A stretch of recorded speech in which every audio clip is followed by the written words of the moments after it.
All right, good morning, everyone. We're here on case 23, CF 858, State of Florida versus Spencer Pearson. Who would I have appearing on behalf of the State of Florida? Good morning, Your Honor. Jennifer Dutton. Good morning, Judge Sarah Thomas. Good morning to both of you. And on behalf of the defense? Good morning, Your Honor. Matthew Kuchurgis, and present with me is my partner, Elizabeth Betsy White, as well as Hannah Blythe Donovan. All right, good morning to all of you. And for the record, Mr. Pearson is also present before the court. We are here for a sentencing hearing. Mr. Pearson was previously before the court. At that time, he had entered a plea of guilty to counts 1, 3, and 5 of the information. It was 2 counts of attempted first-degree murder with a weapon, 1 count of aggravated battery causing serious bodily injury with a weapon. The court had entered an order for a pre-sentence investigation. Both sides received a copy of the pre-sentence investigation. Yes, Your Honor. Yes, Your Honor. All right, let's go ahead and address that first. Any objections or exceptions from anything contained on the pre-sentence investigative report? Let's start with the state. Not from the state, Your Honor. All right, from the defense. Not really an objection or an exception. There's just a few things, I think, in terms of housekeeping, if we could clarify before we begin.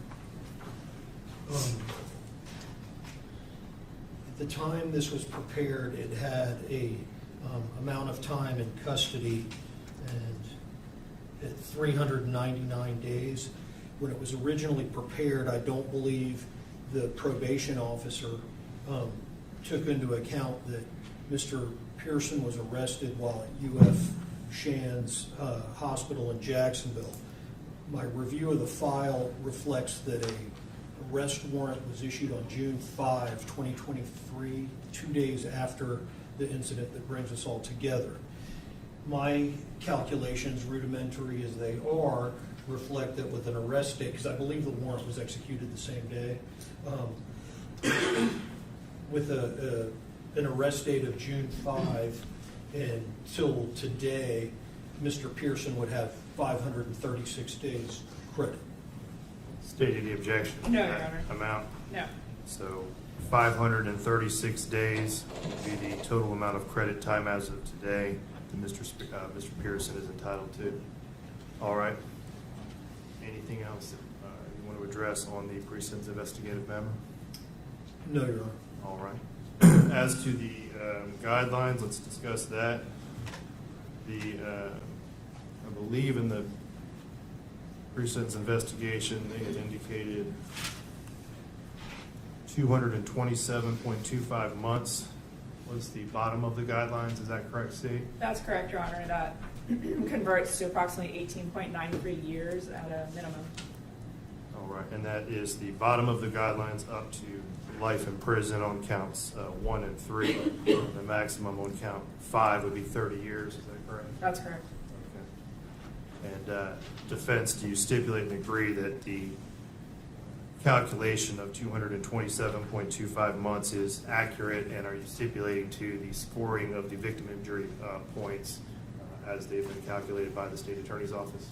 We so stipulate. I would like to advise the court, which I'm sure you're aware, we've also filed a motion, defendant's motion for downward departure, and I'm alerting to that the court to reminding the court of that on the front end as we're taking testimony. It'll factor into the court's ruling on the motion for downward departure. Specifically, what we're seeking, the grounds for the departure that we're seeking under 921-0026 are the capacity of the defendant to appreciate the criminal nature of the conduct or to conform that conduct to the requirements of law or substantially impaired pursuant to subsection 2C.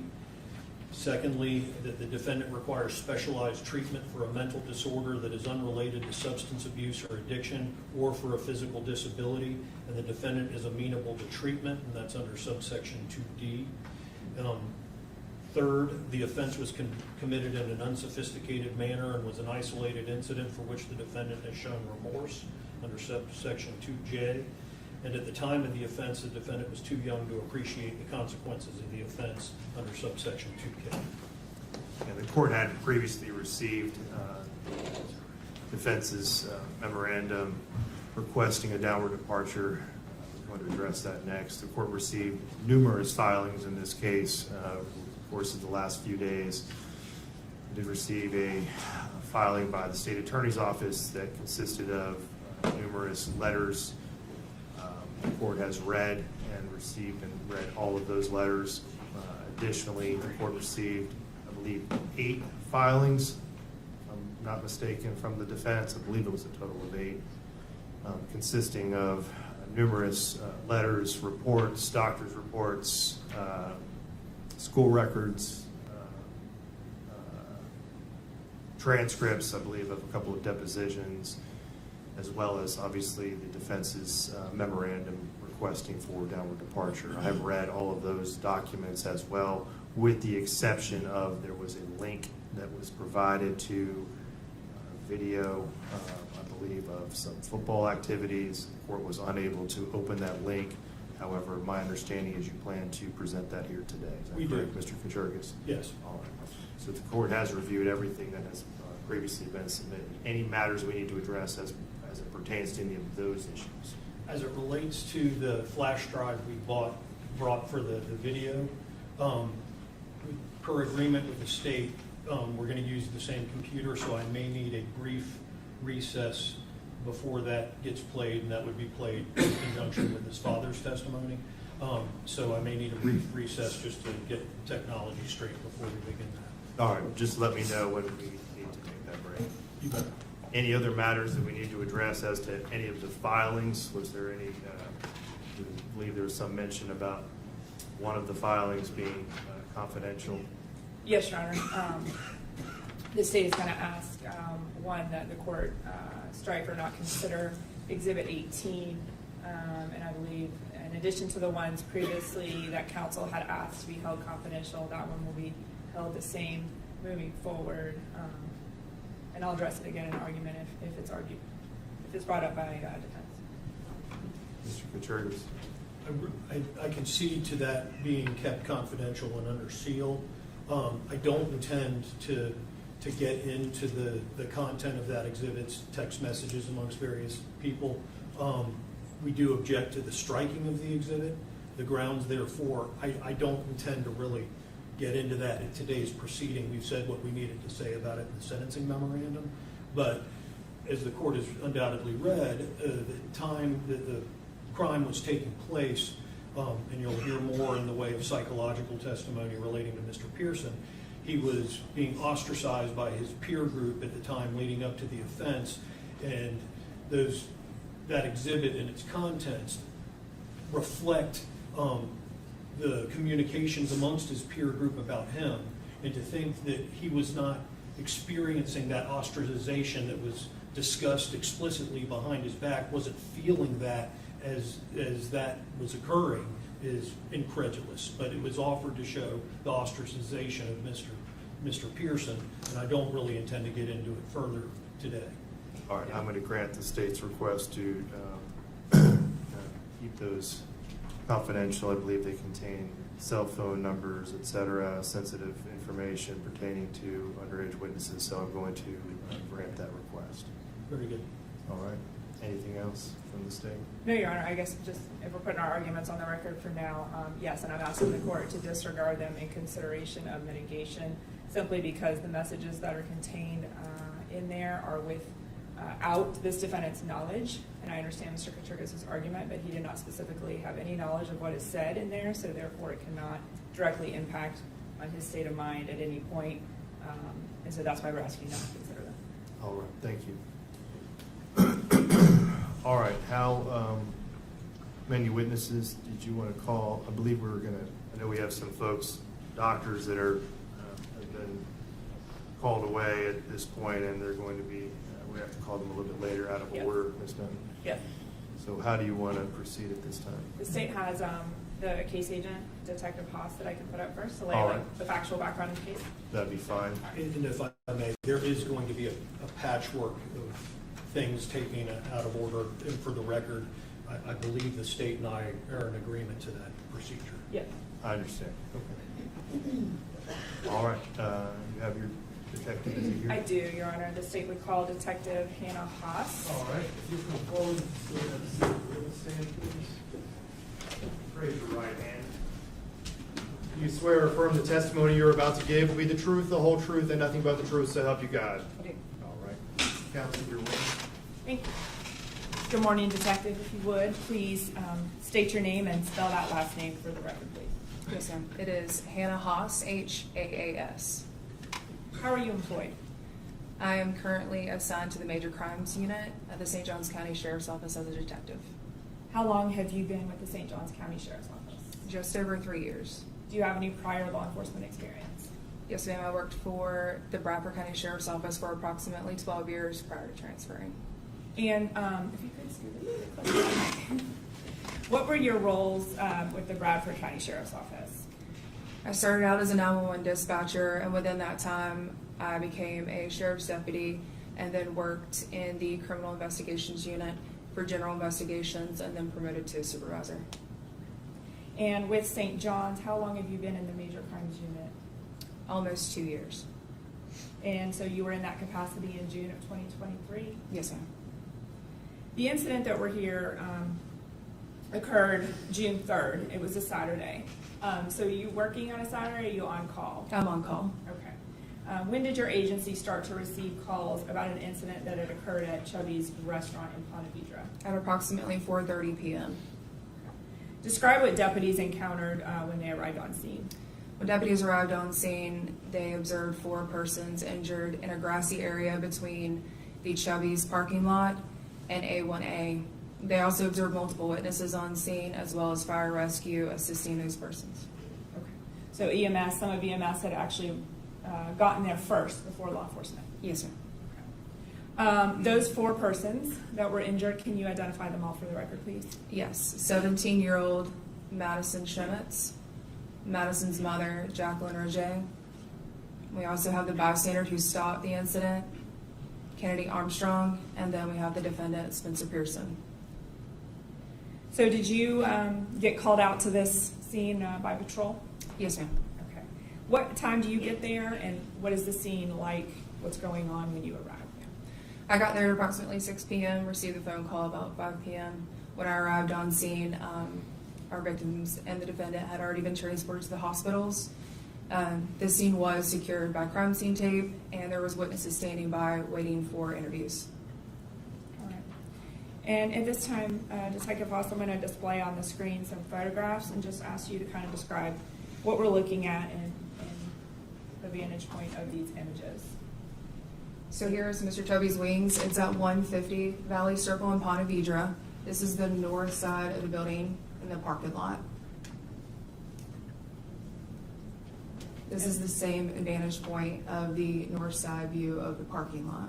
Okay. And that highway or street that you see at the top of the photo, which road is that? That'll be A1A. And as we sort of move around the building, what do you note of evidentiary value in the photos? The white Jeep and the black Tahoe are both Madison and Jacqueline's. Okay. The white Jeep belonged to who? Madison Schemitz. And the black Tahoe? Jacqueline Roger. Her mother. Okay. So this is just another vantage point, kind of standing on that sidewalk. Is that on the east side? It's on the east side of the building. All right. And do you see another vehicle of interest in this image? Yes, the gray Chevrolet is going to be the defendant's vehicle that he traveled there in. Okay, the truck off to Yes. the right? Yes, ma'am. And what vantage point are we looking at here? Now we're looking towards Mr. Chubby's wings. This is the grassy area on which the deputies observed our victims and defendant injured. And then we have Madison Schemitz's white Jeep and the black Tahoe that belongs to Madison's mother, Jacqueline, and Spencer Pearson's vehicle being the gray Chevrolet truck. You were out at the scene. From the vantage point of A1A, can these vehicles be seen? Yes. And again, what's being depicted by the little green markers in this photo? So we're showing the location, evidence where the blood was from our victim and the defendant in the grassy area, clothing that was used to render aid to the victims, and then additionally the knife that was used. And where is the knife at this point in the process? What was it being marked by? Being marked by the green placard, and it is still lying in the grassy area where Spencer was. And I believe there's an orange cone as well marking Yeah. it. Yes, sir. This is just an up close of some of the blood evidence that was seen at that point. Yes. This is sort of two images of that knife that was marked, first by the cone and then second by photo marker 13. Is that right? Yes, ma'am.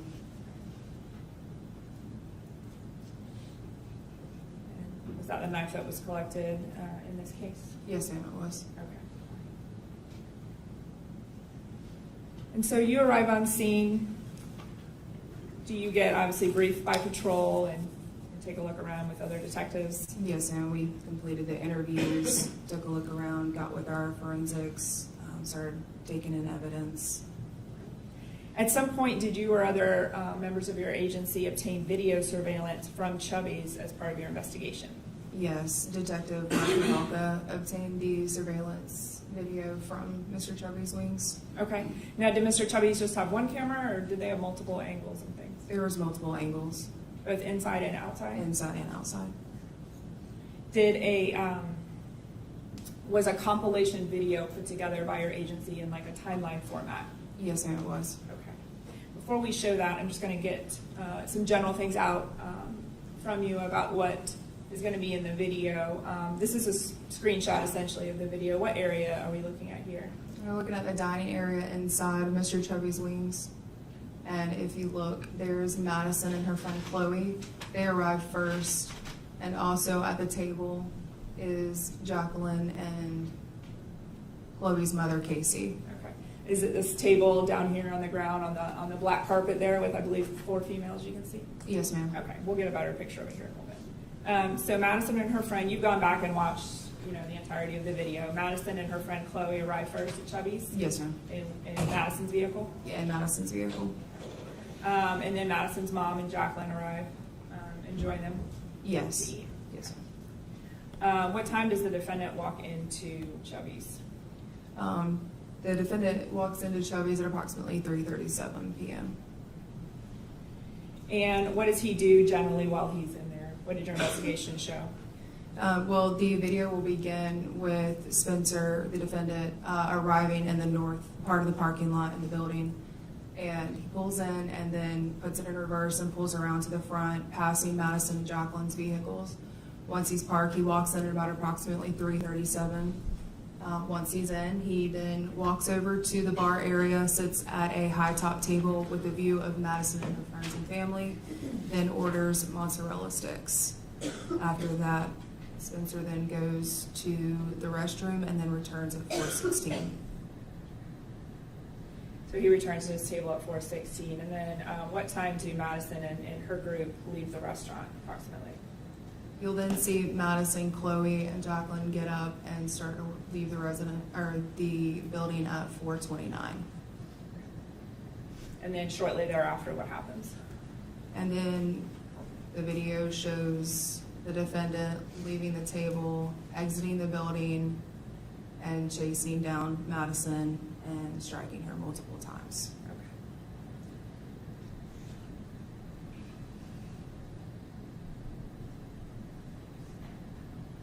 For the record, I'm now going to play this video, and I may ask you a few questions as we start. You can see a timestamp in the top left corner on a lot of these.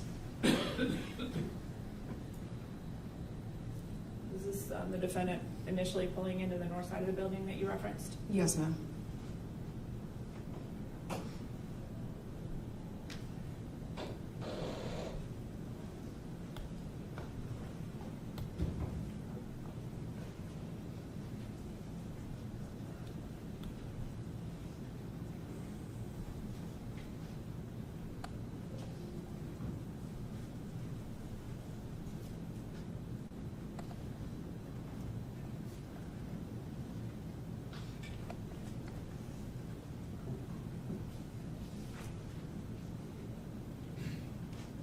So we can see a little better. Can you just describe each of the parties by the clothes they're wearing? Yes. Chloe is wearing a gray shirt with a bag around her shoulders. Madison is in the black t-shirt and shorts on her phone in the middle next to her mother, Jacqueline, who's wearing an orange tank top, shorts. And then to the left of her is Chloe's mom, Casey, wearing a dress.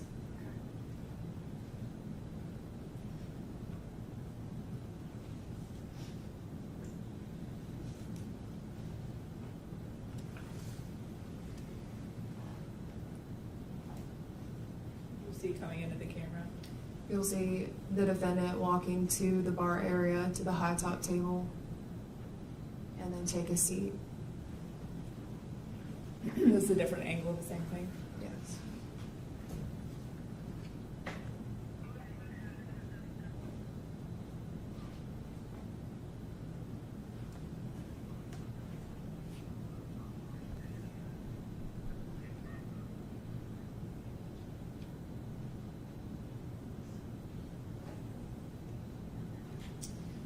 And this skips to a certain part where you talked about the timing of about 4:14. He's getting up and going where?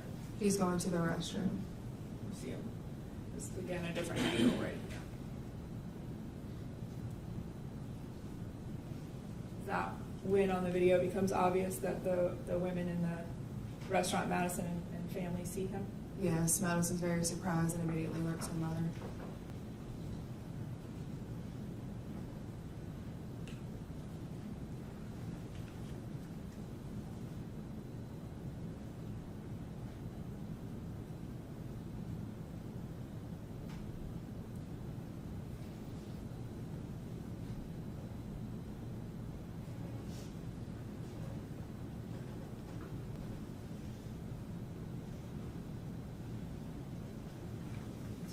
Approximately 4:16 is when he takes a seat back there, Craig. Yes, sir.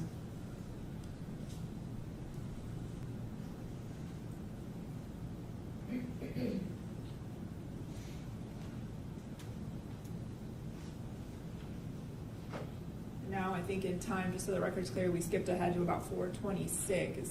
4:26, is that right? 16:26? Yes, sir.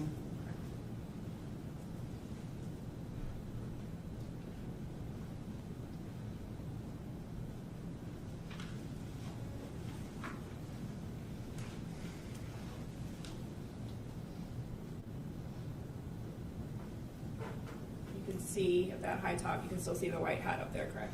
Yes, sir. Of the defendant.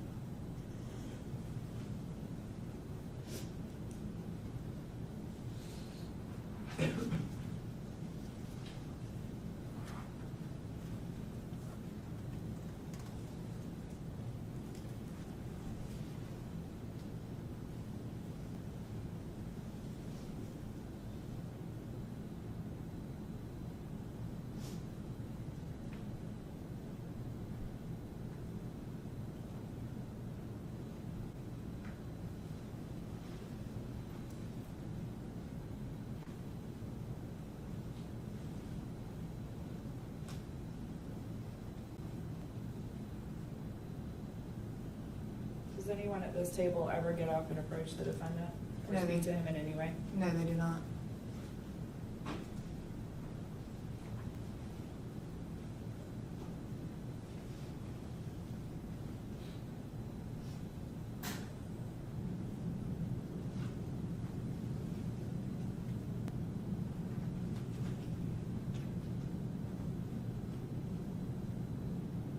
They appear to be looking outside the front windows of the restaurant at that point, right?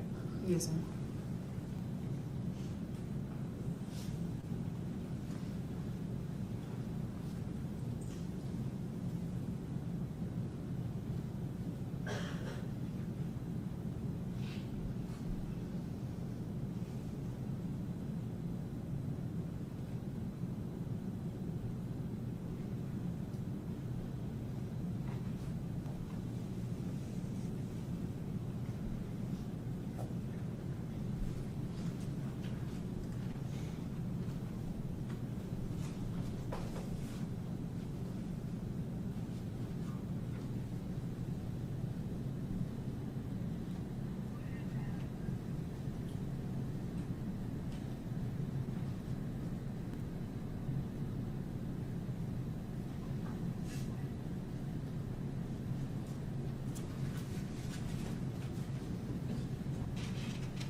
leave the restaurant without interacting with him?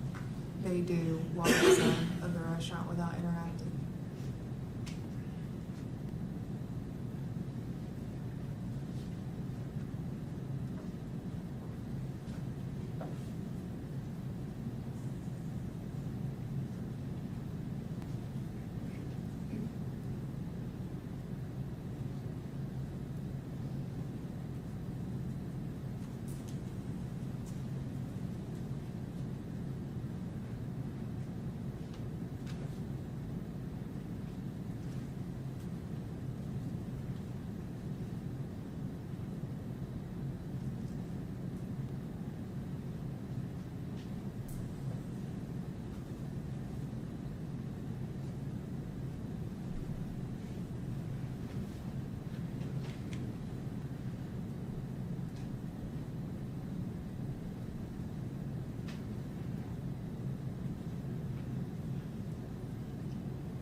Should that both parties leaving from that angle, and now I think we're flipping back to the, when Madison and her family leaves just from this angle, correct?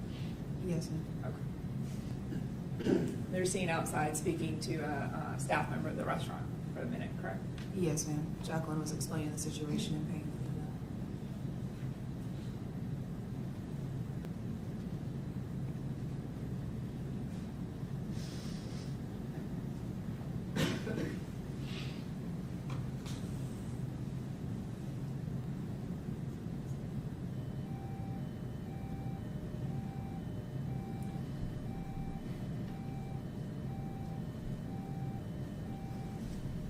Karen, can I pause this until? Hold on 1 minute.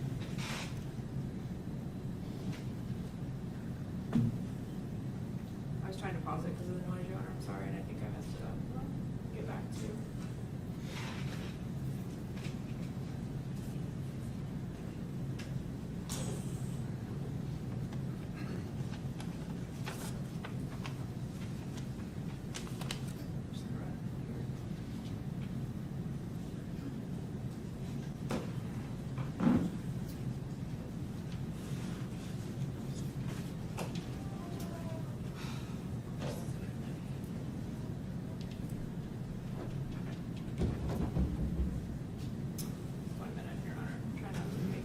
Start all over again.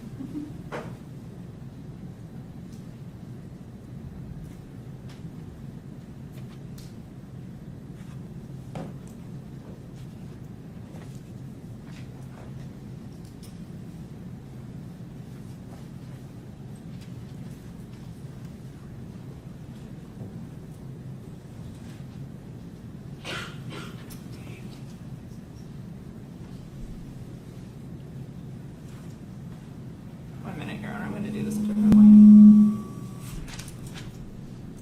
I apologize.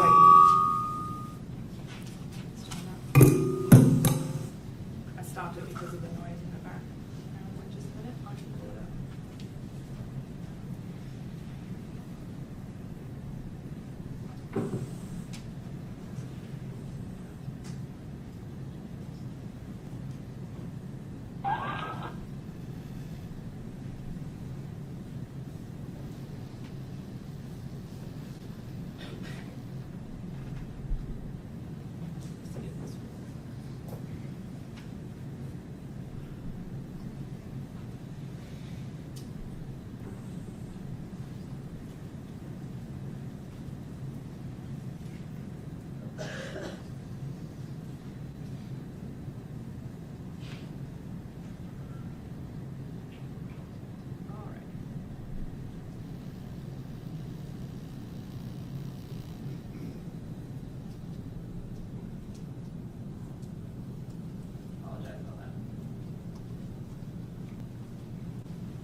and you'll see one person get involved first. Who is that?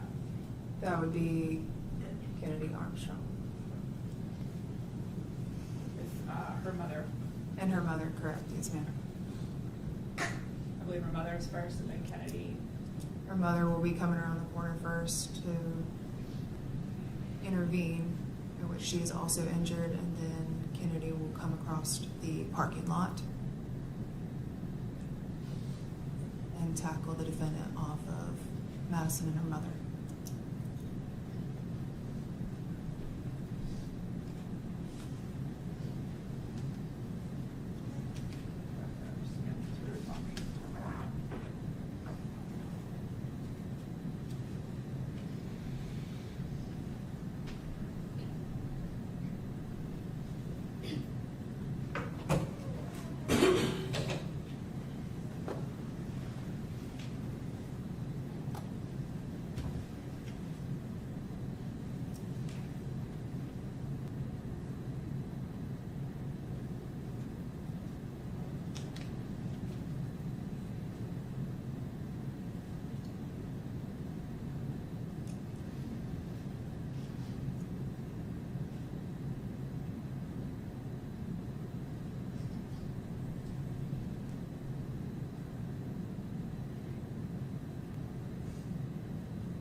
Your agency began to receive many 911 calls, correct? Not just one.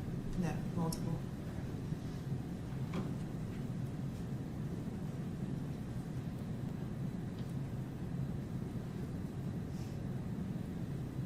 And it's obviously hard to see any of the parties that are down at this point, but you're aware after Kennedy Armstrong knocks him off of the two women, there's another male that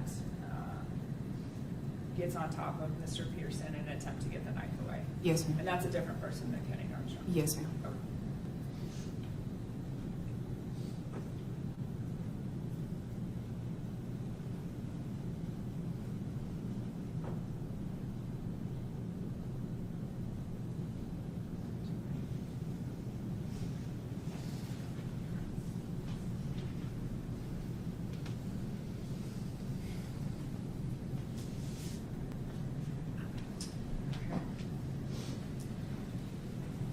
So obviously, evidence at the scene is collected.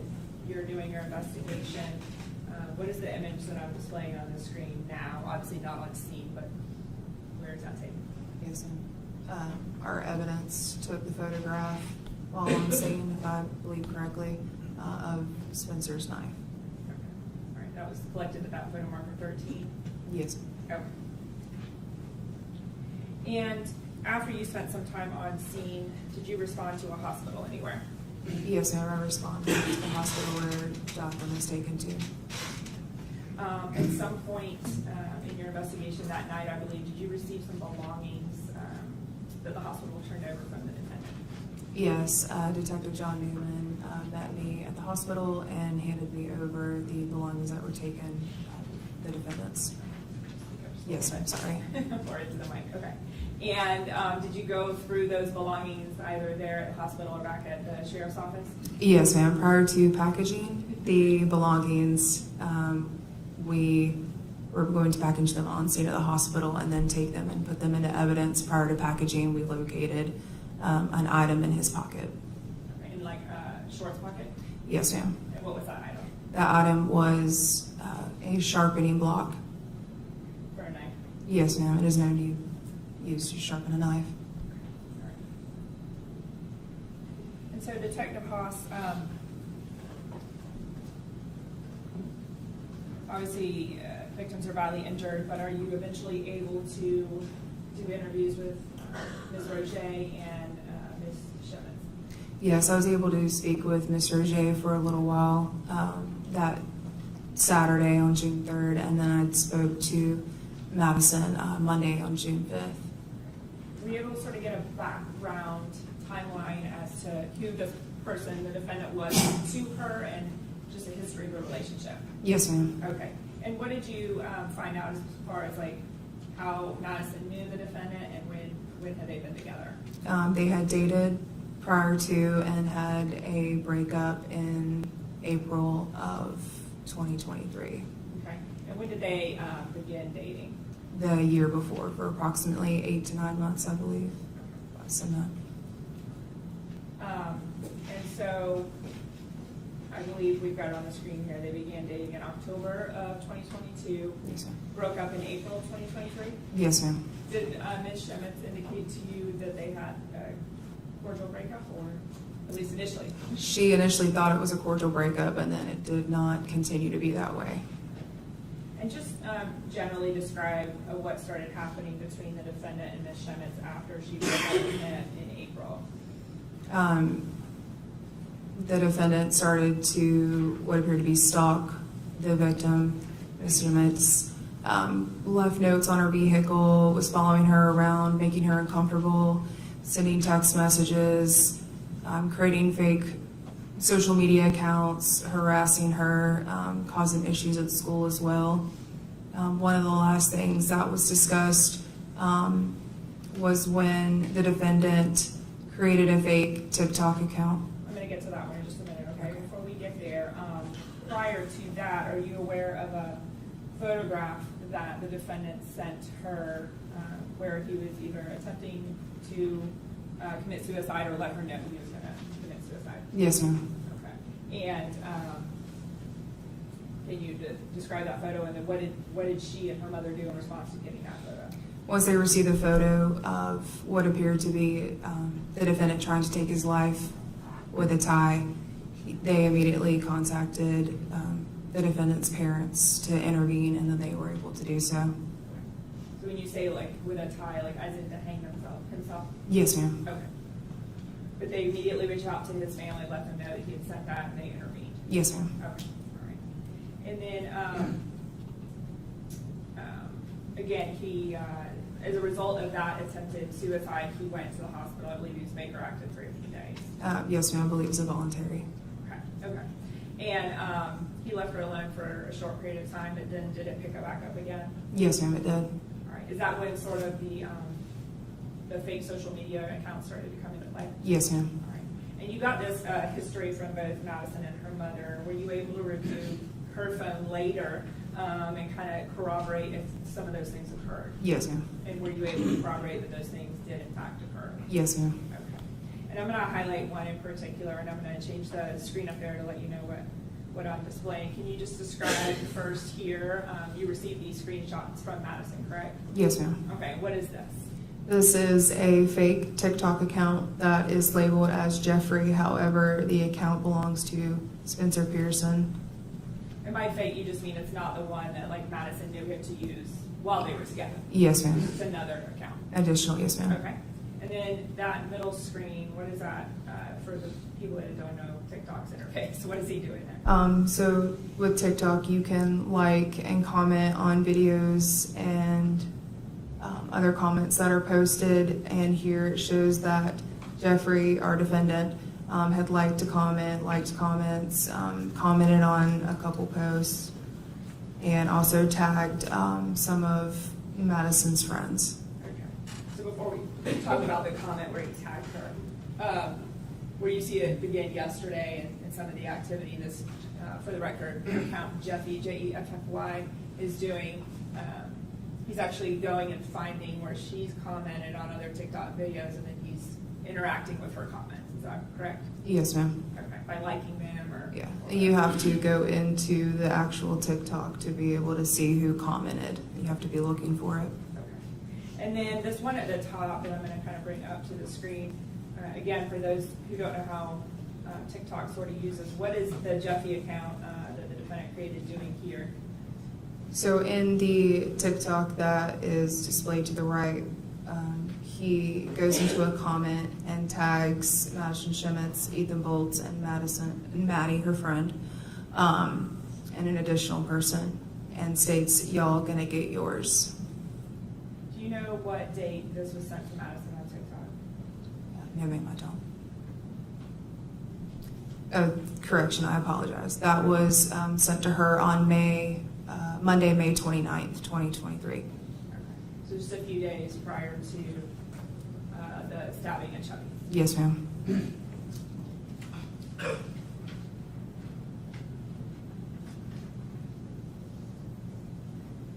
And we talked about some of the evidence you were able to see in Madison's phone. Did your agency seize and attempt to search the defendant's phone for any evidence? Yes, ma'am. And was that successful?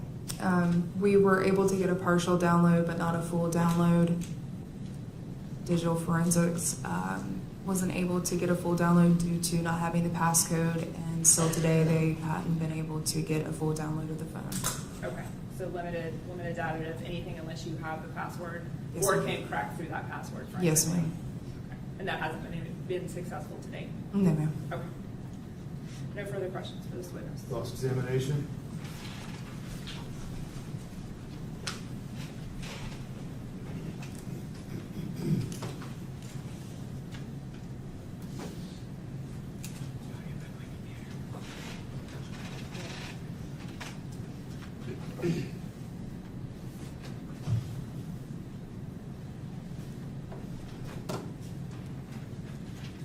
Good morning, Detective Hawks. Good morning, sir. When you began your testimony, you were talking about the 4 people injured at the scene when you were being dispatched there to what I'm just going to refer to as Mr. Chubby's as opposed to the address. Are you Yes. tracking me? Yes, sir. Okay. And you mentioned there was 17-year-old Madison Schemitz. Yes, sir. How old was Spencer Pearson? At the time, 18 years old. And do you know how far removed from his 18th birthday he was? No, sir. Okay. Fair enough. Did you prepare the arrest warrant affidavit? No, sir, I did not. Okay. Did you ever come to learn he was born in August? Through the investigation, I did. Yes, sir. Okay, and this was June 3rd, Yes, sir. so roughly 9 months removed from his 18th birthday. Yes, sir. When we watched the video, and let me back up. In your role as lead detective, you're kind of supervising or aware of the overall investigation, even though you may not perform every function. People are keeping you abreast as to what happens because you're the lead detective, correct? Yes, sir. Okay. For events like this today where you may have to testify about a case you worked. Yes, sir. Now, when we watched that video, when Mr. Pearson came in to park the truck and then relocates it to the, I think you said the east side of Mr. Chubby's? Yes, sir. To the south of that area where he parked, to the south end of the business, there's no escape, is there? No, sir. Okay. So Mr. Pearson relocated his vehicle from a spot that would have been easier to exit had he wanted to do so than where he ultimately parked the car. Yes, sir.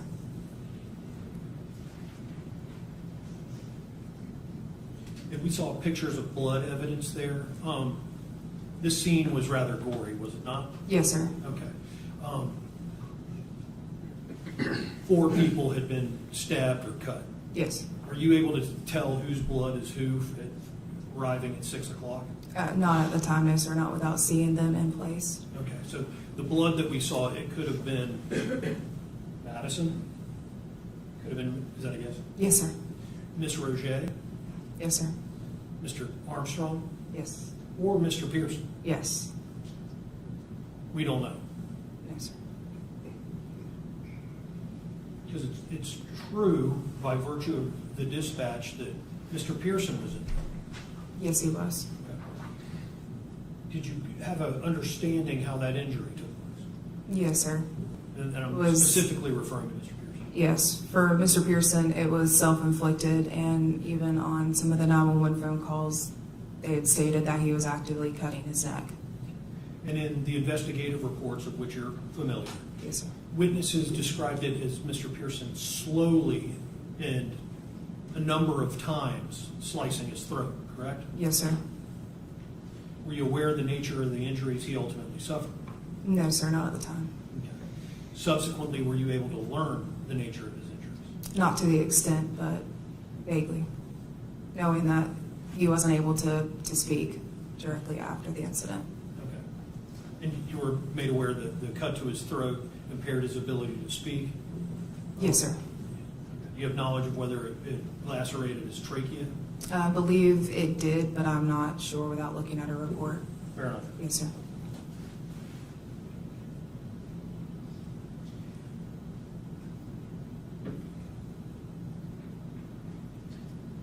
When you responded to, is it Memorial Hospital where Miss Schemitz was? Yes, sir. And Miss Roget was there? Yes, she was.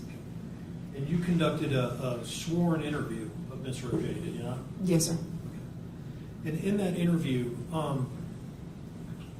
prior to certainly this incident, but even before the breakup between Madison and Mr. Pearson, was it your understanding that Miss Roget and the Pearson family generally tended to get along? Yes, yes, sir. And indeed, before the relationship ended, Miss Roget described Mr. Pearson to you before the breakup and the wind down of the relationship. Yes, sir. She described to you, and I quote, "And he was a fantastic kid, very polite, great family, picked her up for church on Sundays. He is an introvert, she is not." That's what Miss Roget told you about Mr. Pearson, correct? Yes, sir.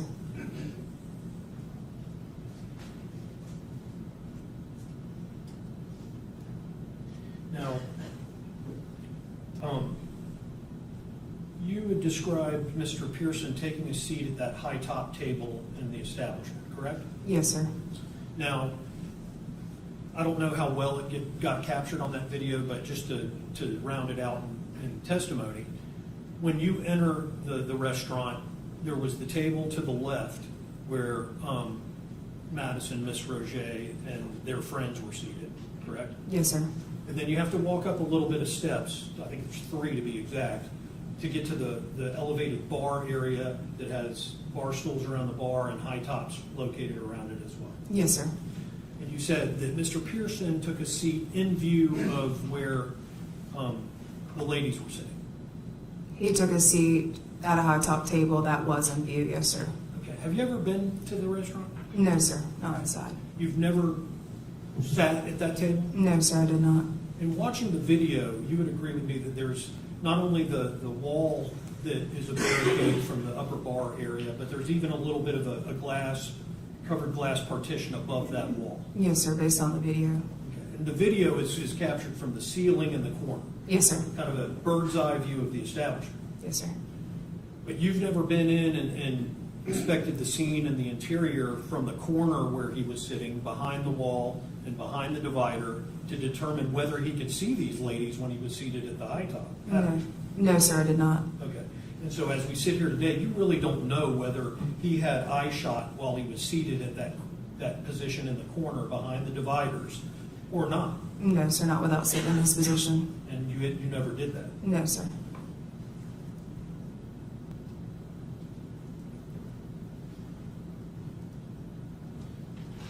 When Mr. Pearson got up to use the bathroom now, he would have been walking in an area, presumably had he looked where he could have seen him.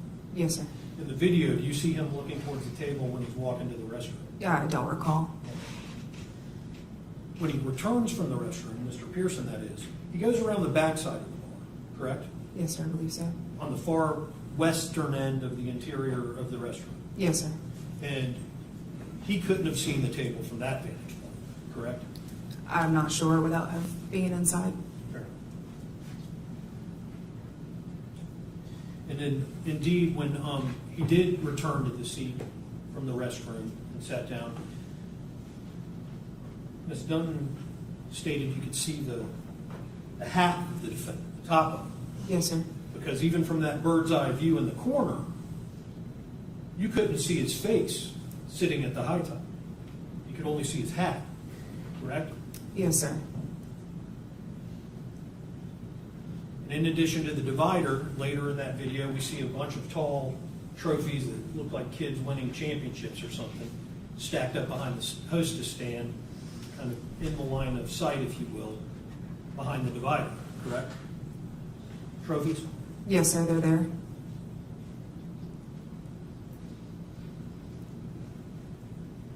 And then tragically, we watch these ladies and Mr. Armstrong get injured. Yes, sir. Now, when you're assigned the case, and in the modern era generally, isn't it true that law enforcement would like to get access to people's cell phones? It Yes. contains a lot of data, Yes, sir. a lot of communication. Yes, sir. It's a good source of an investigative tool for a lady such as yourself.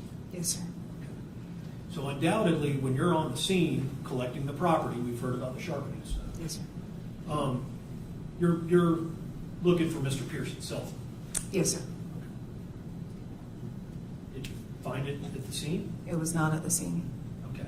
And the scene, and I'm using that term broadly, Mr. Chubby's, the parking lot, the grass, the sidewalk, anywhere in that area, you did not recover a cell phone from Mr. Pearson. No, sir, we did not. Okay. Now, Mr. Pearson, after he parked the car, as we saw in the video, he never returned to that vehicle, did he? His truck. No, sir. Okay. That vehicle never left the parking lot until it was seized and taken into custody by your agency, the St. Johns County Sheriff's Office. Yes, sir. There was a search warrant obtained for Mr. Pearson's truck. Yes, sir. And I don't recall, were you party to the execution of that warrant? Yes, sir, for the vehicle. Okay. So when the vehicle was searched, once again, you're probably on the lookout for a cell phone, are you not? Yes. Okay. When you searched the vehicle for a cell phone, did you find one? No, sir. Okay. And Mr. Pearson, when he was transported from the scene, are you aware how he was transported? I was not. Okay. And you weren't made aware that he was life flighted to? I was made aware that Madison was. I was not at the time made aware that Spencer was. Okay. Were you ultimately made aware that he was life flighted to UF Shands Hospital? Yes, sir, I am now. Okay. So as we sit here today, you are aware that due to the nature of his injuries, he required life flight transportation as well. Yes, sir. And just to round that out, when we're talking about life flight, that means a helicopter. He's not in the back of an ambulance. They get him airborne, just as they did Ms. Schemitz, because of the critical nature of their injuries. Yes, sir. There was a concern both of those young people were going to die, was there not? Yes, sir. The nature of both their injuries was such that there was a serious concern that one or both of them may die. Yes, sir. Madison, from the injury she sustained at the hands of Mr. Pearson stabbing her, I believe it was approximately 17 times. Is that the final tally on that? Approximately, but the Dr. Hyde would be able to describe that better. Understood. And we've described how the injuries to Mr. Pearson were characterized by witnesses, correct? Yes, sir. Slowly and several times slicing across the front of his throat. Yes, sir.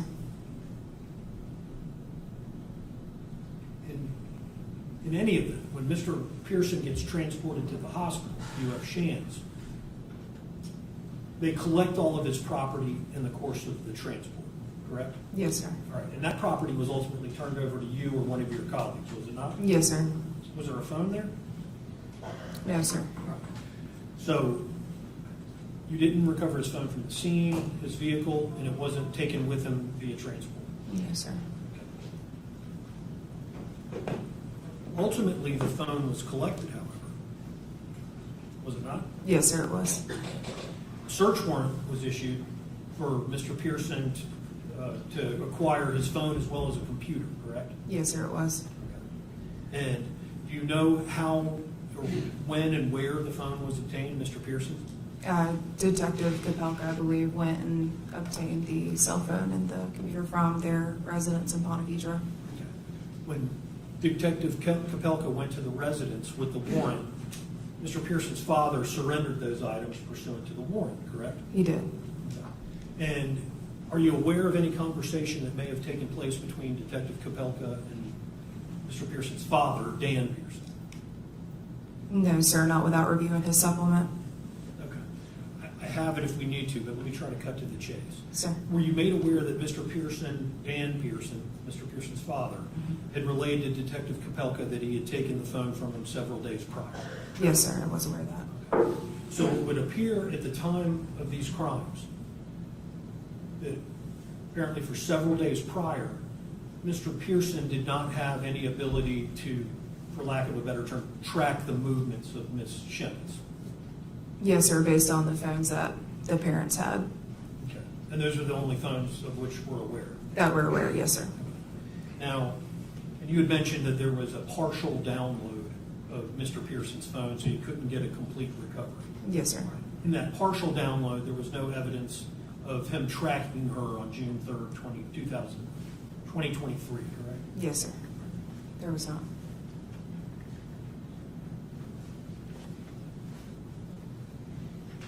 And you said you haven't been able to access the phone because there was, you didn't have the password.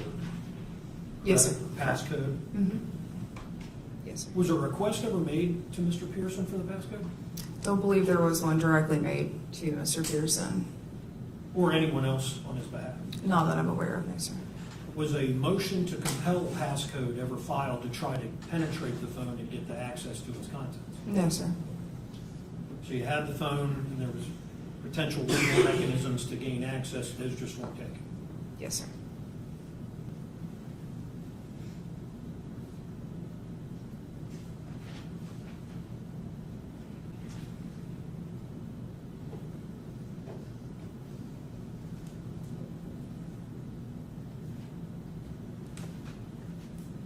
In addition to Mr. Pearson attempting to take his own life on June 3rd, 2023, you were made aware of, and how were you made aware of his prior attempt at suicide by hanging himself? Through Madison and Jacqueline. They were aware of that Yeah. circumstance? Yes, sir, they were. Okay. Law enforcement make any effort to gain the records of his hospitalization or attempted suicide on that prior occasion? No, sir, we did not.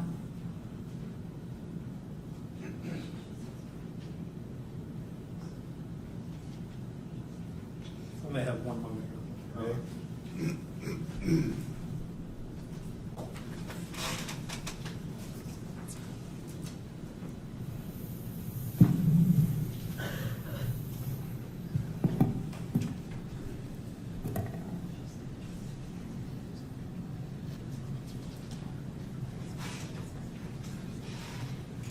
Detective Haas, Yes, sir.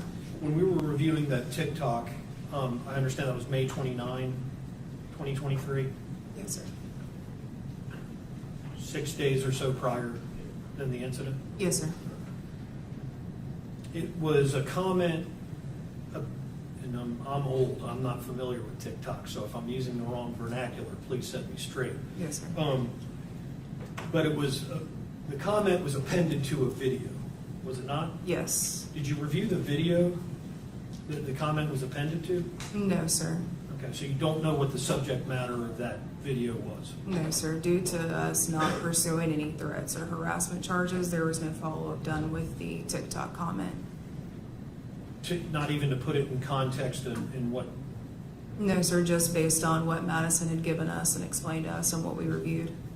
Very good.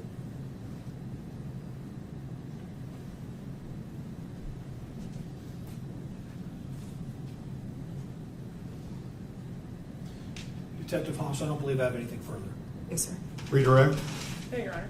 All right, may this witness be excused? Thank you, ma'am. You are free to go. Yes, sir. Thank you. State, you may call your next witness. Your Honor, we haven't heard from the next doctor, so you're ready for that. All right. Yeah, as I said, we're going to I have a understand. patchwork going today. Okay.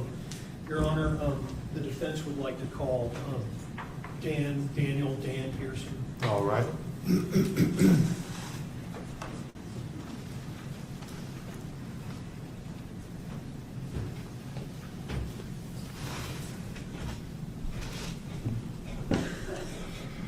Sir, if you'll raise your right hand, do you swear or affirm the testimony you're about to give will be the truth, the whole truth, and nothing but the truth, so help you God? I do. Lord, have a seat. Mr. Katurgis, your witness. Good morning. If you can, try to speak into the microphone. Sure. So that the court can hear you. Okay. Testimony. Can you state your name for the record? Daniel Clark Pearson. And what is your relation to the defendant, Spencer Pearson? I'm his father. And is he your only child? No, he's one of four. You have 3 other children, and as I understand it, and may lead here for a second, you have 2 older children older than Mr. Pearson, and 1 son younger than him, I correct? do, correct. What do you do for a living? I am a merchandiser for a wholesale company. There's various purposes for testimony here today, and so I want to back up and just generally ask you, where did your family come from before moving to the Northeast Florida area? We came from Kettler, Texas, just outside of Dallas. And how old was Spencer when that move was made? He was going into the 5th grade, so 10, 11 years old. 5th grade. Did Spencer have a difficult time with that move at that age? I believe he did. Spencer didn't show a lot of emotion. He would just kind of go with the flow, so to speak. He's very quiet, reserved, but nothing stuck out really as it was something that was catastrophic to him. What kind of kid was he? He was very quiet, gentle kid. He was loved his family. He was never in trouble. He went through school with no problems. We never had to worry about him. But very quiet. He was anxious. There were some times where, we had to deal with some anxiety issues. Nothing major, nothing that we didn't think he could get through. But just an overall great kid. You've had the unfortunate circumstance of viewing the crimes captured in Yeah. the film. Had your son engaged in any violent behavior, and I'm not talking about that nature, but any kind of violent behavior towards others prior to the events that we saw here today? Never. Needless to say, I take it he'd never been arrested before. No. Had no criminal history whatsoever. No. And so you're raising him up through age 18, believed him to be a kind, gentle, good kid. Absolutely. Now, Your Honor, I probably should have asked for a brief recess before Mr. Pearson, but I may have to take one in the middle, and I apologize. All right. To get some technology. Did your son play sports? Yes, he did. Okay. Over the course of his young life, what did he play?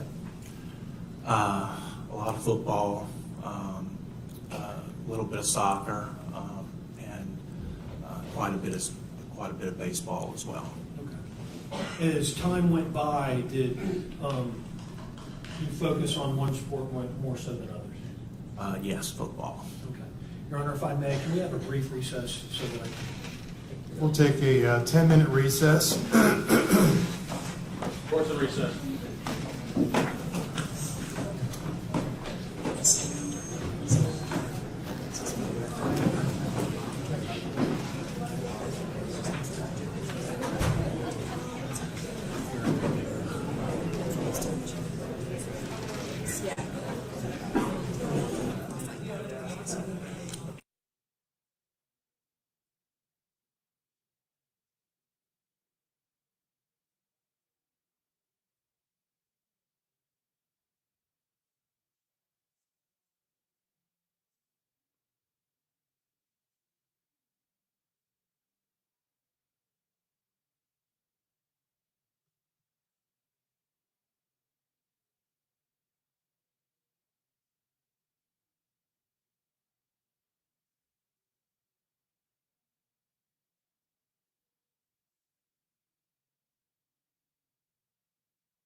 Mr. Petrungus, you may continue with your direct examination of this witness.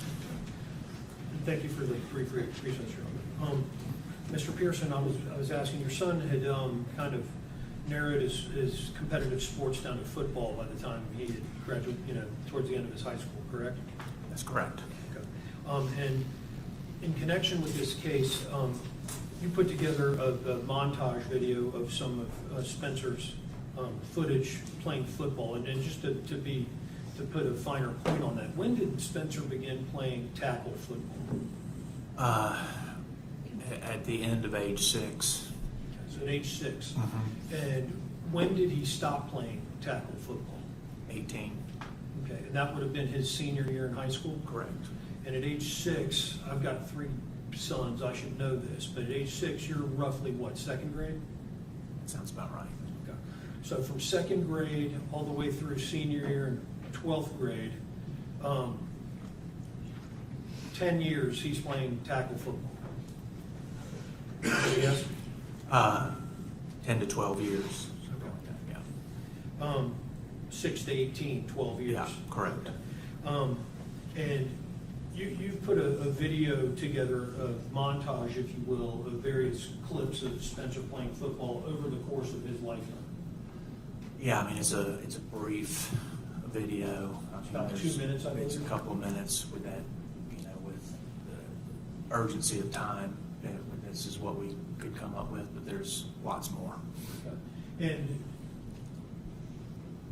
I know you didn't have a counter for every time he was playing and hit his head playing football, but were you able to estimate the number of contacts to his head over the course of his career? Yes, I calculated roughly 10,000, just over 10,000 hits. And how did you make that calculation? Well, I did a calculation of the number of games, number of practices, which included spring football as well, all the way up through Pop Warner, Little League, Pop Warner, middle school, high school, and then calculated the number of events during the week, a couple of practices until you got into a higher age group where they were pretty much practicing every day, every week. And I averaged at 15 hits an event, which Per practice? per game, which is very conservative, but that got me to a number we could talk about. Approximately 10,000. Correct. And I know at least towards the end of his career, what position did Spencer have? Towards the end of his career, it was mostly defensive end and some special teams. Okay. Defensive end, you're on the line. Correct. You're making contact usually with one's head almost every play. Yes, you are. Okay. And then special teams, the opposing teams are at a distance running at one another, and larger collisions can happen in that. Correct. And he usually covered both kicking and receiving.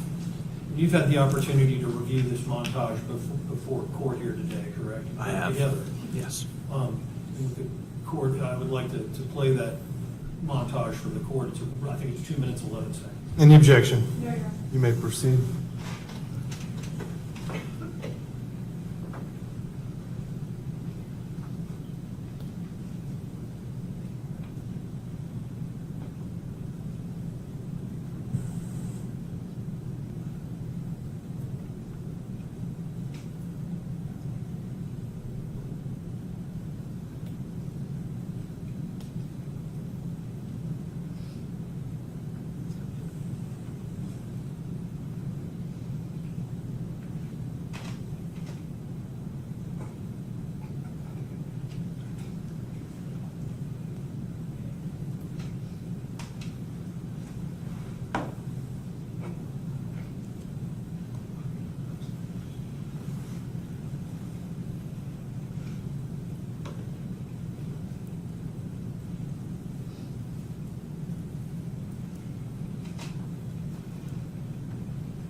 Now, that was just 2 minutes out of a 12-year career, correct?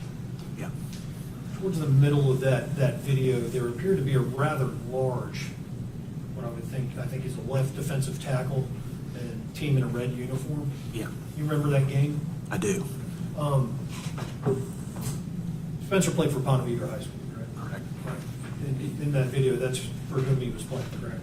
I'm sorry. He was playing for Ponte Vedra when that large. That's correct, yeah. Do you recall who Ponte Vedra was playing on that? I believe it was Middleburg. Okay. Do you remember that left tackle that he had to go against that game? I do. What were his biometrics? Overall. You can answer the question. He was over 300 pounds. Okay. Sounds like Division I material. In that video, Spencer and that gentleman exchange a blow where Spencer's buckled, and then the next clip, Spencer's getting up and hits the quarterback in a head-to-head shot. Are you tracking me, Mr. Yes, I am. Is that the same play? It was. In the course of Spencer's career that were substantiated, how many times did he suffer a concussion that had been diagnosed or he was put in protocol? We know of 2. Know of 2. Did you have concerns of a parent? Do you remember when concussion protocols started in the course of his career? High school. Okay, so in junior high, Pop Warner, there was no concussion protocol. There was not. Meaning, well, what is that? What is a concussion protocol? Well, in simple terms, the trainer does not allow them to play. They give them paperwork on what to do, what not to do. They have to be stay away from using your phone, be in a darker area, and of course, getting checked on by a doctor. And so Spencer went through that twice in high school. Correct. They didn't have that in junior high or Pop Warner. Did not. Did you have concerns that he may have suffered other concussions for which they went undiagnosed or for which he was not placed in protocol? I would assume he did. Okay. Did he ever relay to you symptoms of a concussion in those 2? Every once in a while. I mean, Spencer was not very verbal with that. He kept it to himself, but he would complain of headaches sometimes. Was there another incident, I believe when you were in Texas, when he was a small child, for which he sustained a head injury? Are you talking about football or No, just? I'm talking about an event around the pool, as I understand. Yeah, we had gotten a new pup, and we were in the backyard around the deck, and the pup was going wild and took out his legs, and he fell back and hit his head. Back of his head? Correct. On a pool deck? On a pool deck. What was the surface of that? It was concrete pavers.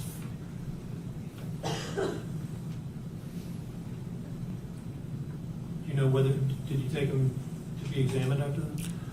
I don't recall. I know we were concerned, and we monitored him very closely, and but he seemed pretty normal.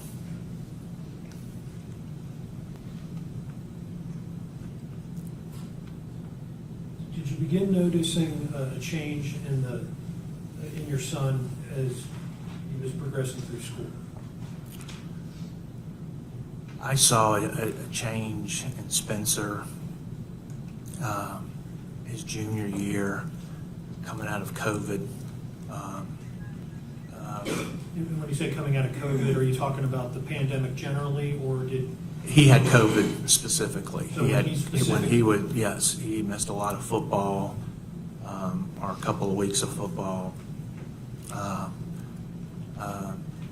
because he had COVID, and then after that, he just seemed, he was closed off during that time period, and he just seemed a little more depressed and closed off, even around family, during that time frame.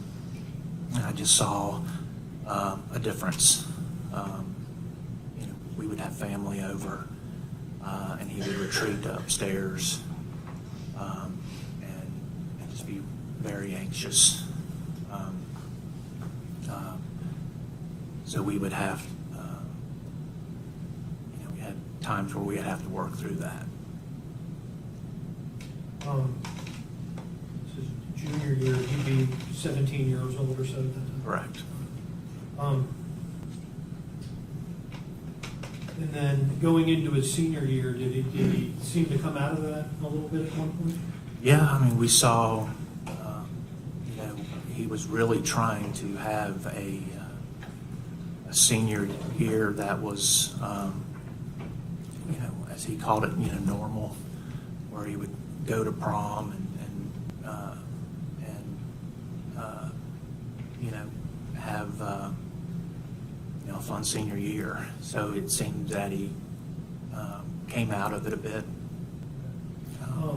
And when did he begin his relationship with the Schemitz, do you understand? Well, I think it was that October of his senior year, 2022? 2022. Did his spirits improve Yeah. as that relationship started? We did.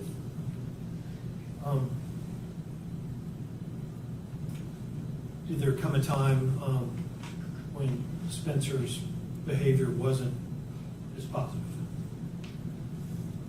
Yes, I mean, he, as they started into the relationship, I mean, he just, frankly, just wasn't handling it well, even in, I guess the normal times before.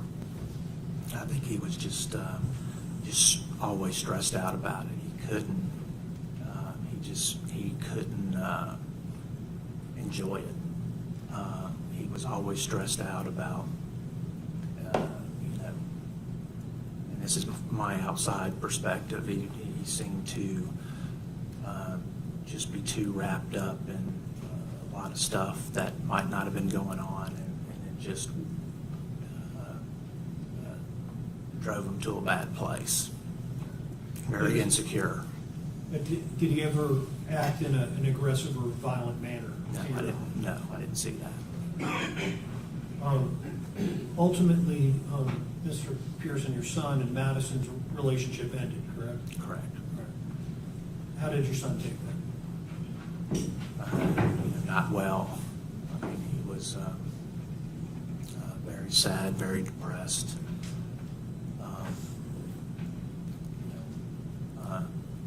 It scared me because it just wasn't normal. How was he displaying that around the household? Just not eating,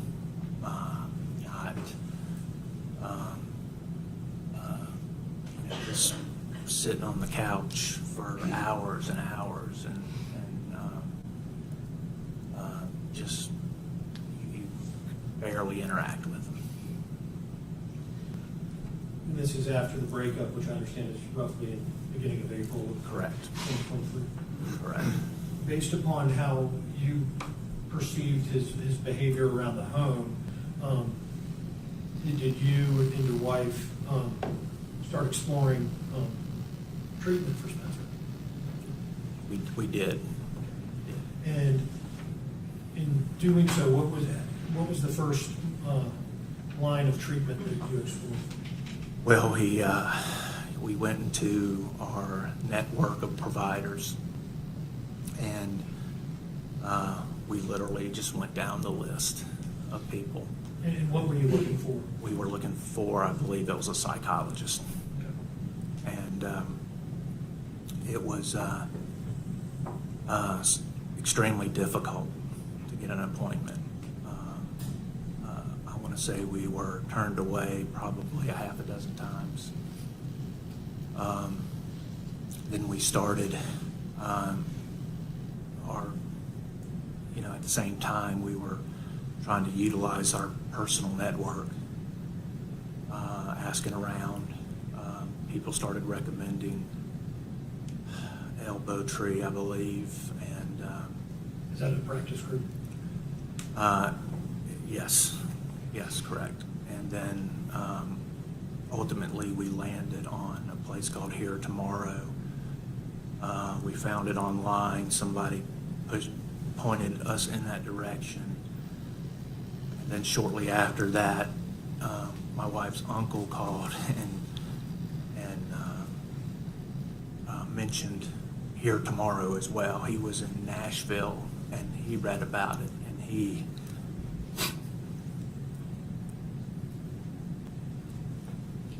So, yeah, Mr. Beard.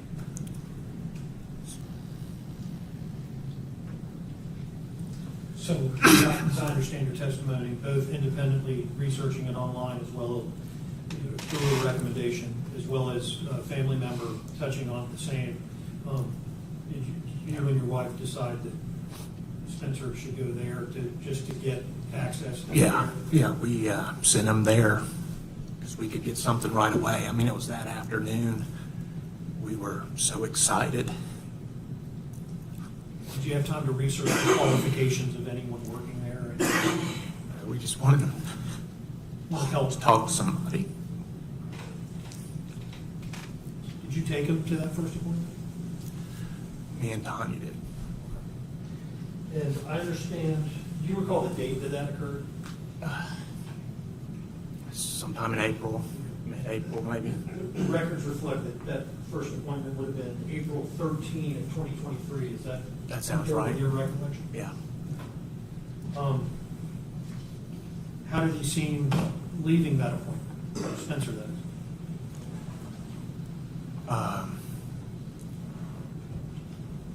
Not really much improved.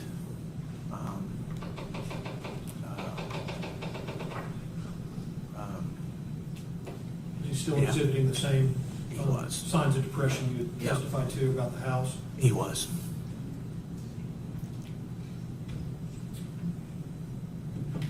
After that first appointment, what happened within a couple of days?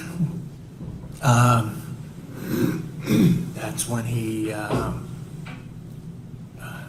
tried to commit suicide a few days after that.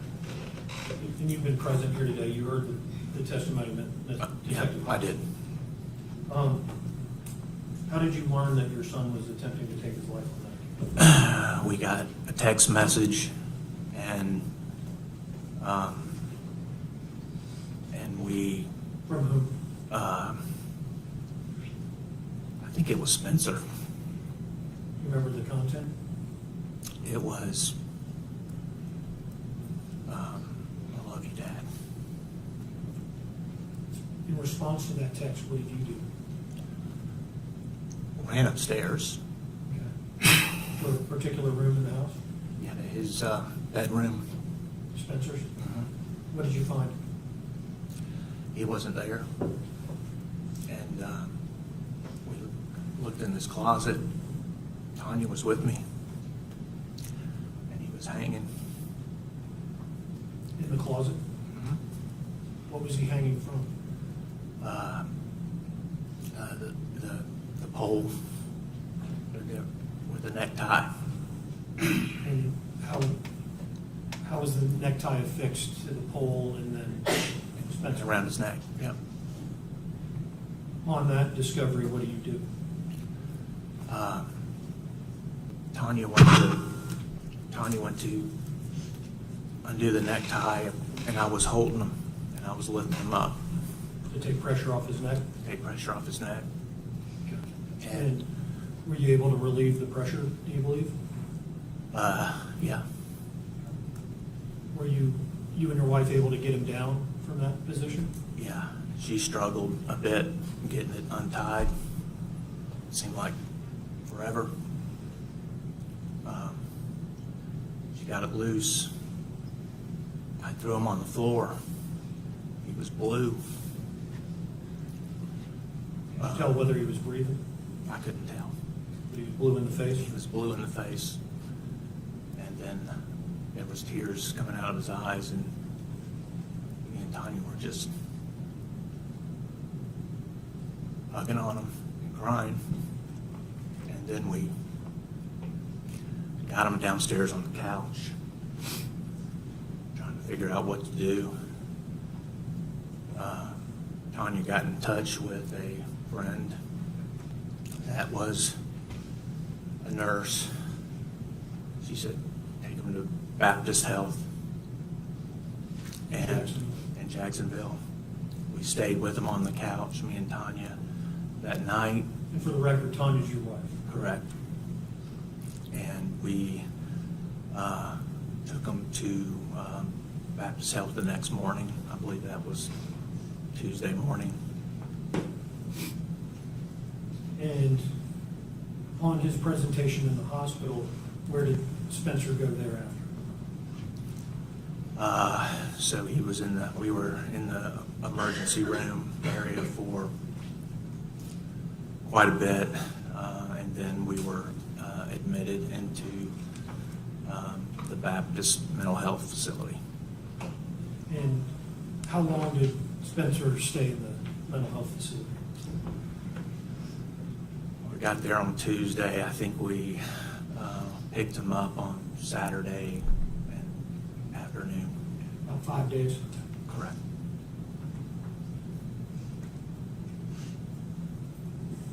How was Spencer upon his discharge? Seemed better.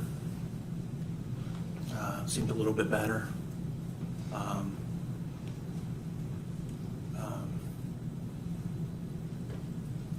Didn't seem to last long. Did that change over the resulting days, weeks? It did. I don't know the timeline, but it seemed like shortly after, he just kind of reverted into a deep depression. Approximately how long after the discharge, to the best of your recollection? 2-3 days. Did you make efforts after he was discharged to get him in to counseling with a psychologist? Well, and my wife, Tanya, can speak better to this, but I know we were trying to, the way it was going to work was once he left Baptist, he was going to get outpatient care, and we had to schedule that first thing Monday. So Tanya was working. She was the one making those calls? She was making those calls. We'll let her address that. In any event, was Spencer able to get in with a psychologist or a psychologist? Yes, we had I believe a couple appointments. We went back to here tomorrow. That's where he returned? Correct, that's where he returned. And And he saw a different person. Do you remember when roughly that was? If the records reflected May 31 of 2023. Yeah, I remember it being the end of May. But does May 31 comport with your recollection of when that was? It does. You didn't take him to that appointment, did you? No, but his sister did, who's McKenna. She took him, and I made him go to that one. And he's 18 at this point. Are people communicating with you about his health care at this time? That was tough. Here tomorrow they weren't, and at Baptist we had to go through some hoops to get communication going there.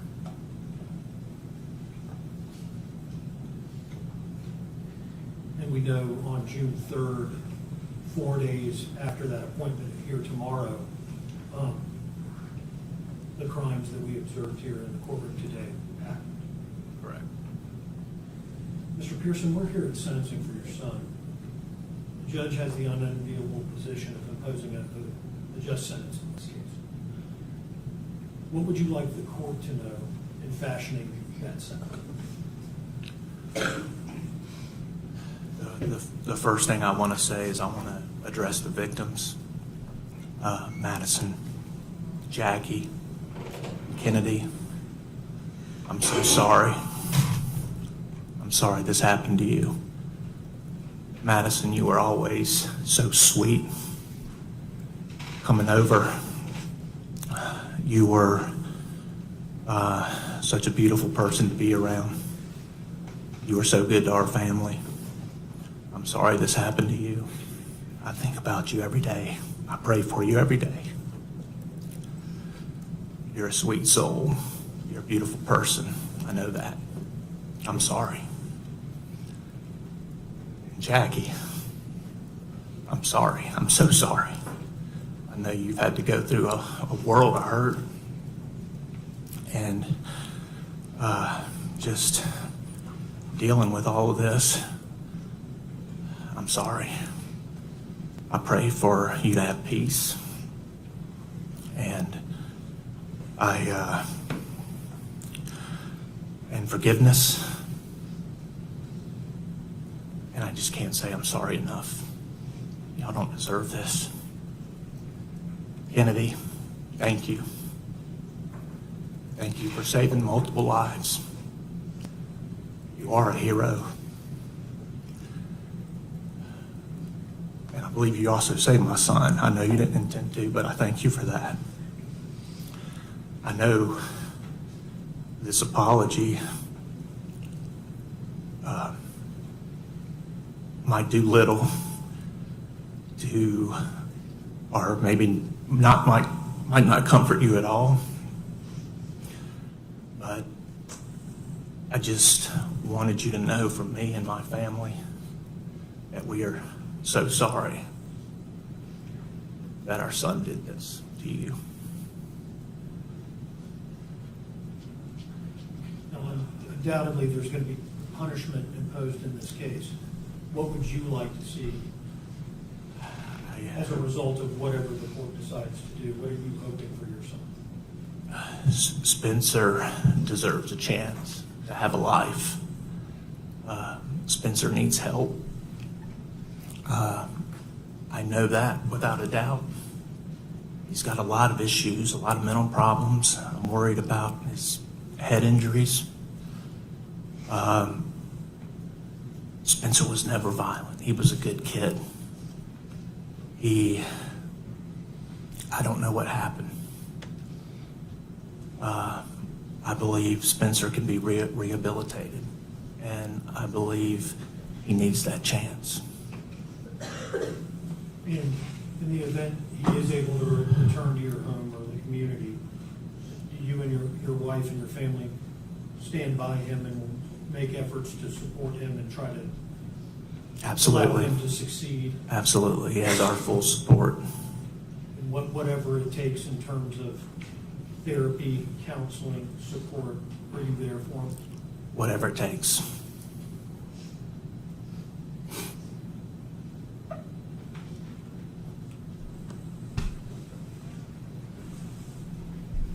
may have one more here. You may.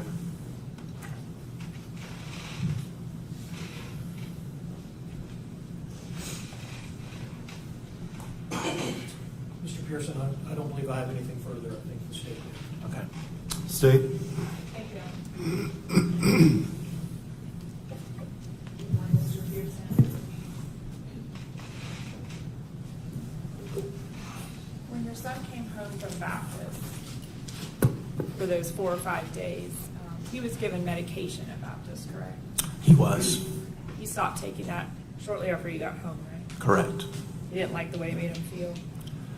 Yeah, he complained about headaches and didn't make him feel right. And you said it was He was a better maybe just for a short bit, and then you saw him, that's when you kind of saw him slip into that deep depression, correct? Yeah. And I know y'all were working on getting him an appointment, but did you ever take him back to Baptist just to admit him under a Baker Act? No, we did not. I know you said you got like an I love you text from your son, but you are aware that Madison and or her mom reached out to y'all when they got that picture as well. Yes, I believe so. Not to me, but to Tanya. To your wife. Tanya told me, yes. Yes, sir. Okay.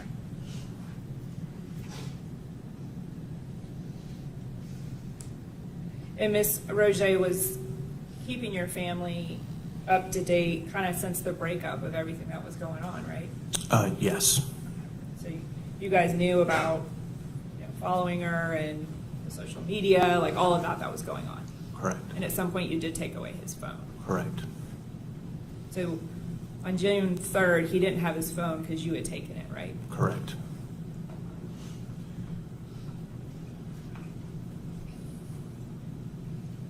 And so prior to that here tomorrow, those two sessions in April 13th, 2023, he had never seen a psychologist or a licensed mental health counselor for any reason? No. Okay. You said, though, he'd been struggling with anxiety and issues, I believe y'all have reported as young as elementary school, correct? Well, we saw anxiety Uh-huh. there, but it was nothing that held him back. He still did well in school. I guess I would say it just wasn't crippling to him. You really didn't see anything crippling until, was it fair after his junior year and the COVID? Is that sort of when you? Well, I saw it escalate in high school. Escalate in high school.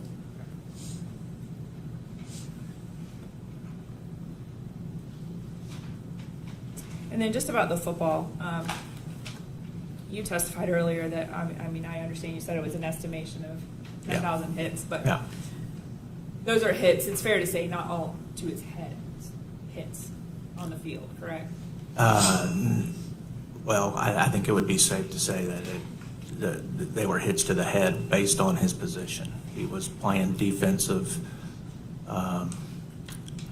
line for almost his entire football time frame. And so when you talk about this, you're just estimating based on games and practices and I am. per game. And so that's similar to any, at least I think it's fair to say, similar to any football player in his position. Fair to Correct. say? Yeah. That played football as long as him. Sure. Okay. And they didn't all result in concussion protocol. I believe you said you're aware of 2, is that right? 2 in high school. 2 in correct. high school, right. And you died, it wasn't anything that needed to be followed up with as a pediatrician or any doctors beyond what the school athletic personnel told you what to do. Is that fair? Correct. We Okay. were we went to their facilities, their doctors. And do you recall how long those kept him out of play, if at all? Well, they did. I would, without knowing the exact dates, I would say a couple of weeks.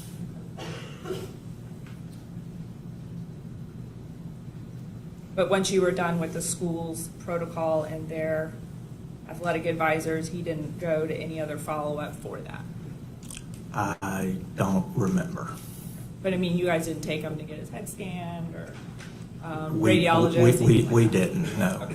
No, I don't know, no. Okay, that's all. No further questions. Briefly. Sure. Can you recall how many days prior to these crimes, June 3rd, 2023, you took Spencer's phone? I would say about a week. A week prior? Yeah, about a week. Nothing further. All right, sir, thank you. You can return to your seat.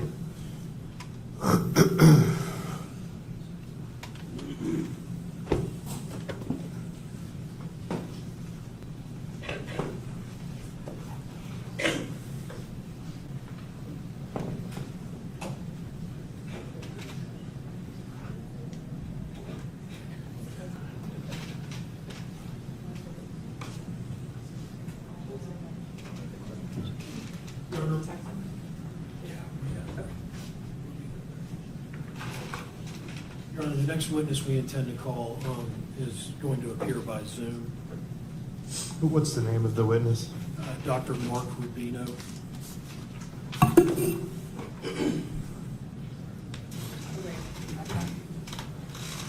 you're not showing.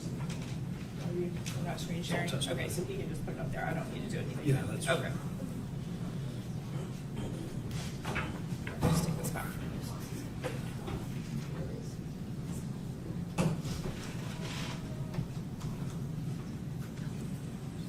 I don't know if he's logged in yet or not, but we're trying to communicate to make sure that is. He's in the waiting room, as I understand.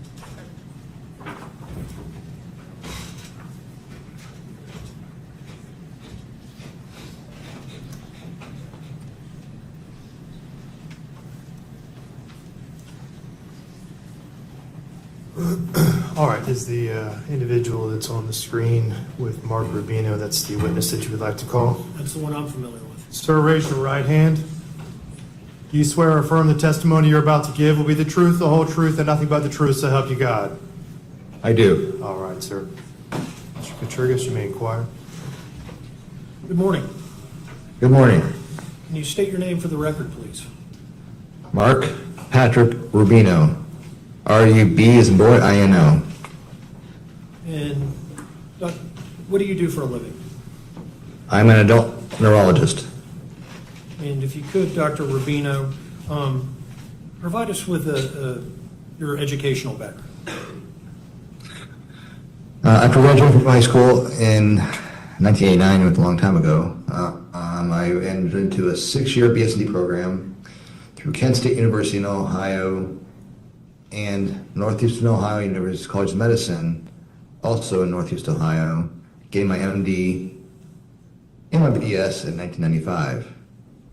And then I went to Akron City Hospital and Summa Health Systems, got my transitional residency before I went to USF in Tampa to get my neurology residency, completing that in 1999. And I've been practicing in Naples since 1999. And so my math is less than stellar, but if you graduated from high school and began practicing, graduated high school in 1989, and began practicing in 1999, that's roughly 10 years of education?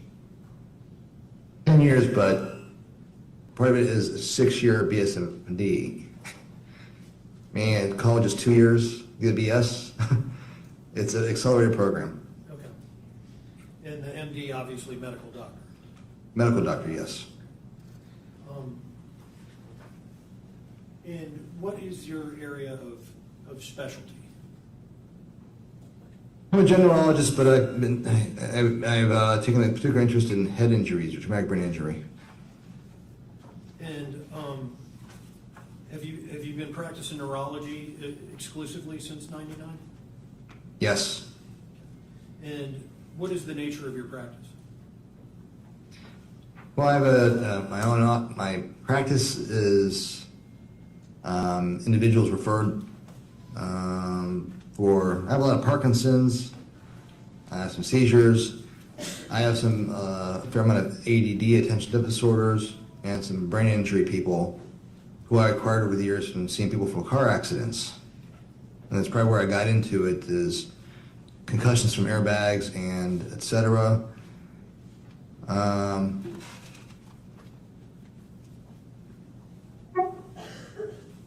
Fortunately, there's quite a bit of pain as well. And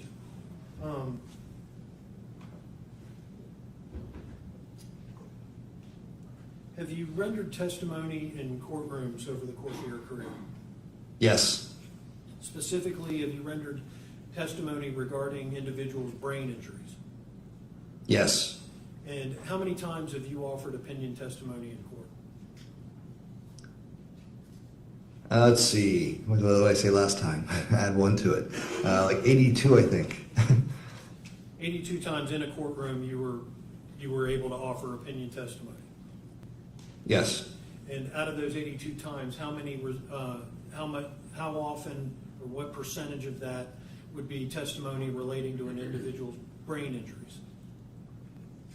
Brain injury is probably about 75% of that time, because I also testify for other neurological conditions like epilepsy, or I had one where someone had a spinal cord injury and was accused of running away from a crime when he can't walk, that kind of thing. I'm a neurologist.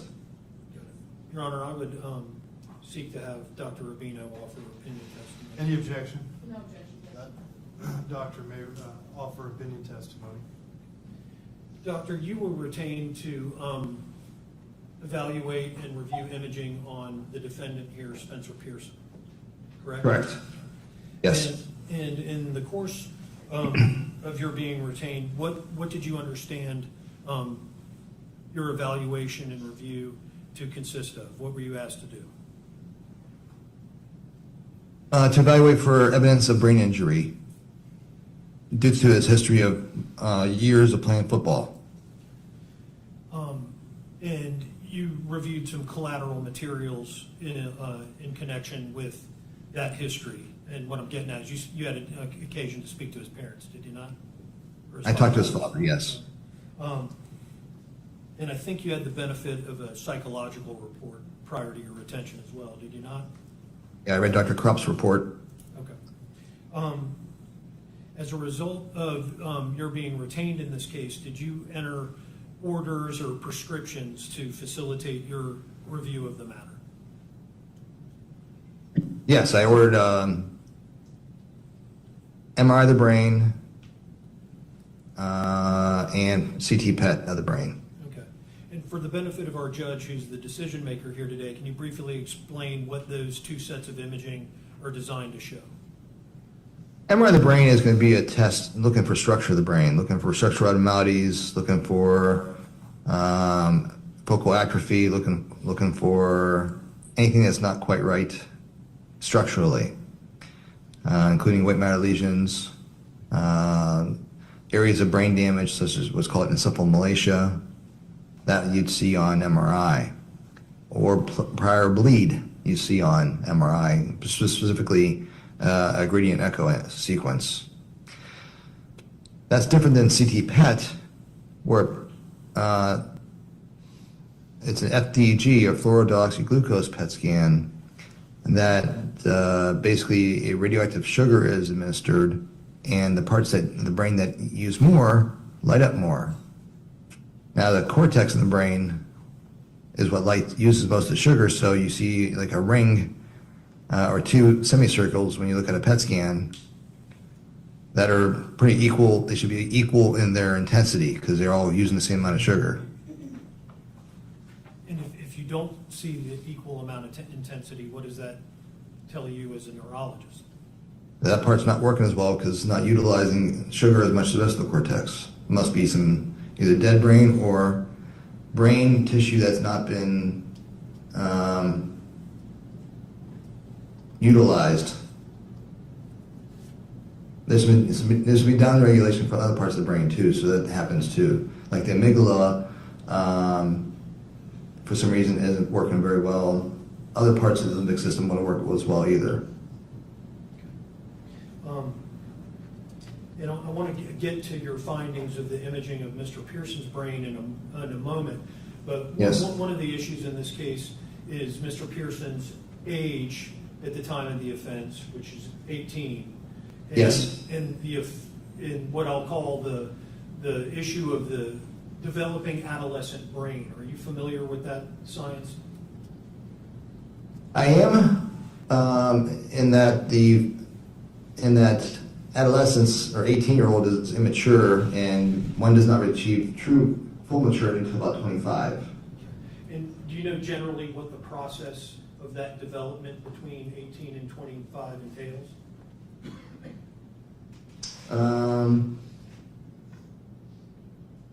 What I'm getting at is the myelination, the conversion of gray matter to white matter. That's Well, there's the myelination, there's pruning of neurons. It's basically the same process that you have from when you're an embryo to when it's part of the growing up process. and that occurs up through with the brain. 25. 25. And in connection with the pruning, is there also is that the process by which gray matter gets converted to white matter, or is that a separate process? White matter is white matter, gray matter is gray matter. You lose some gray matter as you get older, and then you reestablish more connections. And You know, there's more synapses, and that's where you get more of maturity. And what is the effect in terms of behavior with the adolescent brain? I mean, adolescents tend to be invincible. You know, they think that they can't. That's why they're used in the military. You know, the 18-year-olds get drafted because they're more willing to go than a 30-year-old. The 30-year-old's going to be more likely to say, no, I respect myself too much for that, or I can die. They can see that already. Where at 18, you don't really appreciate that as much, and you tend to be more impulsive and tend to do things that you wouldn't do when you're 30. I use 30 because that's even more distance. And is there other behaviors that are associated with the adolescent brain that start to cease after development in 25, in addition to impulse control? Well, this is not exactly my forte, so Fair enough. it's more enough for the psychologist. Fair enough. Now, in terms of the review of images with Spencer Pearson, what did your review of that imaging find? All right, his MRI showed two things. One, he had a cavum septum pellucidum. And there's a digital court reporter, I suspect. Could you slow down and repeat that? I will say it again, and I'll even try to spell it. Okay. Cavum septum pellucidum. CAVUM, septum SEPTUM, pellucidum, PELLUCIDEM. And in layman's terms, what is that condition? Everyone, during embryogenesis of the brain, these leaflets in the midbrain, in the middle part of the hemispheres, the leaflets come together, forming the septum pellucidum. However, they can be separated from repetitive traumas. They can also be not put together in the first place, which indicates maldevelopment. Is the maldevelopment, is that something that's detectable at a very young age? Yes. Okay. It's basically going to be early, either cognitive or behavioral problems early on. As a child? As a child, yes. Okay. And then the other mechanism by which that feature presents is what? From head injury, you can get the brain injury persona of being the more easily agitated, intolerant to stress, more anxiety, some attention deficit, that type of stuff. From the cavum septum pellucidum? From the brain injury. From the brain? From the brain injury that the septum pellucidum represents. Okay. As I understand your testimony, the cavum septum pellucidum is evidence of an injury to a brain as opposed to some acute injury in and of itself? It's not an acute injury. It doesn't happen all of a sudden. It happens gradually over time. Okay. And then, okay, go ahead. And you said it's evidence of a brain injury. Would that be from trauma to the head? Well, it's typically evidence of multiple head injuries. It's something you see in NFL players. And you saw that present in Mr. Pearson, who I believe was 20 years old when you had him imaged, correct? Correct. So we had the evidence of hits, repetitive hits to the head. What else did you see in Mr. Pearson's imaging? He has a lesion in his right frontal lobe, just anterior to the insular cortex and near the gray matter. And- Given his age and location, there's not a whole lot that's going to cause that besides head injuries. In layman's terms, what's a lesion? A lesion is going to be on flare and T2. You see a white, a bright spot in a gray area. That would be a white matter lesion. Okay. Is that in essence a bruise to the brain? It's a scar, actually. Scar? It's gliosis. And the location of that injury in Mr. Pearson's imaging, I think you said was in the right frontal lobe on the outside? Yes, it's towards the periphery near the cortex. Okay. And what is the significance of the location of that scar? Well, it's a scar in the frontal lobe, which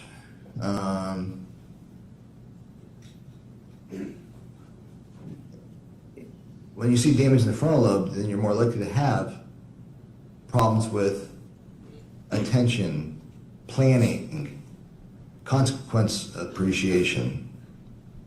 Or you don't appreciate consequences. You tend to act impulsively without appreciating the consequence of your action.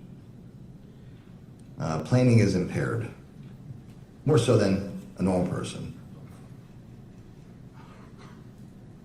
What else did you discover upon the imaging, reviewing the imaging of Mr. Pearson's brain? The other thing is going to be the PET scan. What did that reveal? That showed that there's diminished uptake in the cingulate gyrus, including the anterior cingulate gyrus, which is part of the limbic system.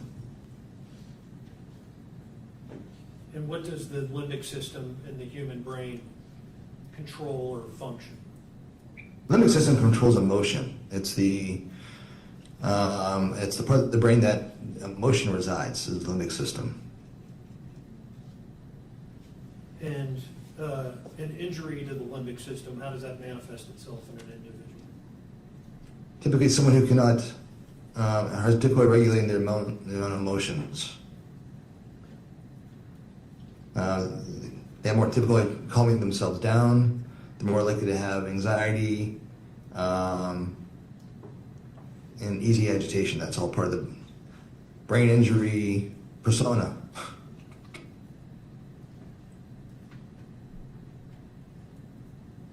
And was that the in essence the totality of your findings in terms of reviewing Mr. Pearson's imaging? Imaging, correct. Before we get to the physical examination. Correct. Okay. Correct me if I'm wrong, but these were in essence what you found in terms of abnormalities with Mr. Pearson's brain versus the typical 20-year-old? Yeah, this is not typical. Yes, it's not a part of a normal 20-year-old brain. You want to see everything nice and bright. I mean, 20-year-old brains are usually the best brains to look at because they haven't, unless they've been come back from Iraq or something like that. And to your knowledge, Mr. Pearson never served in the military? I mean, correct. Okay. And based upon his history, strike that.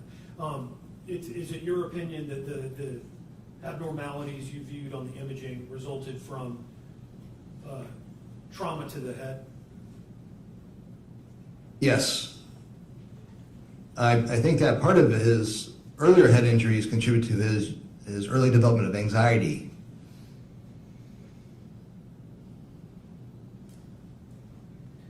And, you know, in elementary school, his grades were relatively good, but in middle school and high school, the grades turned terrible. And Just to be clear, you haven't reviewed Mr. Pearson's transcripts or anything, have you? no, just from what he told me, his grades were. Okay.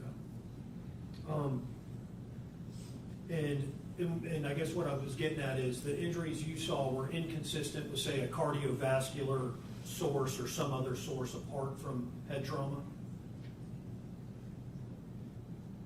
Yes, his blood pressure was normal. He has no history of heart disease. He has nothing that suggests that he has any kind of reason for vascular disease. He's a non-smoker. And therefore, your opinion is that those abnormalities or injuries are a result of head trauma?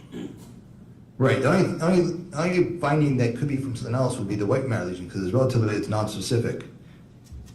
It is my opinion that it's traumatic because he's got no risk factors for vascular disease.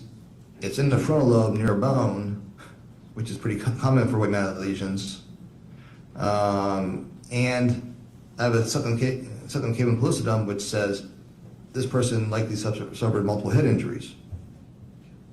Now, there's been discussion, and I may have fueled it, about whether Mr. Pearson suffered from chronic encephalopathy, CTE, or chronic traumatic encephalopathy, if I'm saying that right.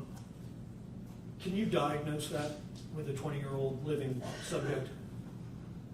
No, we're talking about chronic traumatic encephalopathy, CTE. And no, that cannot be diagnosed and when someone's alive. And there may be some better tests coming out that may shed light on who's going to get CTE. CTE is going to be more of a degenerative process that happens later in life, like an Alzheimer's process, but happens younger and they get demented with worse behavior very quickly.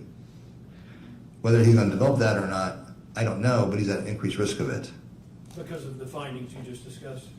Findings he has, but he has altered behavior already from having head injuries, but I don't know if it comes to the level of calling it CTE or opining that it will go into CTE. Are you aware of the studies regarding CTE and what I'll call overlap between the findings you're discussing here today, the cavum, septum, pellucidum, and whatnot, and those findings being later determined to be present in post-mortem autopsies of brains of people confirmed to have CTE? Yes, that's why we retrospectively say, hey, this is what we see in people with CTE. We can see it on MRI now. Therefore, it must be from a head injury, or the history is compatible with it. And what was that overlap with Pearson? What were the findings you saw that is consistent with people later diagnosed with CTE? The cavum, septum, pellucidum. Evidence of repetitive head injuries. Right. That's what CTE is, not from just one head injury. It's typically from multiple subconcussive injuries. And unfortunately, Spencer, playing football at 6 years old, sustained multiple subconcussive injuries, and it wasn't until high school that they took people out for concussion protocols. When he was in grade school and middle school, according to his dad, there wasn't any supervision. They just basically hit their heads all the time, and no one thought anything of it.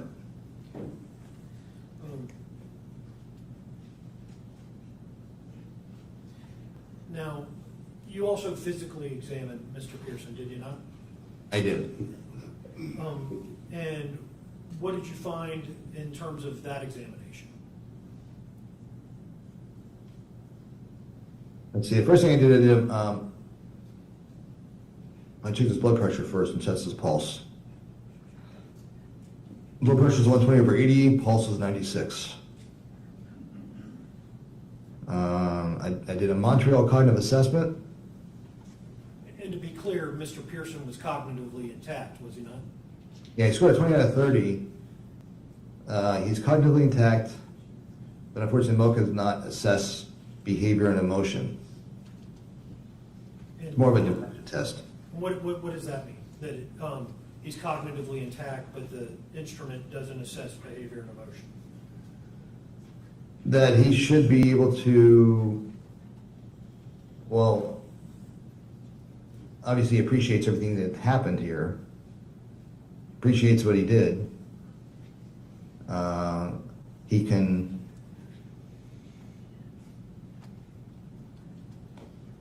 I mean, you really shouldn't have any problem like following directions and stuff like that. But in terms of behavior, that may be impaired for the reasons you discussed? Right, the other non-cognitive aspects of head injury, which is easily agitated, anxiety, poor planning,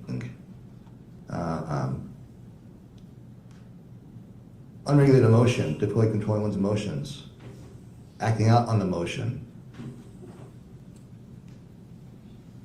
that type of thing. Okay. And I interrupted. What else did your physical examination reveal? Cranial nerves, he had a little bit of, he had nystagmus in his left eye, just his left eye, when looking to the left. What does that tell you as a neurologist? That there's some type of interruption in the midbrain within the what's called medial longitudinal fasciculus of the midbrain. It's just something you see in people with head injuries. That nystagmus in the left eye is further evidence of head injuries. Yes. Or if it's in both eyes, it could be from a bad ear. Semicircular canal is being off. You get nystagmus from ears, but because it was just one eye, it couldn't have been ears. It had to be. And in your, beyond a reasonable degree of medical probability, that's a symptom of a head injury. Yes.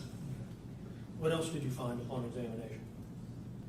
I assessed his motor examination. He had full strength throughout, but he had a little bit increased tone on the left. That's when I asked him to distract him with moving his right arm, and then I passively move his left arm, and I checked for resistance. There's some resistance there that he shouldn't have had.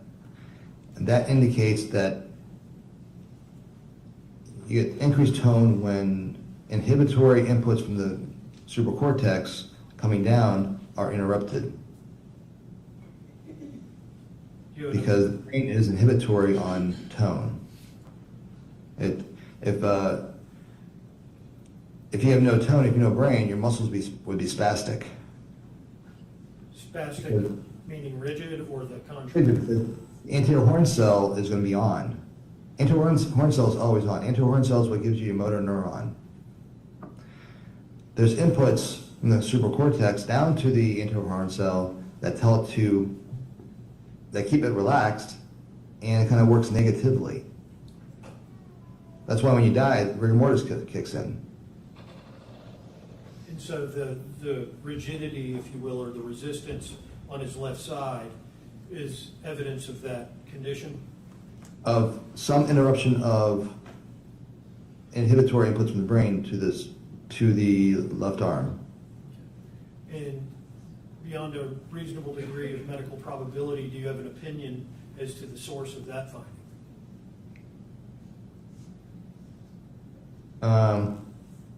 Yes, so it's going to be upper motor neurons affected. Can you say what the... I can't say it's his brain or his spinal cord because there's evidence of spinal cord damage too. So we'll get there. Any other findings from the motor exam, or? That was it for that. Okay.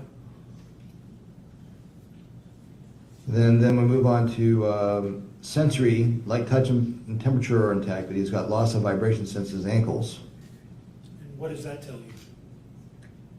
That he has proprioceptive loss. And what is the significance of that finding? That he's more likely to fall in the dark. What it means is either has B12 deficiency or is somehow affecting his dorsal column of the spinal cord. And in layman's terms, what does that mean? That means he's either pinching his spinal cord or he's got some kind of deficiency. So I look for other things to get evidence of what else lends itself to this, which would be his deep tendon reflexes. And how did he exhibit on that examination? He had pathological reflexes. He was brisk throughout his arms, and his patellas with his ankle jerks revealed unsustained or sustained clonus.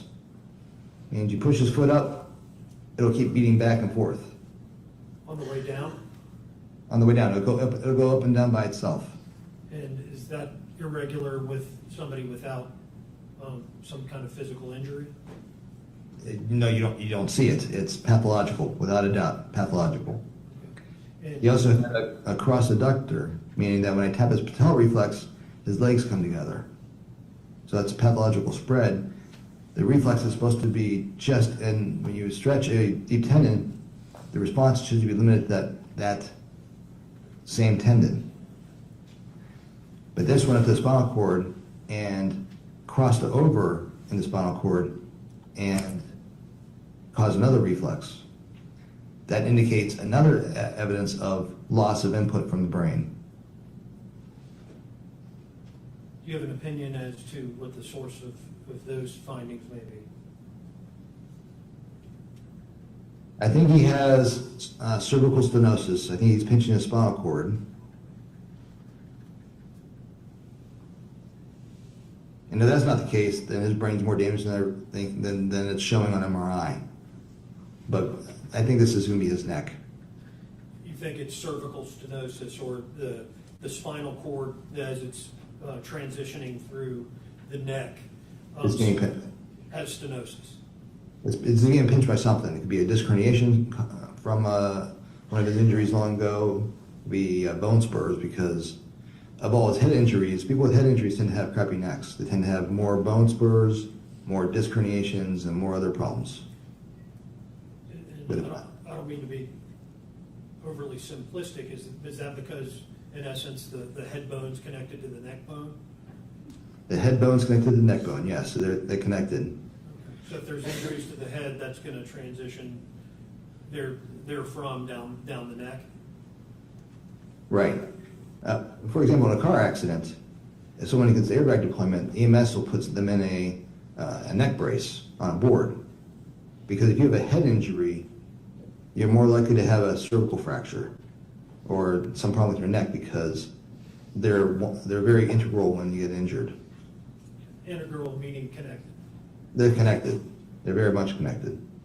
Now, is there a medical procedure or treatment that Mr. Pearson could undergo to repair or try to ameliorate the effects of that cervical stenosis? Well, first we need to have an MRI of his cervical spine to see what level it is and what needs to be done. And if it's not cervical, you have to look at thoracic.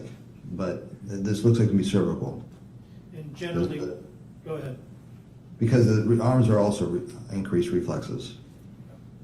which would indicate a cervical injury. They indicate it's going to be high cervical.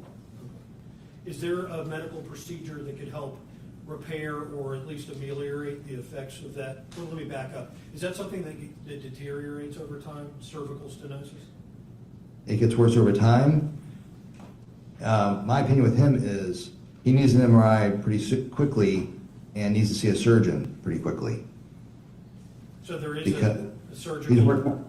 Yes, surgery to decompress. This could be anterior cervical. This could be anterior cervical discectomy with fusion. Now they're doing arthroplasties or arthrodesis, which is putting the artificial discs in. It all depends on the pathology that's present on the MRI. And unfortunately, when you were retained and the orders were entered, it didn't encompass a cervical spine MRI, did it? No, it wasn't until I examined him that I saw that he had these ridiculous reflexes that warrant further testing. And if he doesn't get treated for that condition, what is the prognosis for Mr. Pearson moving forward? That he would have progressive problems walking and would develop spasticity in his limbs and neuropathic pain through his legs and arms. And eventually he won't be able to walk anymore if untreated. But surgery could remedy that. Yeah, absolutely.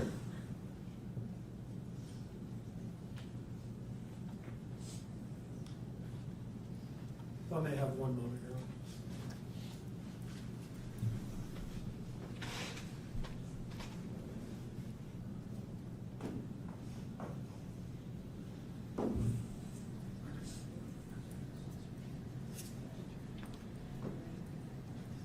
Dr. Rubino, I don't have any further questions. Thank you. I believe the state does.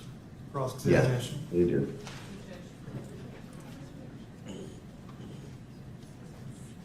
All right, it's noon, but I'm going to say good morning, Dr. Rubino. Good morning. Good seeing you again. Same I'm just here. going to cover some things that council just went over with you. So first and foremost, I just want to start out, you are not a psychologist, correct? Last time I checked, I'm not a psychologist. All right, and when we spoke last week, you actually had said that psych isn't even in your vocabulary. You've never given an opinion. You've never given an Right. opinion about psychology in court, correct? Correct. Other than some psychological symptoms that arise from brain injury, such as anxiety and increased tolerance to stress, those are psychological, but I'm not a psychiatrist saying that he's got bipolar disorder, if he's got schizophrenia or anything like that. I'm not there to say anything like that. Of course, and when you're talking about these things that you just mentioned with counsel that would fall under the umbrella of psychology, let's say the depression, the anxiety, the behavioral issues, you're basically talking in generalities, right? Yes. These are things that... In brain injury, you generally have people who are more easily agitated, poor planning, loss of appreciation of consequence, especially in the heat of the moment. These are very common, pervasive frontal lobe injury issues. So basically, these are things that you've learned through your schooling in the course of your career and reading studies on this, that these are things that are generally associated with brain injuries that you've seen on these scans. Is that correct?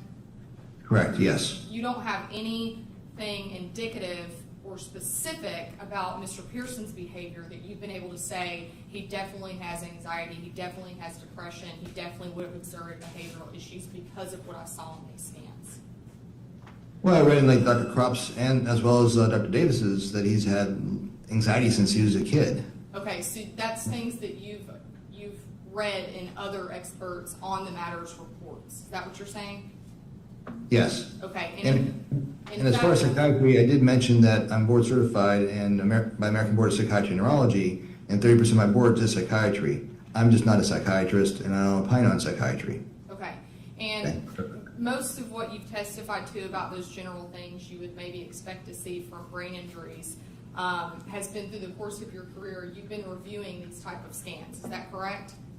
Yes. Okay, but you also said that you can't specifically correlate that to behavior, right? And I'll clarify. I think let me clarify. I think when we discussed, you had said that in order to actually make the connection specifically to someone's behavior, a psychologist would need to complete an 8-hour psychology test to better have those findings, right? Right. A neuropsychology evaluation is helpful in determining executive function, more so than a MOCA or a psychologist.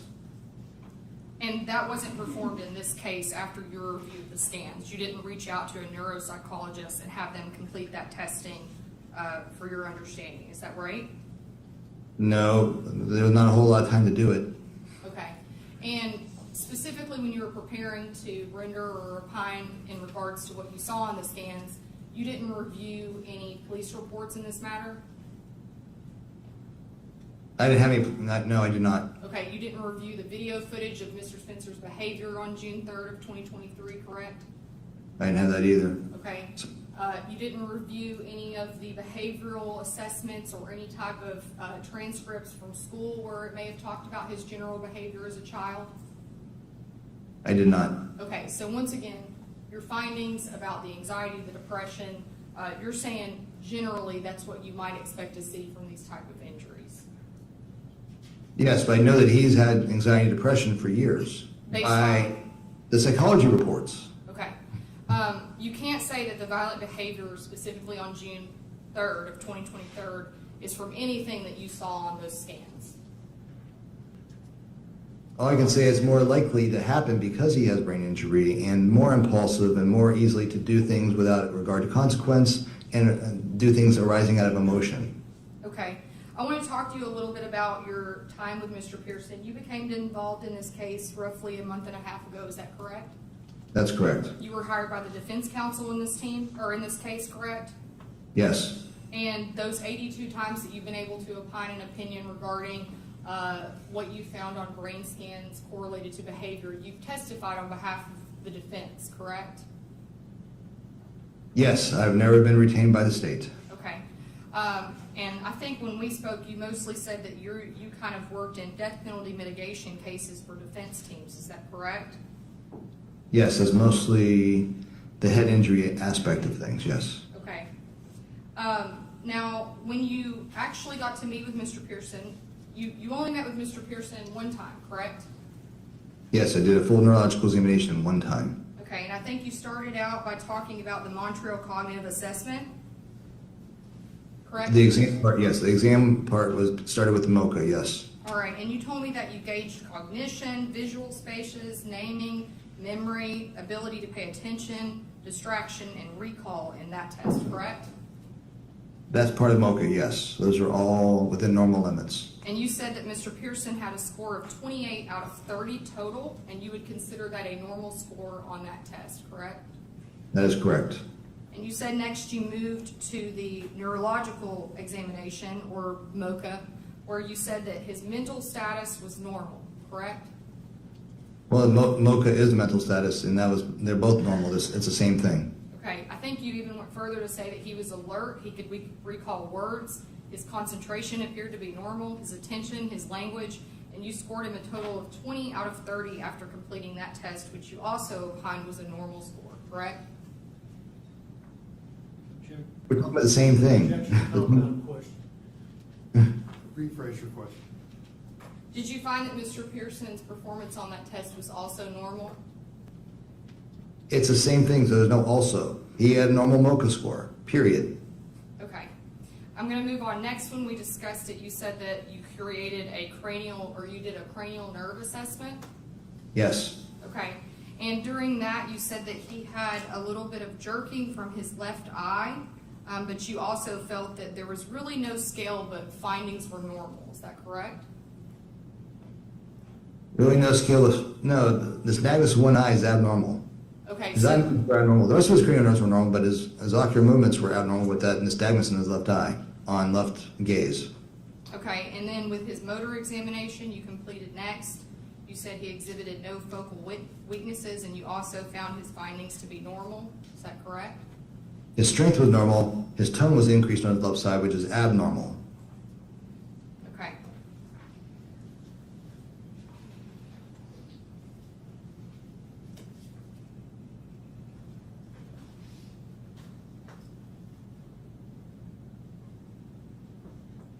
You stated after all of your review of the scans and your physical assessment of Mr. Pearson that you would not consider Mr. Pearson's scans to be as severe as most that you have seen over the course of your career. Is that correct?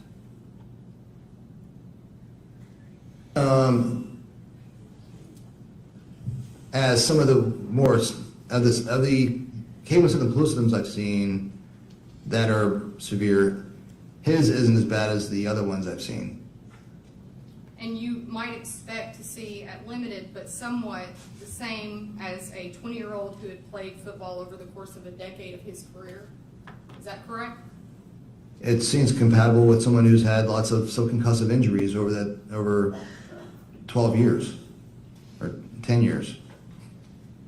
You consider his overall performance on the testing that you performed average as compared to most of his peer group. Would that be a correct assessment? Are we talking about the MOCA again? Yes. That would be average. It's just meaning he's cognitively intact. For someone his age of normal faculties, right? Everybody should be a normal MOCA at 20. Okay. And earlier on direct examination, you made a statement. I want to ask you about that. You said that when you did the cognitive assessment, it appeared that he was able to appreciate what he did. He was able to appreciate his actions, correct? After the fact, he was able to realize that he did something very bad or very wrong and feels bad about it. And just once again, to be clear, you said on direct examination there could potentially be a correlation between his head injury and the anxiety he suffered when he was younger. But you would agree with me that you didn't see anything that would indicate that there was causation. For instance, you can't say if he didn't have the brain injuries, if he still would have suffered anxiety. No, I just know that he had early head injuries, and there is really no psych history in his family. Where would the anxiety come from? Okay, and the psych history with his family, you're meaning when you spoke with his father, what his father had told you. Right. Not people in his family aren't necessarily depressed and anxious all the time. Not like he is. What separates him out? Why does he have all this anxiety as a kid? All right, one moment, Judge. That's all I have for you, Doctor. Thank you. Can you redirect? Briefly. And this is just a curiosity question. Is the cavum septum pellucidum something that would get progressively worse over time, or does that get progressively worse with the continuation of repetitive head injuries? It gets worse with a continuation of repetitive head injuries. So if he were to go on to play college and college football and NFL football, he would be pretty much guaranteed having CTE when he's 45.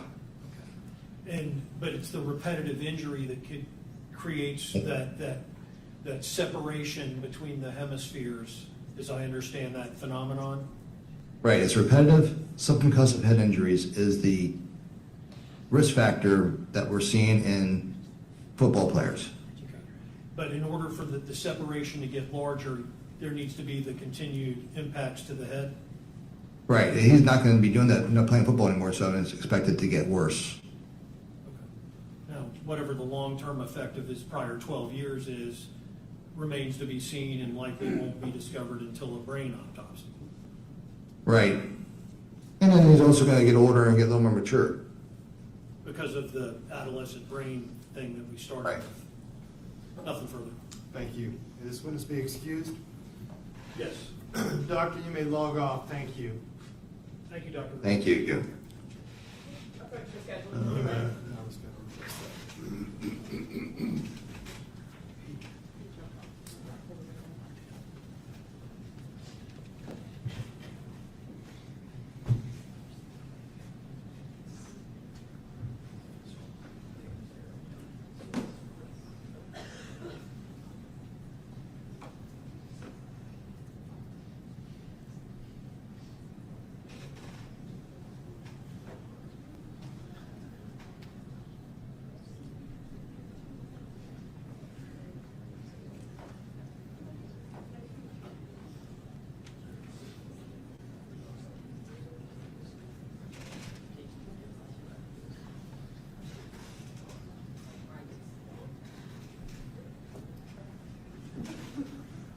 Okay, sounds like a good time for a lunch break. It's 12:15.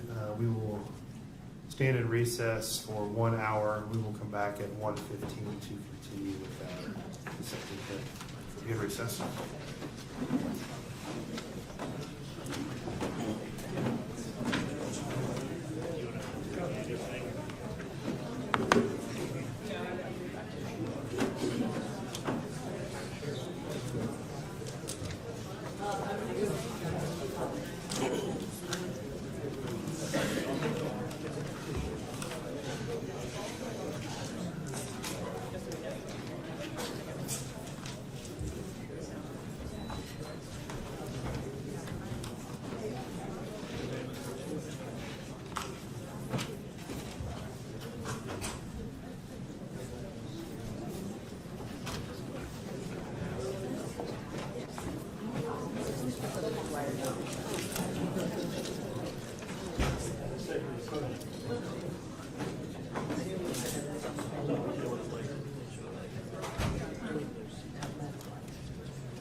hear me? Yes, sir, I can hear you. All right, sir, if you'll raise your right hand, please. Do you swear or affirm the testimony you're about to give will be the truth, the whole truth, and nothing but the truth, so help you God? Yes, I do. All right, counsel, you may inquire. Thank you, Judge. All right, good afternoon, Doctor. Can you go ahead and state your first and last name for us, please? My first name is Michael. My last name is Heed, spelled H-E-I-D. And what do you do for a living, sir? I am a trauma surgeon at Memorial Hospital in Jacksonville, Florida. How long have you been doing that? I've been a trauma surgeon in Jacksonville since 2019, and I've been a trauma surgeon since 2020. I'm sorry, since 2000. I'm sorry. That's okay. Any specialty or any specific field of expertise that you complete surgery in? I completed a board certified in general surgery, and I did a fellowship training in surgical critical care. All right. And at some point in time, do you remember seeing a patient by the name of Madison Schemitz? Yes, I do. And when was that? According to the records, that was on June 3rd, 2023. And what were the circumstances of you coming in contact with Ms. Schemitz on that day? Ms. Schemitz was transported to Memorial Hospital, Jacksonville on the evening of June 2003 as a level 1 trauma alert due to sustaining multiple injuries to her chest and back, which were consistent with stab wounds or lacerations. How long was Madison under your care? She was admitted to the hospital on June 3rd, and she was discharged on June 12th, which was 10 days total in the hospital. Did she get to go home at that time? I believe she was admitted to inpatient rehab upon discharge from the acute care setting or the hospital. Okay. Now, you had mentioned your primary reason for seeing her were stab wounds. What type of damage was actually done to her body? Well, she sustained multiple lacerations, which, as per the verbal report from the responding EMS crew, was due to an altercation with a young male believed to be stab wounds of an unknown object. There were multiple lacerations to her back. During the initial evaluation, as we do from a trauma surgery standpoint, we diagnosed a collapsed lung on the right side, a collapsed lung on the left side, and then there were multiple lacerations to her back, a laceration to her right chest, and also her right upper extremity. Did she have any broken ribs or any other injuries that you can recall? I'm not familiar with broken ribs that I saw in regards to the medical records. She did have a thoracic vertebrae number 4 spinous process fracture, and she also had a ligamentum flavum injury. The ligamentum flavum is a ligament. It's fibrous tissue that connects the vertebral bodies together, and that was at the level of the T4, the thoracic vertebrae number 4 level. Okay, and judge's permission to approach and get someone to report. So, Judge, this is marked right now as states ID A, but I believe we do have a stipulation for it to come in. Defensive stipulation. All right, what was previously marked for identification as State's Exhibit A will be received into evidence as State's Exhibit number 1. I'm just going to ask the published judge. You may. Okay, Dr. Heed, I had previously sent you 4 photographs. I just want to ask you a couple questions about those photographs, okay? Yes, ma'am. Can you see our screen, sir? Yes, ma'am. Okay, so let's talk about these 2 here that you see. What exactly does this depict? The picture on the left appears to be the laceration that Madison sustained to the right upper extremity. Okay, and what about the one on the right? And the one on the right appears to be the laceration she sustained just to the right upper chest area. I think it's just above and to the side of the right breast. Did either of those photographs that we just showed, did that have to take surgical intervention at any point? They both had to be surgically repaired in layers, meaning closing the deep layer of the tissues and then closing the skin level. The one on the chest, or the picture on the right, most probably is the laceration that resulted in having a collapsed lung on that side, and therefore we needed to insert a chest tube or a tube that went into the right pleural cavity or the space in between the chest wall and the lung to evacuate air that accumulated in there from a puncture of the lung itself. Okay. And I'm going to ask you the same thing about this, sir. What exactly does this depict? I'm not really sure. There's definitely a laceration. due to the closeness of the picture. I really can't tell the proximity of it, where it's located on the body. Okay, I'm going to show you one last photo. Or I'm sorry, I have two last photos. So this right here is kind of an overview. Is that correct? That is correct. That is the patient, Madison, in the operating room prior to us doing the surgical repair of those lacerations. She is laying on her left side, so the left of the picture would be where her head is, the right of the picture would be where her waist and feet are. The largest laceration we see there is right around the spine area, and we see multiple lacerations to the back in varying sizes and varying depth. Okay, and then what does this photo depict? That would be the post-surgical repair of all those lacerations. So we approximated or brought together the skin and also the tissues underneath in multiple layers, whether we used staples, and some of them we used actually sutures to close those lacerations. Roughly how many lacerations or stab wounds did you have to have surgical intervention to close? In looking at the operative report, there was a laceration to the right upper extremity. There was a laceration to the right anterior chest region. There was a laceration to the right axilla region, which is like underneath the armpit area. There was a laceration, and then I think there were 9 lacerations to the back that we repaired. Other than what we've talked about with the treatment of those wounds, was there any surgeries or any other treatment, life-saving measures that Madison had to undergo? So Madison also underwent surgery by the neurosurgeon, who on June 4th operated on her and performed a thoracic vertebrae number 4 laminectomy and traumatic dural repair. A laminectomy is removing part of the bone of the vertebral body, that being the lamina, usually to decompress the spinal cord area because of fluid that builds up. And then there is a lining around the spinal cord called the dura, which is a fibrous tissue that was lacerated, and that had to be surgically repaired so that the cerebral spinal fluid could stay within that spinal cord area and not actually leak out. The injuries that Madison sustained that you became aware of, whether it be through your surgeries or through the files or the medical records for Madeline once she got into your care, would you consider any of those injuries life-threatening? Yes, I would. And what were some of those? The one that was the most concerning was, from a life-threatening issue, was the stab wound to a laceration to her right chest.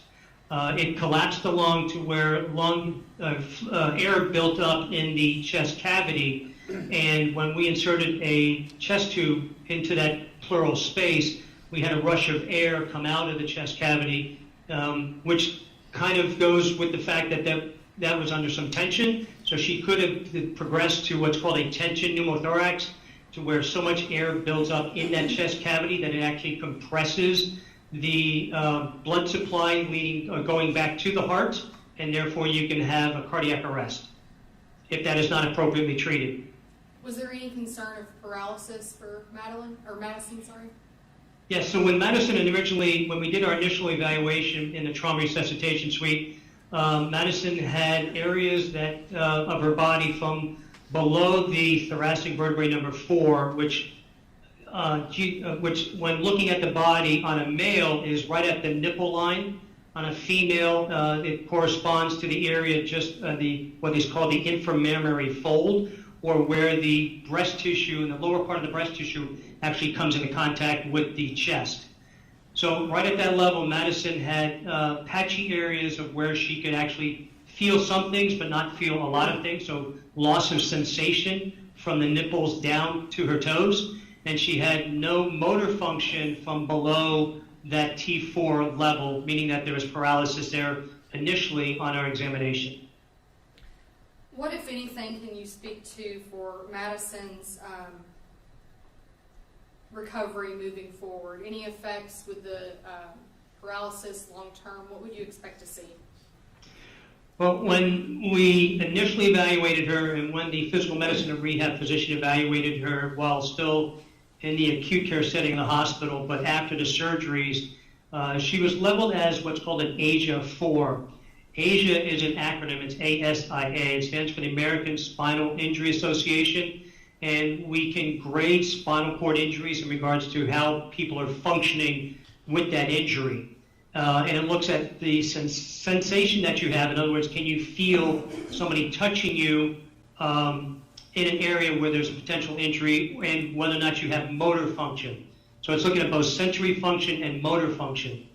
Madison was graded as an ASIA B. So the ASIA score goes from A to E, with A being no function and no motor or sensory at all, and E is normal function. So she was at B, which meant she had spotty areas where she could feel some things, but a majority of her body she could not have the sensation of touch, although the nipple line or the injury line. And then initially she had no motor function below the nipple line either, or the T4 level. All right, one moment, sir.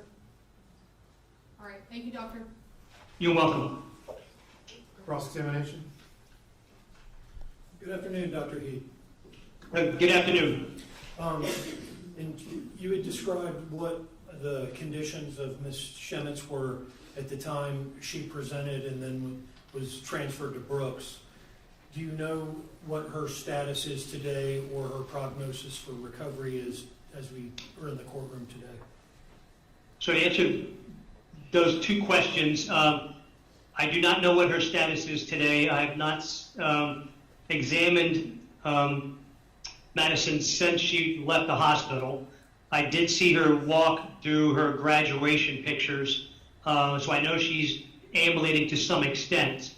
In regards to future recovery, we do know, and again, I'm not a specialist in physical medicine and rehab, so this is just speaking out of what I know from the textbooks, that as an ASIA B injury, that you can progress and improve to an ASIA D level in about 40% of the cases.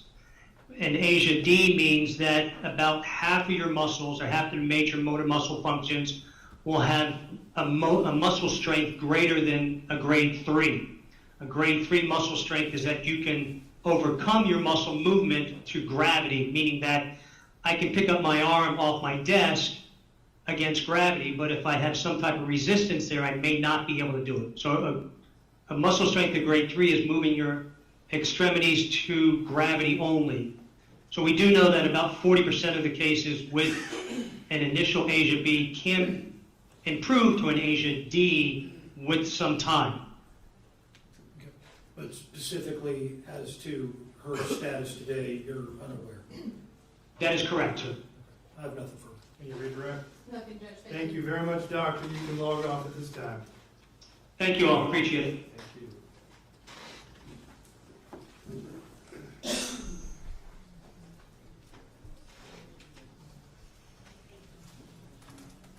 Your Honor, at this time, we have one brief victim impact. If we may do that, that person has to leave soon. All right. And then we'll move on to the next doctor. Do you want them to come to the witness stand or come to the podium? Whatever Your Honor It's prefers. up to you. Okay. Witness stand is fine. All I'll right. leave that to the witness. The state would call Eileen Simpson. Wherever you're comfortable. There.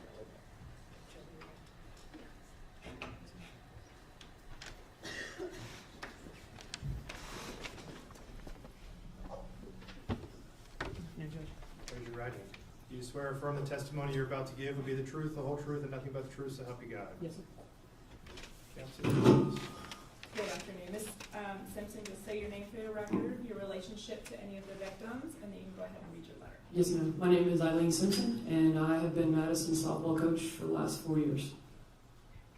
You can go ahead and read. You want the court to know. Thank you. Honorable Judge Smith, thank you for taking the time to listen to our heartfelt letters on this very sad and emotional day. On June 3rd, 2023, changed the lives of so many people, but none more than Madison Schemitz. I was getting ready to go to a softball event when I got the call that Madison and Jackie had been stabbed and were on the way to the hospital. I arrived immediately, only to find Jackie arriving by ambulance. She was bloody, confused, disoriented, and absolutely broken. All she could tell me was he stabbed her. She begged me to find Madison. I found Madison. She was bloody, tubes everywhere, doctors and nurses all around her. She looked so sad. I will never forget the look on her face. As only Madison would be, she asked about Jackie. Soon it would be time for Madison to be rushed to surgery. There was no one that was going to keep Jackie from walking her precious daughter and being by her side. I helped Jackie get into Madison's room, and the emotion was unlike anything I had seen in 32 years of law enforcement. They were both scared, and Madison left for surgery, and Jackie had to leave to get medical attention. This day changed Madison's life forever. Madison was going to be a high school senior. She was going to be the captain of her softball team. She had plans to attend college. She was the best big sister anyone could have. She was the best friend anyone could have. She was the best daughter a mom could have. Madison was loved by everyone. She is smart, kind, funny, and most of all, honest. Over the next few hours, I watched Jackie agonize over the condition Madison was in. For a while, we did not know if Madison would live or die. A JSO officer found me to tell me that some of Madison's friends were in the quiet room, and they needed me to go down there and talk to them. Most of them were my girls from our softball team. I'm used to pulling it together, but when I opened the door, the room was absolutely full of friends, teammates, and parents all crying and sobbing. Those kids were there for Madison. They were terrified of what they were seeing. None of the kids left. They stayed all night into the next morning. I watched Jackie in total fear of what could happen to younger children that were at home alone. Jackie and Madison went to a local restaurant for food. Who would ever think that the outcome of lunch would be your children were home alone and your daughter was in life-threatening condition? And you had sustained very serious stab wounds yourself. Jackie had to be brave and eventually tell her younger children what happened to their beloved sister. I watched Jackie struggle for the hope that her daughter would be okay and her children were okay. Over the next hours, Madison went into surgery multiple times. Each time she came into a room, as only Madison would do, she asked about her mom. Madison is a selfless human being that did not deserve this. I listened to neurology doctors provide details that no mother should ever have to hear. The number of stab wounds, the holes in her spinal cord, her lungs. As if one stab wound wasn't enough, she was attacked from behind by a coward over and over again because he couldn't make her his girlfriend. Over the days, weeks, and months, Madison has done only what Madison could do. She fought back with a vengeance. She laid in a bed until she was strong enough to start therapy. The girl with the severed spinal cord walked. She walked and hit a softball again at her senior night at our PB Sharks game. She walked for graduation. She walked at every game as an inspiration to everyone. Madison has been a fighter her entire life. She does not know a stranger. She finds the good in everyone. She listens. She would do anything for anyone. As much as she has been able to recover, she still has limitations. She can't run. She has to be in her chair a lot. She doesn't just get to take a shower, go to the mall, do her crazy TikTok dances without limitations. As much as she has accomplished with her recovery, her One Love cause, her speeches to many different groups, she's limited. Limited by the selfless acts of her attacker. The emotional impact this has had on Jackie and her family is unspeakable. As a parent, all you want to do is protect your children. When Madison first went back to high school, Jackie sat outside waiting on her because of the fear she had, afraid that her attacker would be released and come after Madison again. In life, there are holidays like Christmas, Thanksgiving, birthdays. And for Madison and her family, there is June 3rd every year. This selfish human being and his selfish acts will be their holiday forever. They do not get to forget the day they went for food and left in a helicopter. I know Madison, and she will take this in stride, and somehow, as only Madison would do, she will find the best in this. This does not excuse it, lessen the damage, the lingering health issues, and the anticipation when the month of June rolls around every year. This bright star of a young woman did not deserve this. Madison is an amazing fighter that does not need to worry her entire life about what if he gets out. She deserves to be able to close the book on this nightmare and continue to grow from her wheelchair. She has and continues to have limitations and does not deserve the fear that this could happen again. So if Spencer wanted to make her suffer, he did just the opposite. Madison attended her senior year of high school. She was the captain of her softball team. She walked for her graduation and she is attending college. She is the best daughter, sister, friend anyone could ask for. Despite his actions, this courageous young girl will make this limitation somehow positive. Thank you.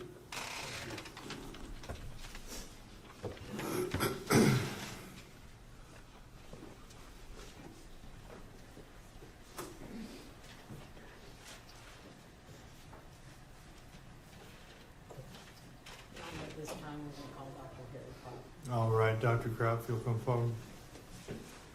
See here.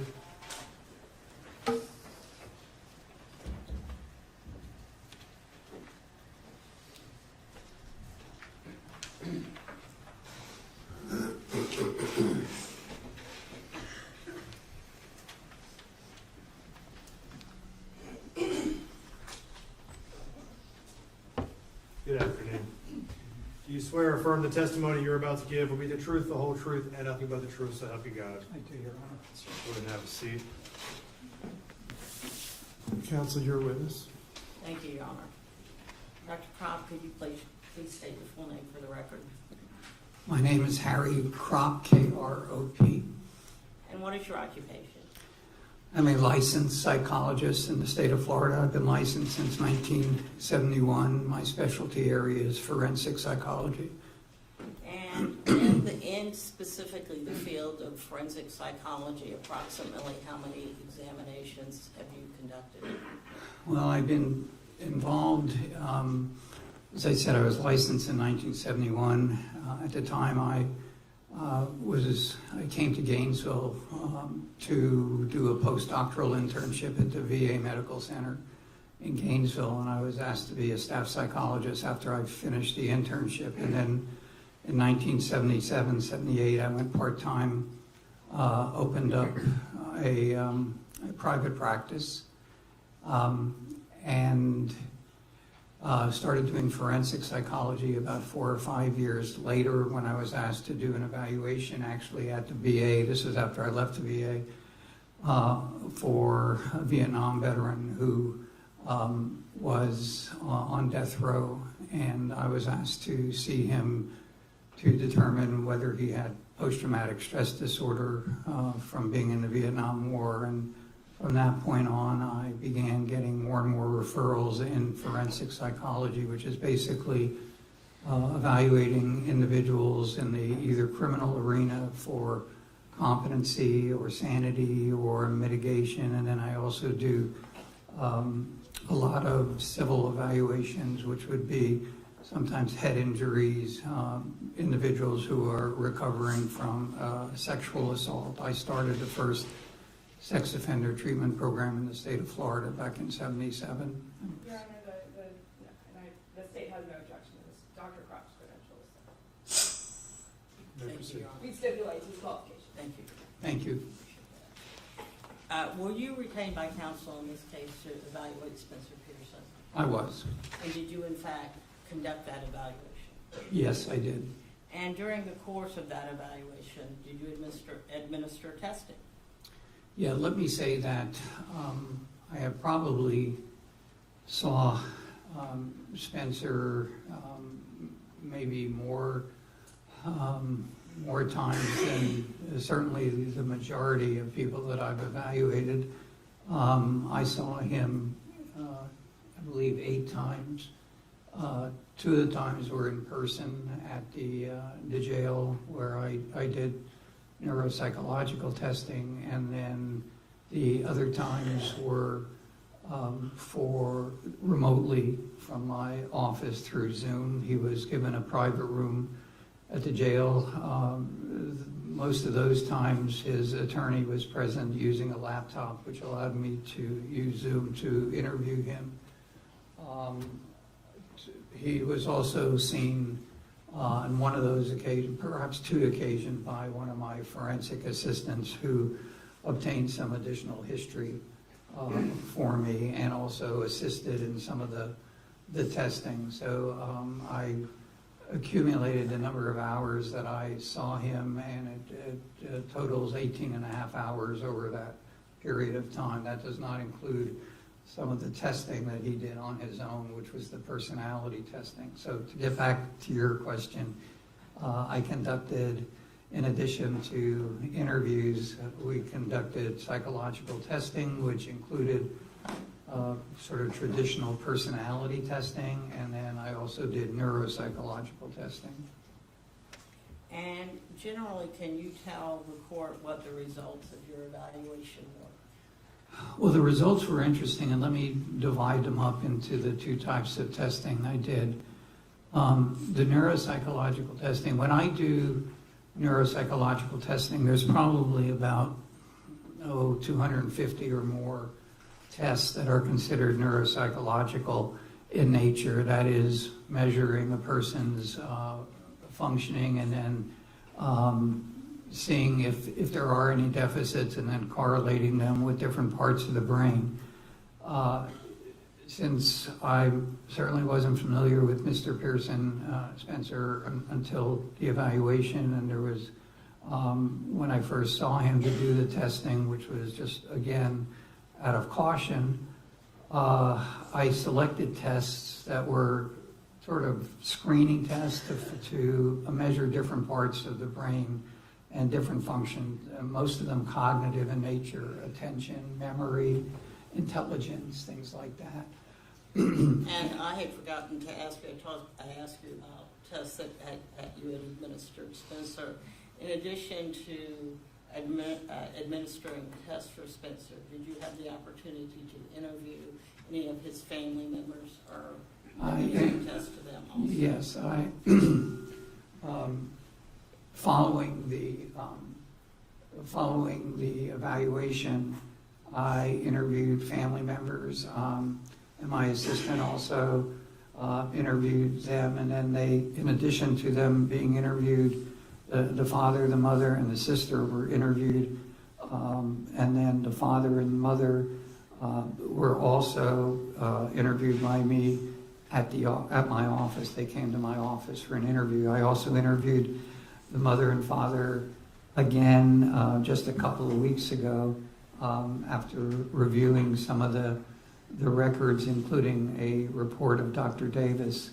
And if I can say, prior and during the evaluation, in addition to my interviews with Spencer, you and your office provided jail records for me, police reports, video surveillance, medical records from UF Health, which is where he went after the incident.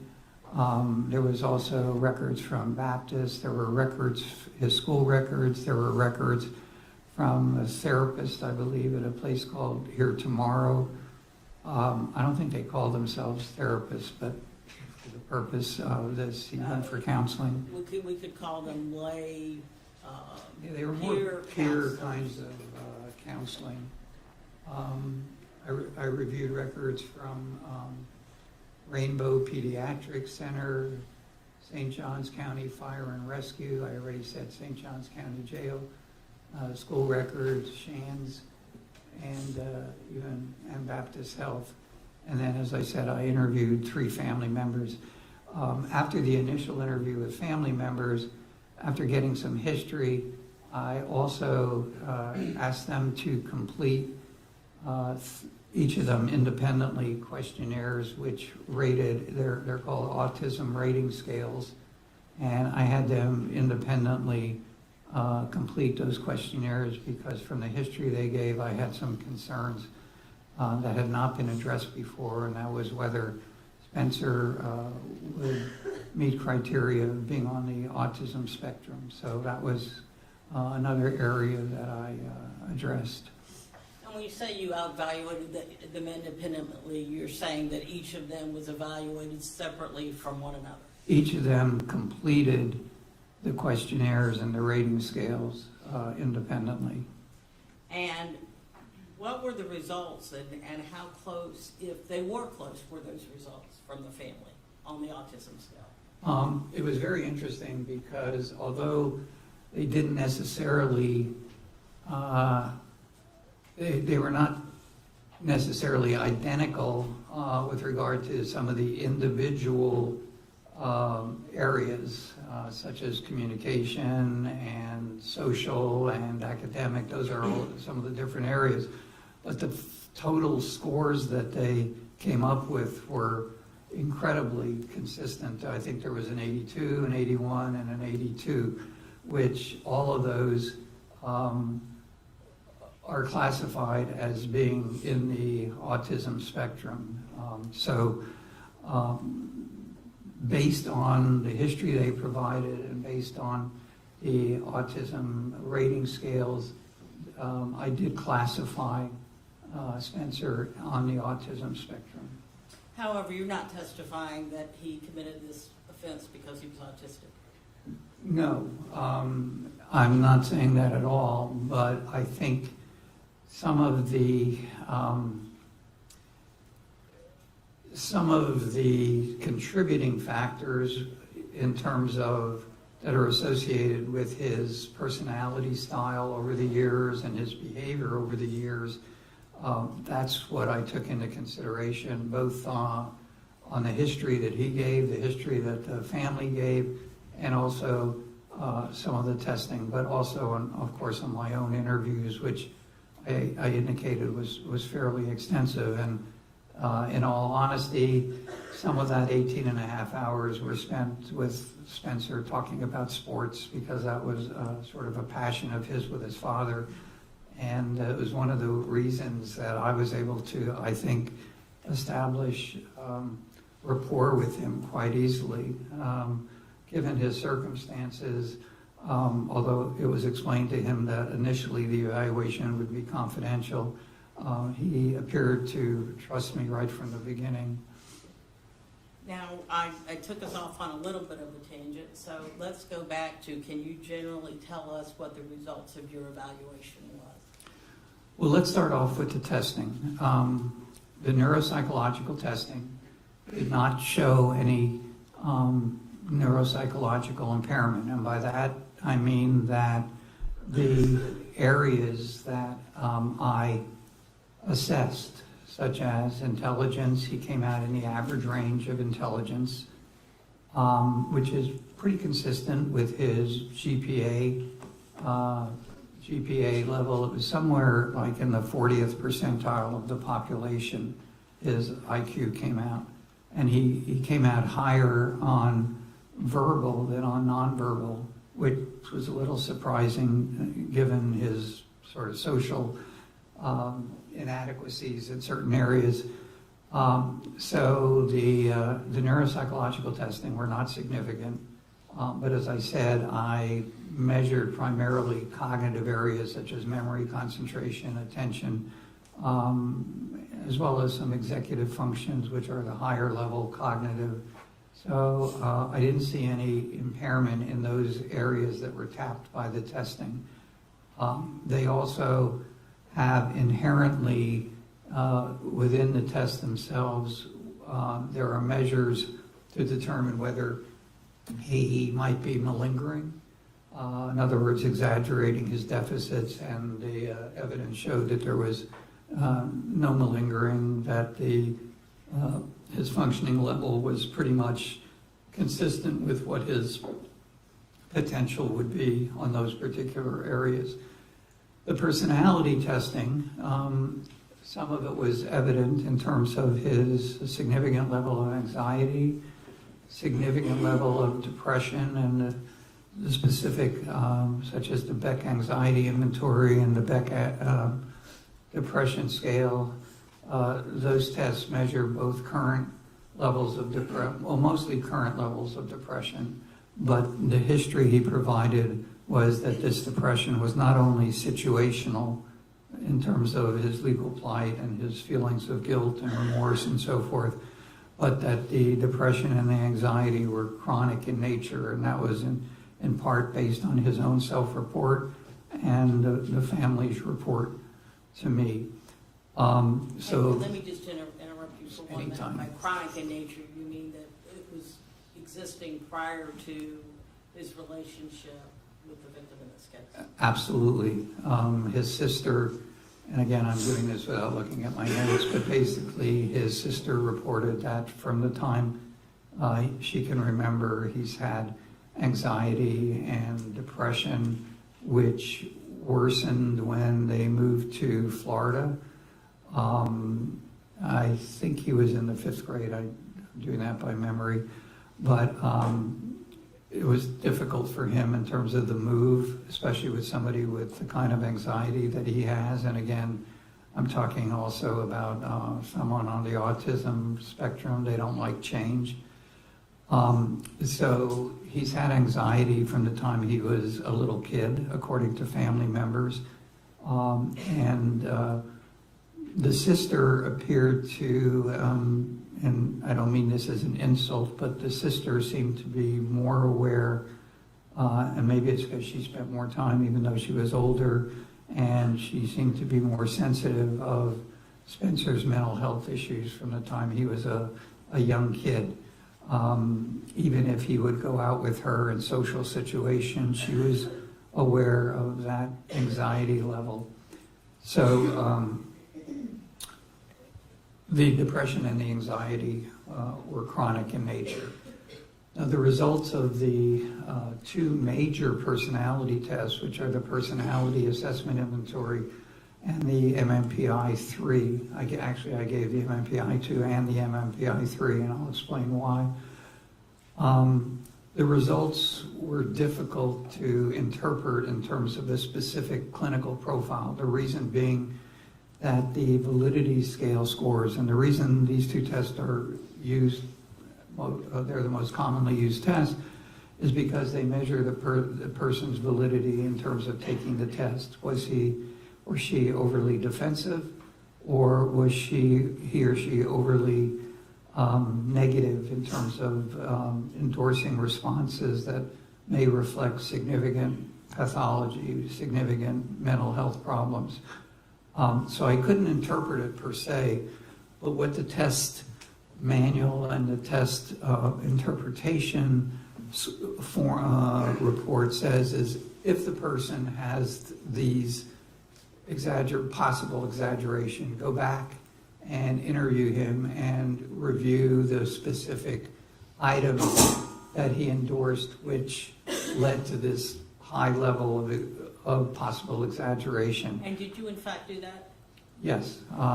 Fortunately, I was able, especially because of Zoom and being able to do it remotely, I was able to go back and review. Actually, I went in person to review the items which he endorsed, and some of these were things like I hear voices,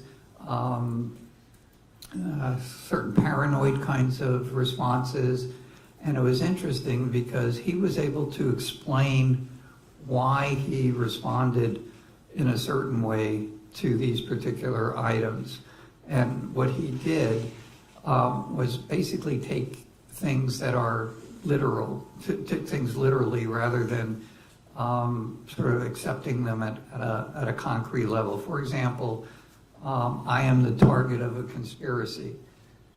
He answered yes for that. Now, most of the time when somebody endorses that, unless they're blatantly psychotic and delusional, that would be seen as maybe he's exaggerating. So when I talked to him about, and again, I'm just picking one item, he's talking about what he felt was after he broke up with Madison, his friend deserted him and was angry with him, and all the boys and all of his peers were talking about him and so forth. And whether that was true or not, he perceived that. And so based on his explanation of all of those items, I did not believe that he was exaggerating or malingering. And in fact, one of the things that the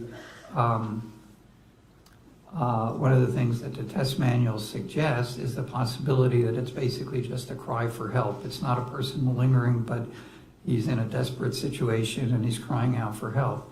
And that really reflected where Spencer was and is in terms of when he was responding to the test. So I concluded from everything that I had that he was not purposely trying to malinger or look sicker than he is, but that a lot of the items, he was actually feeling that way, especially with certain of the items that reflected depression, like questions like, I contemplate killing myself. Well, that was true. I have attempted to kill myself. That was true. And again, those are items that some people might look at as possible exaggeration. In Spencer's case, unfortunately, a lot of those things really did happen and were reflective of his true self-concept and his mental status. And based upon your testing and your testing of the family and meetings and 18 hours of interviews, did you develop a diagnosis for Spencer? I actually concluded gave him several diagnoses as we sit here today. The two most important diagnoses, and I would like to elaborate after I give these diagnoses. I diagnosed him with major depressive disorder. I said in my report with psychotic features, and I could explain that, why I said that. Severe and chronic with multiple episodes. I also diagnosed him with social anxiety disorder. Again, I'll explain a little bit. It's also referred to as a social phobia. I diagnosed him as being on the autism spectrum disorder. I've already talked about that a little bit. At first, I thought possibly there was some bipolar disorder, but after further investigation, I ruled that out. So I did not have that diagnosis. So the three diagnoses that I gave him was the major depressive disorder, severe recurrent episode, social anxiety disorder, and autism spectrum disorder. If I can, I indicated that I reviewed a lot of collateral information, including medical records and psychiatric records. And what are those records? Did those records also have diagnosis? Yes. They also provided diagnoses. Some of them provided treatment of a limited nature. His jail records diagnosed him with major depressive disorder, recurrent, without psychosis. I think these are in order. The next one was Baptist Health, which is where he spent 4 or 5 days as an inpatient following a suicide attempt. They diagnosed him as major depressive disorder, severe single episode, which is all the history that they had. UF Health, which is where he was taken after he slit his throat. He was diagnosed with major depressive disorder, recurrent. And then Dr. Davis, who I read his report, he also diagnosed, and he evaluated him more recently, and Dr. Davis diagnosed him as just plain major depressive disorder. So as you can see, there is certainly consistency in diagnosing him with major depressive disorder. Dr. Davis also diagnosed him with social anxiety disorder, which is one of my diagnoses that I gave him. If I can elucidate a little bit, because I think it's important, Your Honor, to explain why I got those diagnoses. And again, most of these are not necessarily from the testing, some of them are, but from the history that was given. So what I'm using is the Diagnostic and Statistical Manual, and that is the sort of the Bible that psychiatrists and psychologists rely on so that we can objectively determine We don't all agree on the diagnoses, but it's a lot better than it was when I first started practicing 50 years ago, when it was hard for two people to come up with the same diagnosis. At least now there's some objective criteria. So a social anxiety disorder in general is, and the person needs to meet these particular criteria: marked fear or anxiety about one or more social situations in which the individual is exposed to possible scrutiny by others. Examples include social interactions such as having a conversation and meeting unfamiliar people, or being observed eating or drinking and performing in front of others, such as giving a speech, sometimes even going to the bathroom in public. The second criteria is the individual fears that he will act in a way or show anxiety symptoms that will be negatively evaluated, such as that he'll be humiliated or embarrassed and might lead to rejection or offend others. One of the problems academically that Spencer had in school, which is why I think he didn't achieve as high a level as he possibly could have, was he was uncomfortable raising his hand in classes, and afraid that if he answered a question, they might say no, and that it's wrong, and that he might be humiliated. The third criteria is that the social situations almost always provoke fear or anxiety, and then the social situations are avoided or endured when they are endured with intense fear or anxiety. The fear or anxiety is out of proportion to the actual threat posed by the social situation. The fear, anxiety, or avoidance is persistent, typically lasting for 6 or more months. The fear, anxiety, or avoidance causes clinically significant distress or impairment in social, occupational, or other important areas of functioning.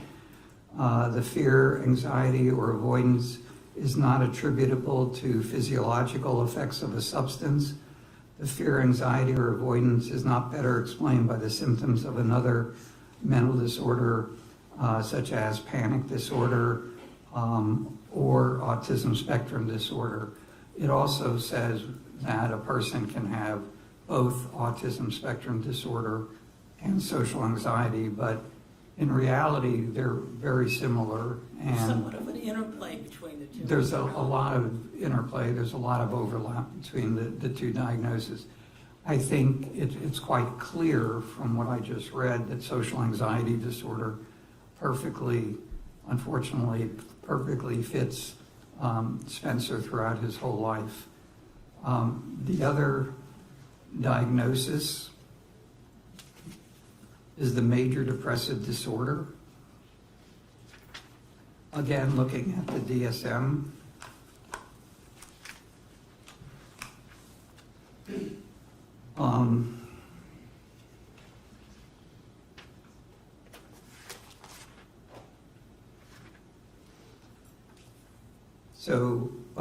The major depressive disorder, for that diagnosis to be met, 5 or more of the following symptoms have to be present. Excuse me, it's 5, is it 7 symptoms? Is it a total of 7 symptoms? There's actually 9 possibly. So 5 of 9 symptoms must Yes. be present. Need to be met for major depressive disorder.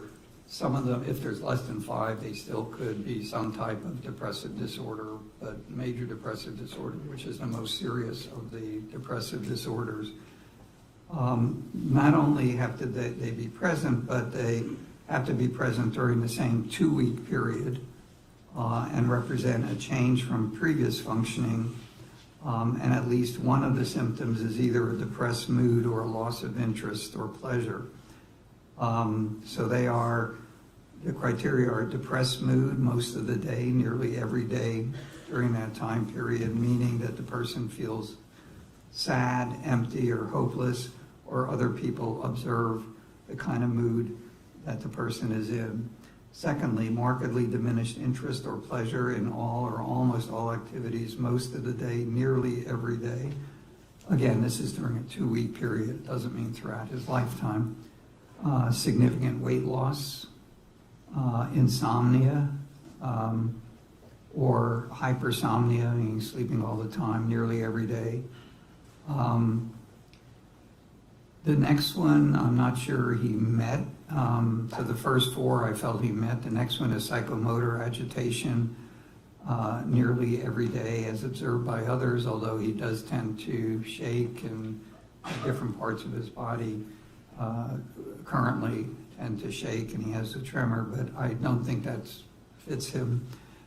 Fatigue or loss of energy, that's another one. Feelings of worthlessness or excessive or inappropriate guilt, diminished ability to think or concentrate, or indecisiveness.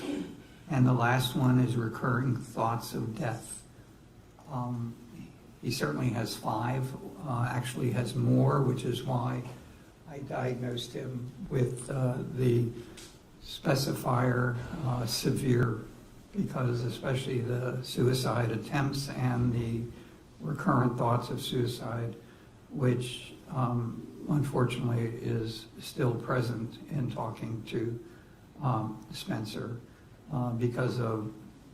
partly because of his legal plight, but because of his tremendous remorse and guilt for what he did to Madison. So those are the 2 major diagnoses that I think are relevant, particularly relevant to what led up to the incident in question.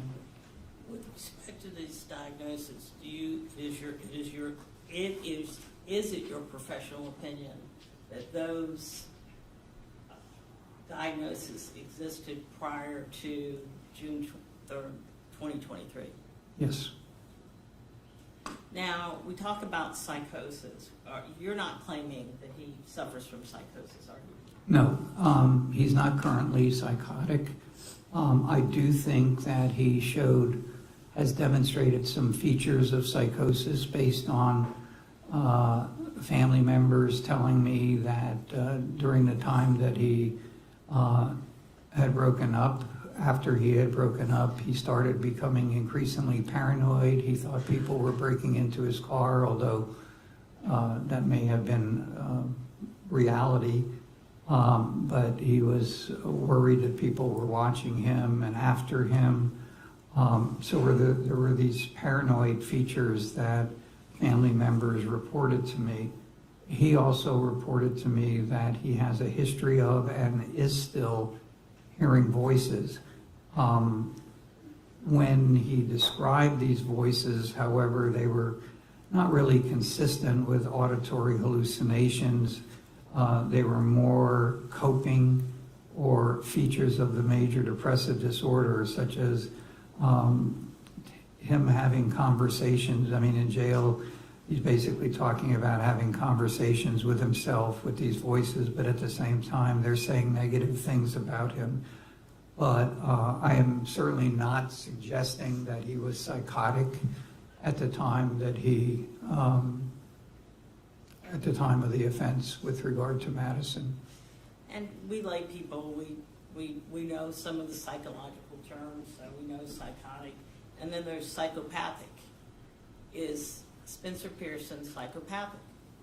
Not at all. And the reason that's important is, and a psychopath is a trait that we often see with people with antisocial personality disorders, and certainly a lot of criminals that I have evaluated and that we see on TV on these shows, they're clearly psychopathic. These are people that don't care about other people at all. They're deceitful. They often have histories of violence and manipulation and so forth. None of the testing reflect any kind of psychopathic traits. The history that he gave me certainly does not reflect psychopathic traits, and the history that the parents gave me, they talk about him being kind and gentle, and caring about others. And I know all of those traits, are totally inconsistent and out of character for what he did to Madison. And I think that's important to see that this was a situational thing that happened, and all of these other factors that I'm talking about, I think, contributed to what happened on the day in question. But he's not a psychopath. That's important also in terms of looking ahead in the future, that it means that he is, and again, I know this sounds hypocritical, but he is not a risk to engage in future kind of violent behavior. If you look at everything about him, and especially now that he has a sense of how medication can have a positive effect on him. He's been on medication since he's been in jail, and he's been compliant. It's medication for anxiety and medication to help him sleep. Unfortunately, and this is a negative thing, that he had an opportunity to be on medication before when he was taken to Baptist after a suicide attempt. They prescribed medication for him, I believe, and he was not compliant with that. He took it for a couple days. He said it gave him headaches, and we have a 17 at the time year-old, or maybe 18 at the time, but a teenager who, and we heard Dr. Rubino talk about feeling invincible, and also his depression was still very severe. His situation hadn't changed in terms of what happened between him and Madison, so he wasn't necessarily motivated to change. He had it in his mind at that time that he was going to kill himself, and he persisted with those thoughts, unfortunately. So he did not take the medication, and we can't go back in time and say if he took the medication this wouldn't have happened, but I think certainly given the positive effects that medication have had on him since he's been in jail, we can at least speculate that that was possible. Did he indicate to you prior to this event that he had persistent ideations of suicide? Yes, before the incident. Yes. Yes, he had been thinking about suicide since he broke up, or I should say Madison broke up with him. He'd been having suicidal thoughts. And were they persistent? They were persistent to the point where I think it was a few weeks, in my timeline, I'm trying to do this by full memory, but from a timeline, I think 2 or 3 weeks after the incident in question, I'm sorry, not after the incident, but after the breakup, the depression was obviously severe. He was laying on the couch, wouldn't go all the time, he wasn't eating and so forth, and he did attempt to kill himself. And he wrote I don't remember whether it was an email or a text to Madison, I believe, and maybe Madison's mother, that indicated that he was suicidal, and in fact he did make an attempt on his life by tying a tie around his neck at night in his bedroom, in his closet.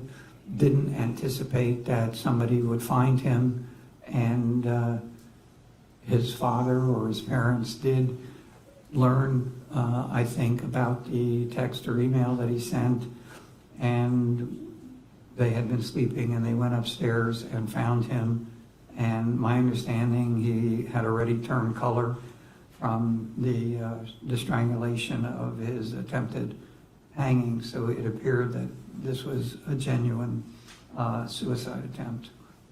Let's talk a little bit about recurrent depression, because if somebody's depressed, they're depressed. What makes it recurrent? Why is it a recurrent depression?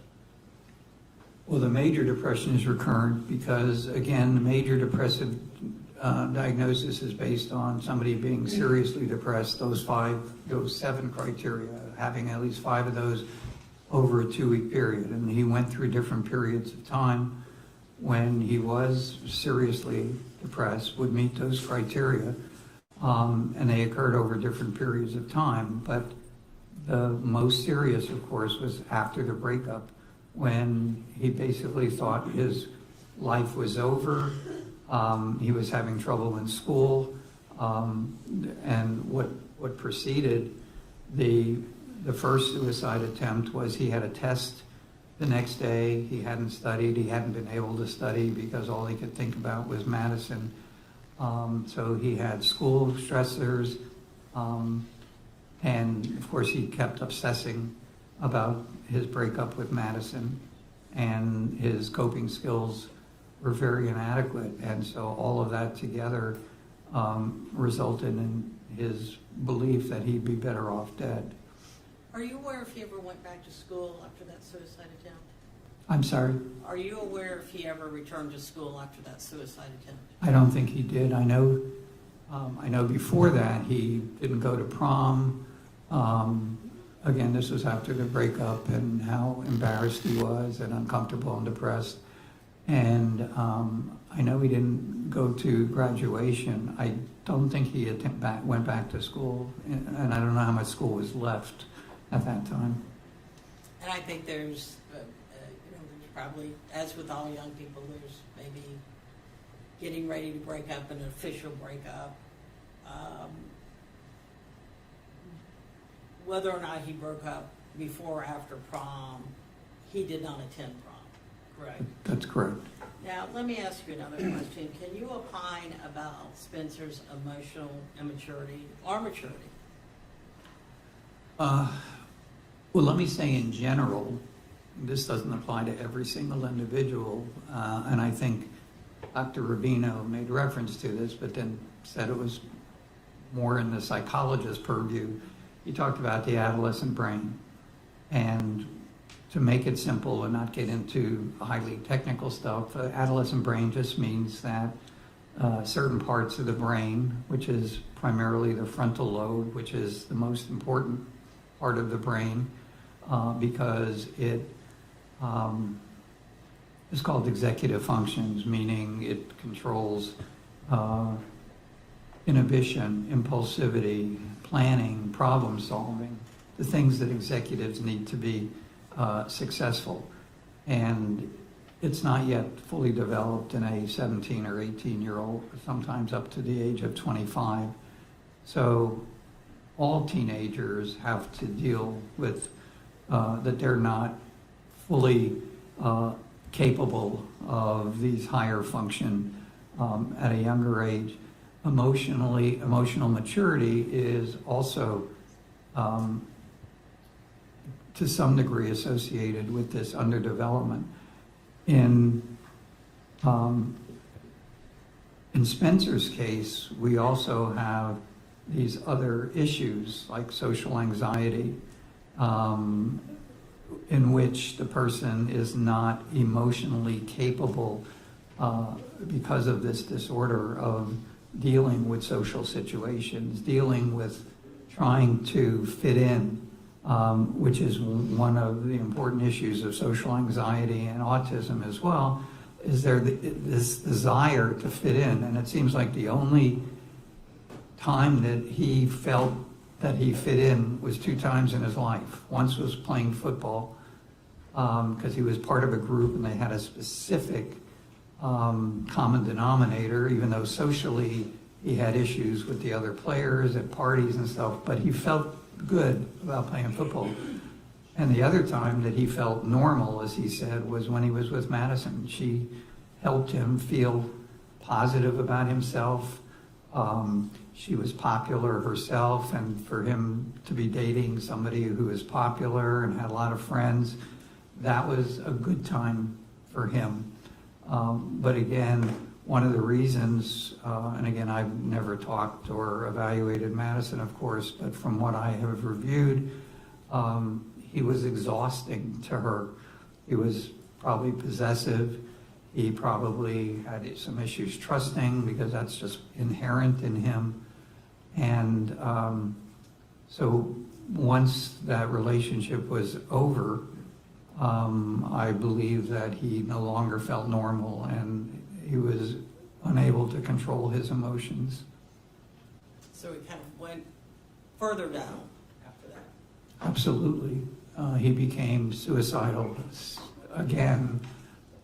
He really wasn't involved in therapy, and again, he wasn't taking his medication, but unfortunately, and speaking to his parents and also other people that I'm aware of, especially after the pandemic, it's very difficult to get in to see a competent and licensed professional, whether it be a psychologist or a psychiatrist or a mental health counselor.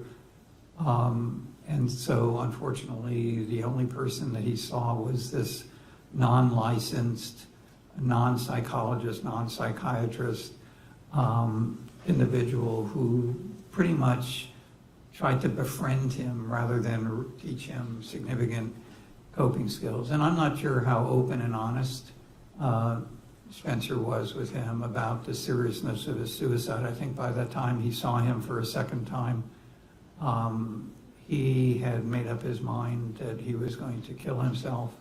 And from that time period on, he didn't care whether he took medication. In fact, he was observed as being calm and comfortable more the day or the 2 days preceding the tragic event. Is that unusual for people that are planning suicide to enter a period of where they seem to be perhaps a little more normal because the decision has already been made? No, it's not unusual at all. The problem is they go to therapy and they say, hey, I feel great, things are good. In their mind, it's because, hey, I don't have to deal with this anymore. And so therapists, and I'm not saying anybody specific, but in general, therapists can be fooled saying, oh, he's doing better, my therapy's working, and so forth, when in reality, it's because the client has pretty much definitively made up his mind as what he's going to do. And I think that's what happened. He had a specific plan. He discussed that plan with me. I think he's been consistent in terms of his plan, but his plan had nothing to do with, as far as I know, it had nothing to do with Madison in terms of hurting her, even though he communicated with her and others that he did want to hurt her, but he wanted to hurt her emotionally and wanted her to feel guilty and wanted her to feel responsible for his death. And, So the hurt that he was referring to was the hurt that she would feel knowing that she, quote, caused him, or in his mind, right, to commit suicide. that's correct. If I may have a moment, Your Honor.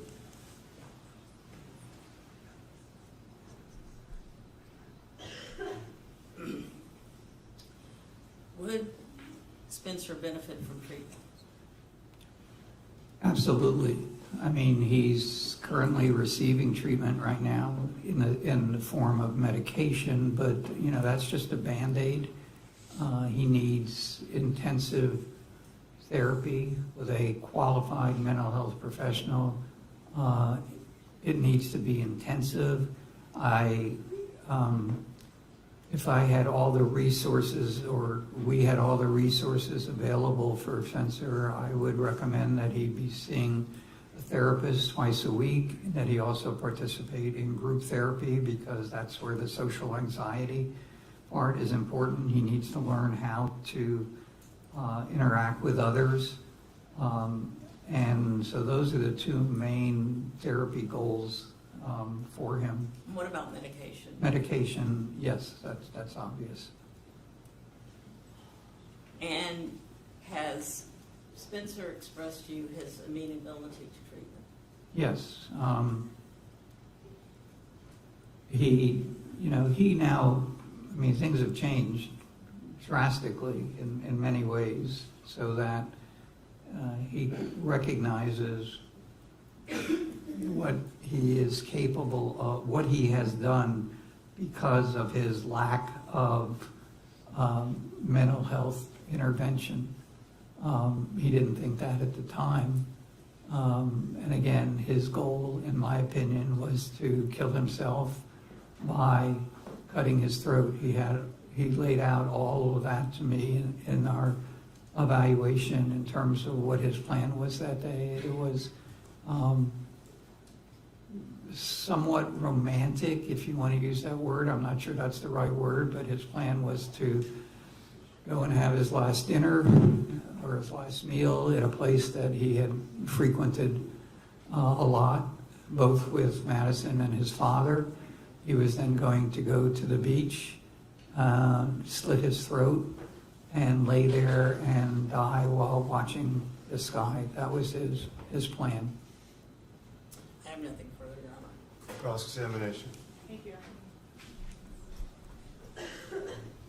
Good afternoon, Dr. Kropp. Good afternoon. Now, I know you've been a psychologist since 1971, I believe, but you're not a neuropsychologist, is that correct? No, that's not correct. I am a neuropsychologist. You have a specialty or a concentration in that area, correct? No, I couldn't see myself doing neuropsychological evaluations. They're very lengthy. They can be boring at times. But it's an area, the reason I got to Gainesville, I spent a year at the VA Medical Center at a postdoctoral internship in neuropsychology. I use neuropsychology, not routinely, and there's sometimes I will refer them out, but I do them in almost all homicide cases, and I do them in personal injury cases when a person, for example, has a head injury from a car accident. I would do it then as well. Okay. And so, as part of your evaluations with him, I think you stated today that you saw him 8 times, but only 2 of those were in person and the rest were remote, correct? Yes. And then I know some of your associates also may have seen him remote, is that correct? Correct. Okay. When it came time to administer what is what's called the personality test, not the neuropsych test, your office mailed those to him, correct? I believe so. Okay. And you indicated in your deposition that's not an ideal way to do it, but that's what we did, correct? Correct. During the pandemic, telehealth became very popular, and in my situation, the reason I haven't retired, despite some people trying to encourage me to do that because of my age, but I want to continue doing forensic psychology, but one of the criteria that I would continue is that I don't go into many jails anymore, but to do a neuropsych eval, you have to do it in person. Right. And Mr. Kachergas arranged for me to have a private room there. So for the neuropsych testing, which is different than the personality, you did go in, correct? Yes. And you talked about earlier all of the various neuropsychological tests you administered with him, correct? Yes. And your ultimate opinion after doing that is that Mr. Pearson suffers from no neurocognitive disorder, correct? That's correct. And he has no executive functioning impairment, correct? Correct. And you stated in your deposition that his executive functioning, obviously he's 18 years old, but his is average as relates to his peers, correct? I'm sorry, say that again. His executive functioning, he's an adolescent, but it's average as it relates to his peers, you would say. That's correct, based on the testing, yes. Right. And then when you got to the personality testing, you actually, let me ask you this, because this is the stuff that was mailed to him. So you did the MMPI-2, the MMPI-3, and the PAI, is that right? Yes, well, there were other tests measuring depression and so forth, but those were the major personality tests. Right, and then there was the Beck Right. scale and stuff, okay. But the MMPI-2 and 3, you wouldn't have had him do that at the same time, right? Correct. The MMPI-2 was not valid, so the MMPI-3, which is relatively new, I decided to give him that to see if we get any other different results. Okay, but you didn't. That one was also not valid, correct? Correct. And then I'm assuming on a separate occasion he sat down and did the PAI, correct? He did that at the same time he did the MMPI-2. Okay, so those 2 were given on the same day. He did all of those personality tests at the same time, with the exception of the MMPI-3, which I gave later. Okay. And on the PAI, again, results, you testified earlier today, the results were difficult to interpret, but in your report and in your deposition, you stated they're invalid due to the over-reporting, correct? Right. Okay, so he was over-reporting certain symptoms which you talked about earlier that you went and followed up on, correct? Correct. Now, when we get into the diagnoses, Dr. Kropp, obviously, you know, you and Dr. Davis and others, major depressive disorder, have agreed on that basic Yes. diagnosis.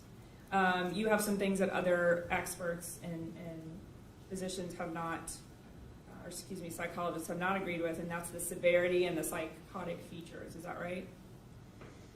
You're the only one that have added those labels, correct? That's correct, and I think that the reason for that is I had more data, as I also said, that I don't think he is psychotic or has a psychotic disorder, but I had an opportunity to spend more time with him and have more collateral information from family, and so I think they, as I said before, as examples of that psychotic behavior, as examples of possible psychotic behavior was this paranoia, the conspiracy, and all these things that the sister told me and the family told me. But again, I don't think it's particularly relevant in my opinions. You've said that. You said that in your deposition. You're saying that today. If it's not relevant and you're not sure about it, why would you add it to your diagnosis? Because I didn't say I wasn't sure about it. I think that there was enough data. I didn't want to leave that out. If people are telling me that he's overly suspicious, that he's looking out the window. He talked about the voices, which I clarified later, but that he was hearing at the time.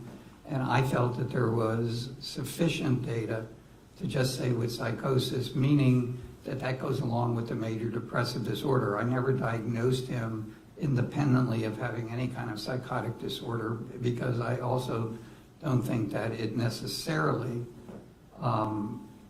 has any relevance to what happened with Madison. Okay. And so one of those features, the hearing voices, you're now saying that you've looked at that again, and what he reports is not consistent with the research on hallucinations, correct? Not consistent with what? With the research that supports that he was truly hallucinating?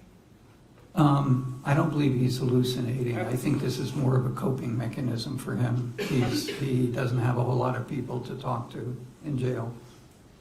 You and Dr. Davis agree as to social anxiety disorder, as do a number of individuals, and I think that's apparent here. Yes. I want to move on to autism. Autism, Dr. Kropp, you would agree there's two. Well, first let me back up. You did the screening test. I believe it's the GARS, G-A-R-S, or correct me. Yes. Okay, and that's a screening checklist that's given to family members.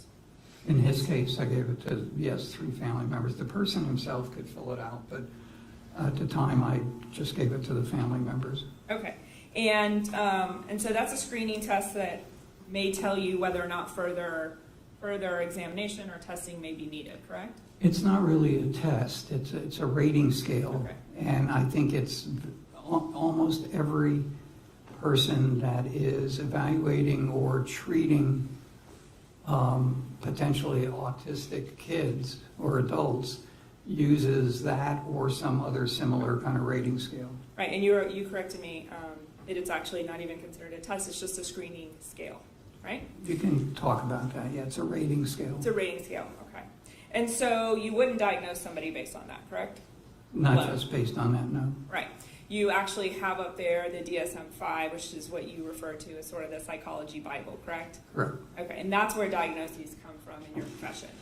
Yes. Okay, and so with autism, there's 2 different areas of criterion, and the person has to hit different ones within those 2 separate areas, correct? Yes. Okay, and you would agree that those 2 areas are generally social communication and interaction, and then restricted and repetitive behaviors, is that right? Yes. Okay, and I believe you testified here today and in the past that the defendant hits on a lot of those social interaction and communication criterion. Yes. Okay, but he does not hit anything on restrictive and repetitive behaviors, isn't that true?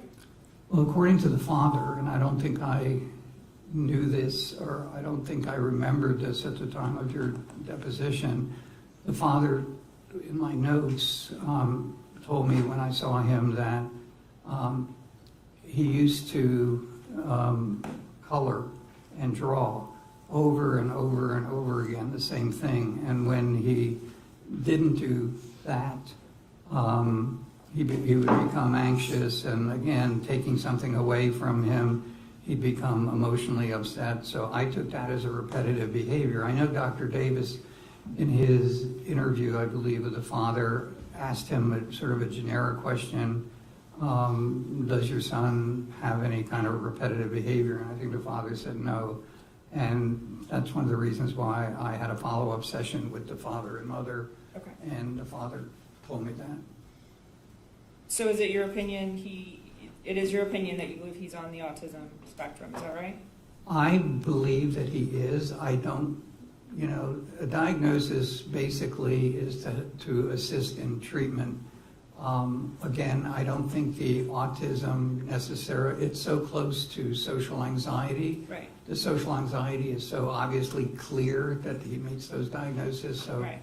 I think that's more relevant to what happened than being autistic or being psychotic. You keep using the word relevant. Isn't it more accurate that he's socially anxious and he's Probably. not autistic? Yeah, I think the data certainly is more to the social anxiety. It's a pretty easy diagnosis to make Right. in his case. Because as you opined in your deposition, someone cannot meet all the criteria of PTSD and still suffer trauma, right? Yes. Okay.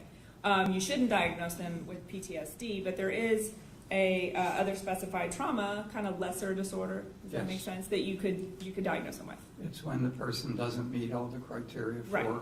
and that's true for most diagnoses. There's sort of a catch-all of like unspecified, whatever the particular, or just features or traits of a particular diagnosis.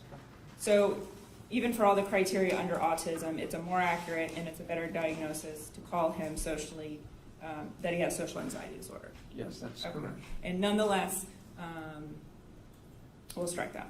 And then I wanted to note, in your report, you did list him as having bipolar disorder, which is a significant mental health disorder. Is that right? Yes, it is. But you sort of took that back. I don't know if it was prior to deposition or in deposition, but you no longer feel that he meets the criteria for that, correct? After I wrote the report, and I think I saw him maybe one or two more times after that before the deposition, and I determined that he did not meet criteria for bipolar disorder. Right. Mr. Spencer Pearson's never had any episodes of mania would be the reason why he wouldn't be bipolar. And bipolar disorder is often seen in the family, and there is no evidence of bipolar disorder. And in fact, looking back at my report, I do not diagnose him with bipolar disorder. I indicated rule out bipolar 1 disorder, which meant I didn't have enough information at that time to make a diagnosis. Okay. And then sort of one of the last things you touched on with counsel was the frontal lobe. You heard Dr. Robino, and now you're here as a psychologist, and we all know, and the court is well aware of the adolescent brain. And we all agree he's 18 years old, so he's in that range. But again, you've said he has no impairment to his executive functioning. Yeah, Correct? no, correct. As an adolescent. Based on my testing in terms of cognitive, Right. which is primarily what I tested him for, that I couldn't say that he had impairment of the executive functioning. So even though there may be some early signs and some damage, minor brain damage to him, it's not showing up in a clinical sense. So you can say he has a disorder to relate back to that. Well, Correct? I was going to say in all fairness to me, but that sounds egocentric. But the testing that I did, and most of the time neuropsychological testing, does not measure the right frontal lobe, which is where Dr. Rubino said that there's a lesion, I believe. Right. So But when I didn't see it on the testing. I Right, can you just didn't say see that it. flatly. And you're familiar, as you do these tests, you said, in most cases, or a lot of cases, if you were to see cognitive impairment, executive functioning. If you would have seen that in that testing, you, as part of your job, can often actually recommend scans get done to either corroborate or not what you're seeing. If you kind of have positive results, that's often done, correct? In this case, I would have done that knowing that he had all those concussions. Yes, I would have made that recommendation, and I did not because it did not show up on the testing. Well, that's what I'm saying. You knew about the head injuries, but you didn't get anything in the testing to then say, oh, wait a minute, we need scans here. That's correct. Okay, all right. And then lastly, Dr. Kropp, at the end you kind of talked about the plan that he had told you about as far as June 3rd, and that was to go kill himself at the beach, but before he did that, he was stopping at Chubby's, correct, to eat Yes. his last meal? Okay. In that, he told you that one of the reasons why he chose Chubby's was not only because it was important or a special place for him and his father, but it was also special or somewhere he would frequently go with Madison, correct? Correct. And he told you that as he sat in the restaurant that day, he was thinking about Madison, correct? Yes, he's always thinking about Madison. Right, and he told you that the things that she said to him always brought him comfort. He saw her in a positive light, correct? Yes. All right. When you questioned him about why he pulled into the parking lot and began to park and then moved his truck, he told over closer to Madison's vehicle, he just told you that he didn't remember doing that, correct? Didn't remember a lot of things, and yes, he didn't remember that. Okay. But you remembered going in there and eating mozzarella sticks. He remembered going in and eating. He remembered pretty much everything up until right after he saw Madison and his mother, her mother at the door, the exit. But you're aware that several witnesses have also said that as he laid on the ground after he attacked all three of them, that he began to steadily try to kill himself, correct? Seems that way, yes. Asked other people to let him die, correct? You aware that he said that to I the believe person? yes, I remember reading So that. those are, that's a thought. I don't know how complex it is, but he's thinking Yes, after that, correct? that was before he really started bleeding out. So.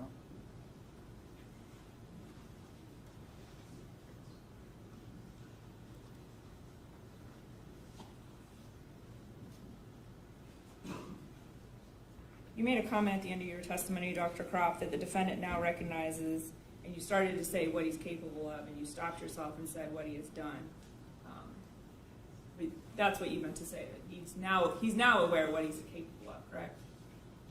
He knows what he's done, yes, Right. and so he knows that it's important to take medication for his psychiatric disorders. Okay.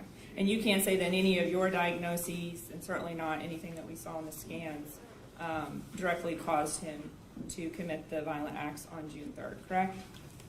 They were contributors, certainly. They didn't cause him to Right. do that. If they caused him, then I would have said he was insane, but Right. he's not insane. Okay. No further questions? Redirect.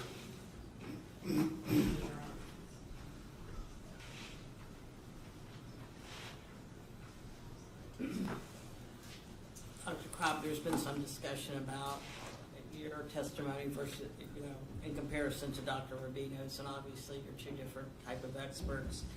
So let me ask you this. Can you have right frontal lobe damage? Can right frontal lobe damage exist even when it does not show up in your testing? Yes, absolutely. And let me say that, it works sort of both ways in terms of imaging and neuropsychological testing. There are many evaluations that are done by neurologists that do not show up on imaging based on the nature of the injury. And they will refer individuals for neuropsychological testing frequently because it may show up on testing. And it works the other way around. There's no perfect correlation between imaging or and neuropsychological testing. If there were, then we'd only need one to validate what the issues are. And not to make it basic, but it would be like other medical conditions where one doctor will see one thing, not recognize it, goes to another doctor, different type of doctor. That doctor, because of their particular area of expertise, will recognize a condition that another medical professional or paraprofessional would not have recognized. Well, I think it's more the kind of assessment that these different doctors do. And some assessments, depending on the type of assessment, will pick something up, and the other doctor might not see it because he does a different type of assessment. It doesn't mean that the disorder doesn't exist. I don't have anything further. Thank you. Is going to step down? Yes, May. All right, sir. Thank you very much. Thank You are you. free to go. Thank you, Your Honor. Who's next? Dr. Davis. Dr. Davis.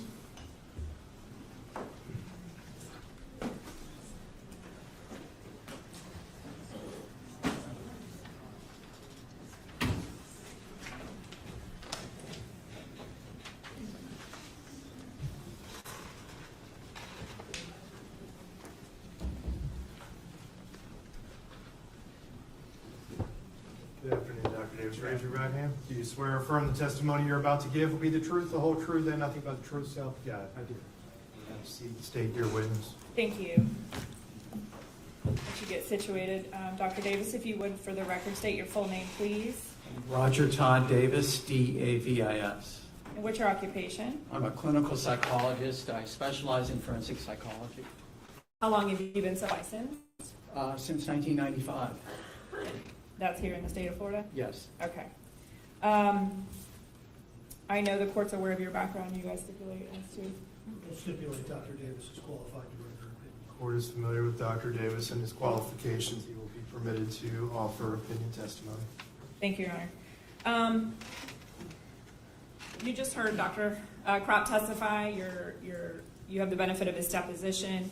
And so obviously I think we're going to be able to skip past a lot of the historical stuff here. But I'm going to ask you, you heard all of the records Dr. Kropp reviewed, jail, history, law enforcement records, all of that. Have you reviewed that same set of records? Yes. Okay. And did you evaluate Spencer Pearson in this case? Yes. And can you tell the court how many times and kind of the time and how that broke up? Sure. I went to the jail the first time on Dr. September. Davis, could you do me a favor, just adjust the microphone? Sure. Thank you. I went to the jail the first time, September 13th of this year. Met with him for about 2.5 hours. And then saw him a second time at the jail for almost 2 hours, an hour and 53 minutes. And then most recently I saw him at the jail October 3rd of this year for about 35 minutes. Okay, all right.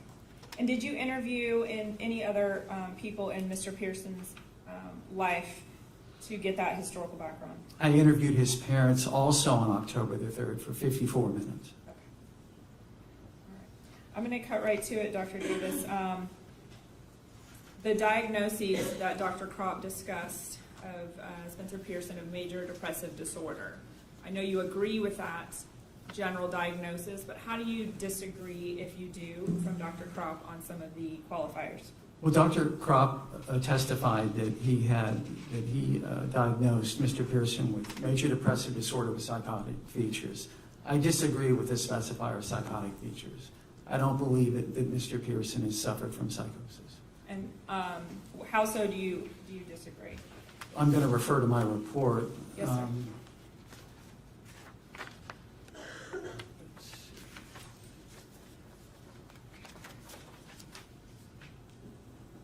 Well, Mr. Pearson had received treatment before he came to jail at Baptist and also at Shands, and had not been diagnosed with psychosis there.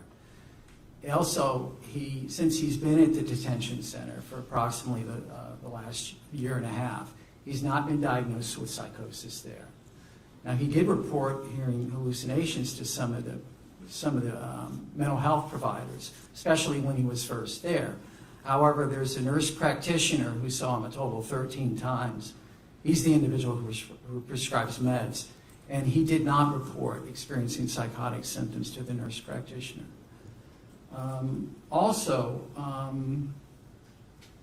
He did not exhibit any behavioral signs of psychosis when I met with him. I talked to him for approximately 5 hours, and there were no behavioral signs of psychosis. A third factor was that his description of the psychotic features, most notably auditory hallucinations, included some features which were inconsistent with research investigating psychosis. For example, he said that sometimes the voices would initiate conversations. That's atypical. Voices come to you. You don't start the conversation. He said that voices could last continuously, have a conversation with him for something like 25, 30 minutes. Auditory hallucinations are much briefer, maybe a minute or two at most. So there were some inconsistent descriptions of the symptoms as well. He didn't express delusions. A delusion is another psychotic symptom. It's a fixed false belief that's clearly inconsistent with reality. And the reason that's important in terms of whether someone's feigning is that typically the research shows us is that when someone experiences hallucinations, they also have delusions. I gave him a screening test. It's called the Miller Forensic Assessment of Symptoms Test. The acronym is the MFAST.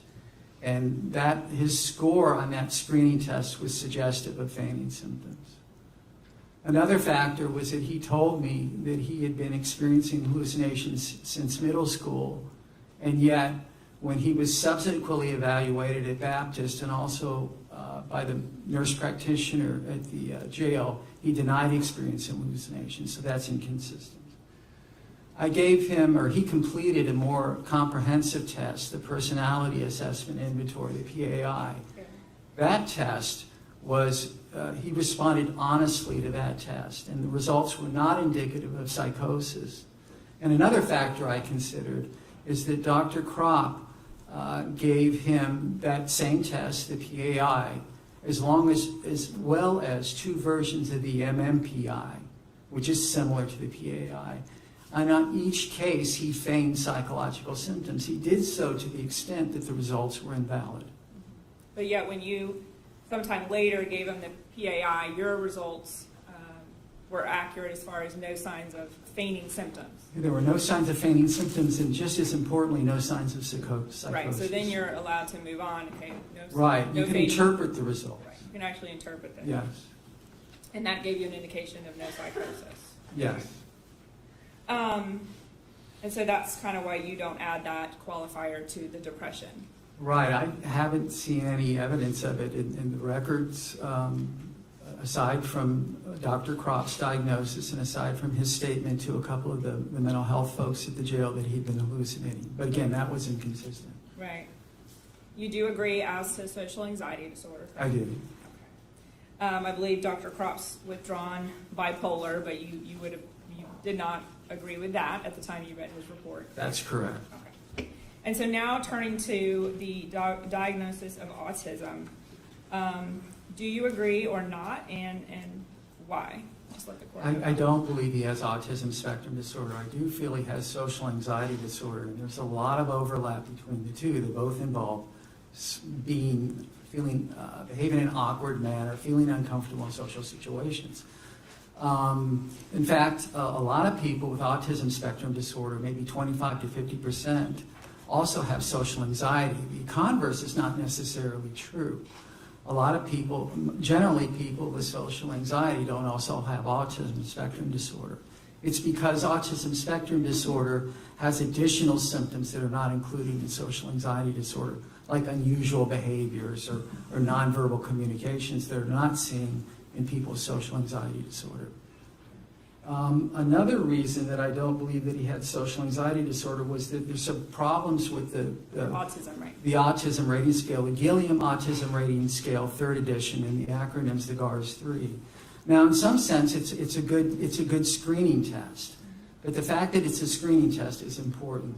When you give someone a screening test, it has relatively few items, and what you're trying to do is, in a timely manner, to save some time, give a relatively quick test that is going to be good at identifying people with a particular problem, like autism spectrum.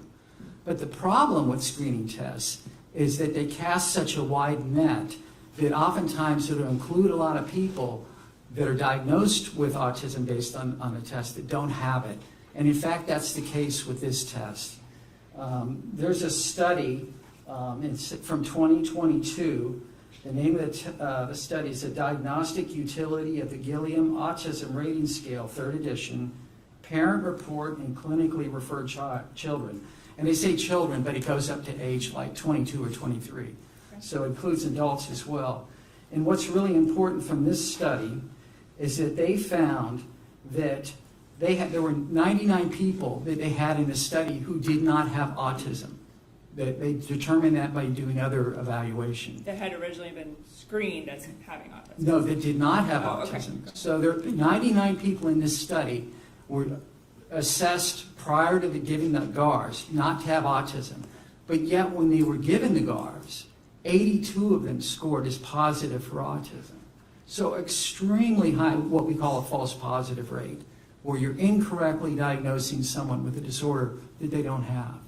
And that's why you, in your profession, go to the DSM-5, right? And look at all the actual criteria. Well, absolutely, yeah. And you don't find right. that Mr. Pearson meets that. As you were stating earlier, autism is broken up into autism spectrum disorder is broken up in 2 categories, one of which is persistent deficits in social communication, social interaction.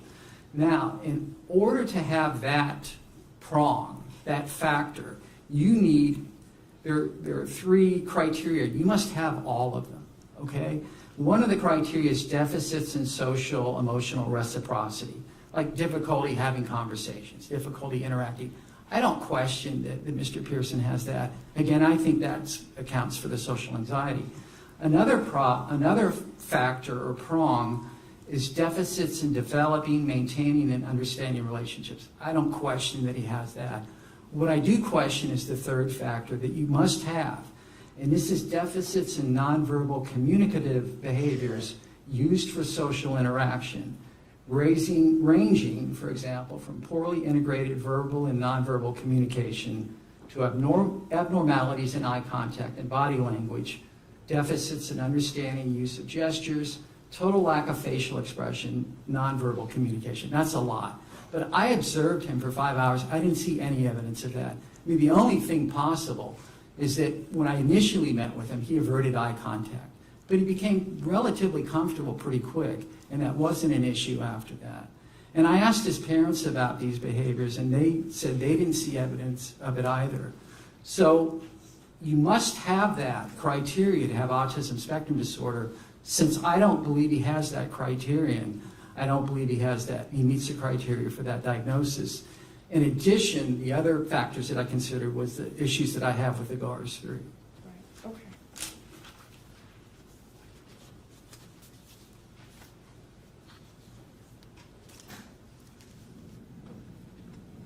And let me ask you this, Dr. Davis. You heard Dr. Kropp just testify, and he gave an opinion that Mr. Pearson is not, I believe he said he is not at risk for future violence.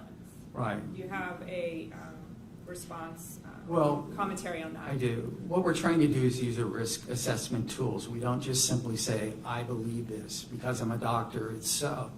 We use risk assessment tools. The most common that we use is called the HCR20, where it's a questionnaire where you have 20 different areas that you assess for future violence. And one of the factors is whether or not someone's been violent in the past. So certainly that's a red flag, an impossible concern for future violence.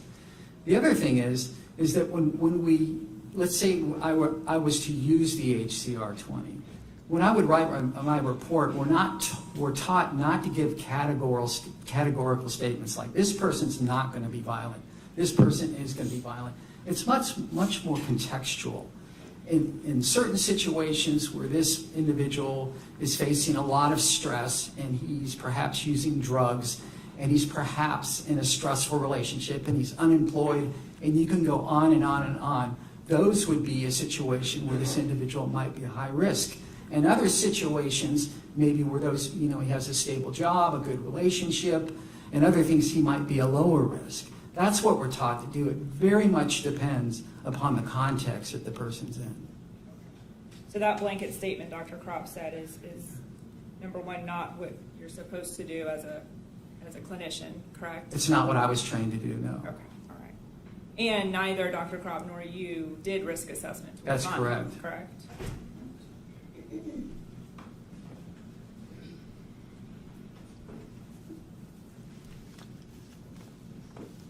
don't have any further questions for you, Dr. Davis. Thank you. Thank you. Cross-examination. Good afternoon, Dr. Davis. Good afternoon, Mr. Sir.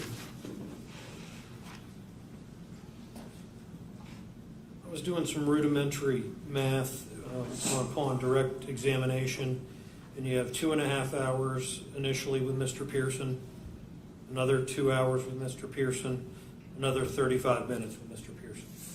4.5 hours. 4.5 hours. Yes, thank you. And another hour with his parents. That's correct. Okay. And you had mentioned on direct that the nurse practitioner at the jail, who had encountered him 13 times, didn't report any symptoms of psychosis. That's correct. Do you know the extent of that encounter with the nurse practitioner and Mr. Pearson? No, I don't. Are you familiar with how they do checks in the St. Johns County Jail, mental health staff, that is? I don't have a lot of familiarity. So he or she could be passing by the cell Well, personally? no, I do know the provider, and I don't believe the provider, I think he's a pretty competent, thorough provider, so I don't think he does a drive-by and it just sort of asks 2 questions and that sort of satisfies. There's a checklist that they, of numerous, 10s, 20, 30 items that he has to assess. So I don't think it's a 2-minute interview, but I can't say how thorough it is. And in the records you were provided, including the St. Johns County Jail, Right. that had no such checklist for these encounters, did it? He did. He lists In the things like records? thought process, thought content, suicidal ideation. Yes, in his notes that were there. There were notes, but you didn't see any checklist. Well, that's what I'm referring to as like a checklist. There would be a content area like thought content, and the nurse practitioner would write normal. Thought content could be, reason that's relevant, it could be a delusional statement. So what the nurse practitioner is indicating is that Mr. Pearson was not voicing delusions. But you have no idea the length or the depth of that encounter, do you? That's correct. Regarding the autism, you were present for Dr. Kropp's testimony. Yes. And he conceded on examination that he doesn't believe autism played much of a role in the offense conduct here. So, correct? Yes. So whether he has autism or not is not necessarily germane to the decision the court has to make. I'm not certain I can say that. I mean, that's for the judge to decide how important it is. But you took issue, and there was a critique of the GARS test, right? Yes. And that was a screening tool that is, in the critique you were citing, was over-inclusive. Yes, it falsely identified people as having autism when they didn't have it. Likewise, the MFAST, which I understand you administered Right. to determine feigning, Right. that's another screening test, correct? There's the score that Mr. Pearson earned, there's a 14% error rate for that, 14% probability that in fact that he wasn't feigning. Okay. And you didn't find him to be feigning? I did find him to be feigning. In your Yes. examination? Yes. In the personality assessment inventory? No, I'm sorry, the MFAST. Okay. The screening test is the MFAST. The personality assessment inventory is a more comprehensive test. He was honest on that. Okay, but the MFAST is just another rather quick screening. It is a quick screening, yes. Regarding the autism, once again for a second. Yeah. Initially, when your deposition was taken, Yes. one of the bases for your believing that, or disagreeing with a diagnosis of autism was that the GARS, or that screening test we were just talking about, that was administered to Pearson's family members, was right at the cutoff. You remember testifying to that? I misscored it. You're absolutely correct. And I sent you an email along with Ms. Dutton notifying you of that. But what I didn't include, and I think is relevant, is that they standardized this screening test with just individuals with autism spectrum disorder, like 1,800 people. So it's very thorough. But when you compare Mr. Pearson's score, even if you say it's accurate, he was only at the 10th percentile, meaning 90% of the people that they developed this test with had higher scores on this test than him. But you had candidly admitted you Yes. scored it by about 10 points, correct? Yes, I scored the raw score rather than a standard score where you do a statistical analysis, yes. Nevertheless, you still maintain you don't believe he's Well, for the suffering from autism. For the reasons that I testified to, yes.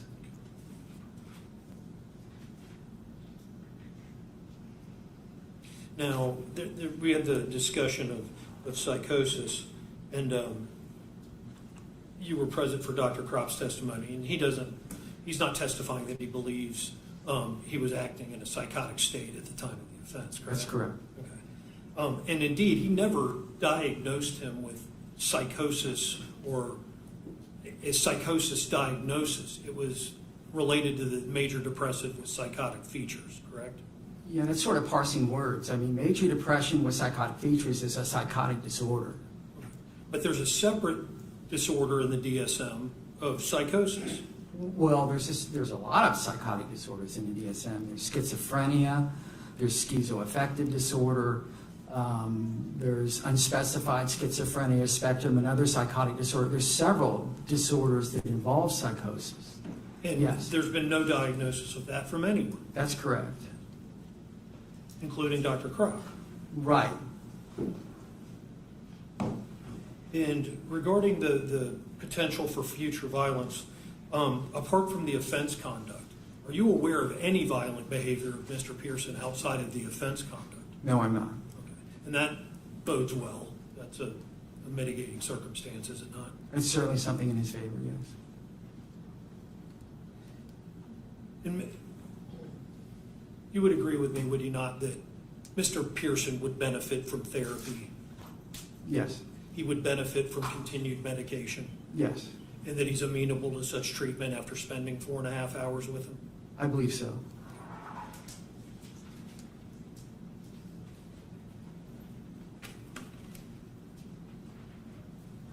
Give me one moment.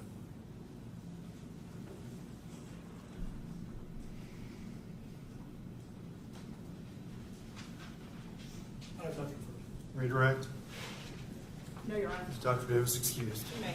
Thank you, Dr. Davis. Thank you. Have a great day. Let's see attorneys to sidebar, please.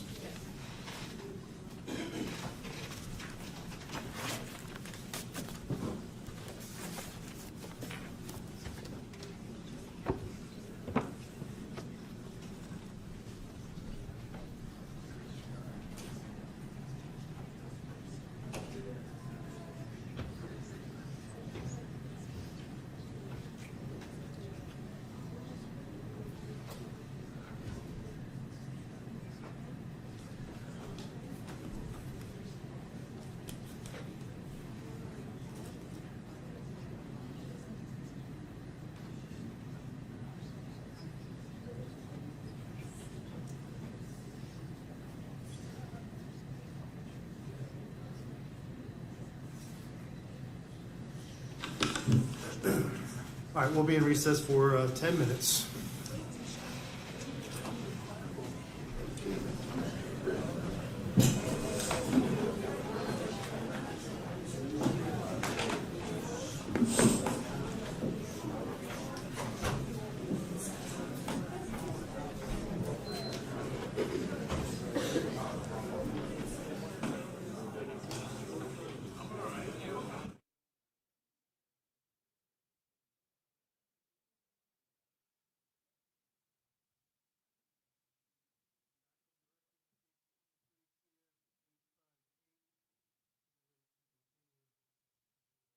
Hearing any matters we need to address at this time from the state? No, Your Honor. Defense? No, Your Honor. Mr. Katurgis, would you like to call your next witness? Yes, the defense will call Tanya Pearson. All right.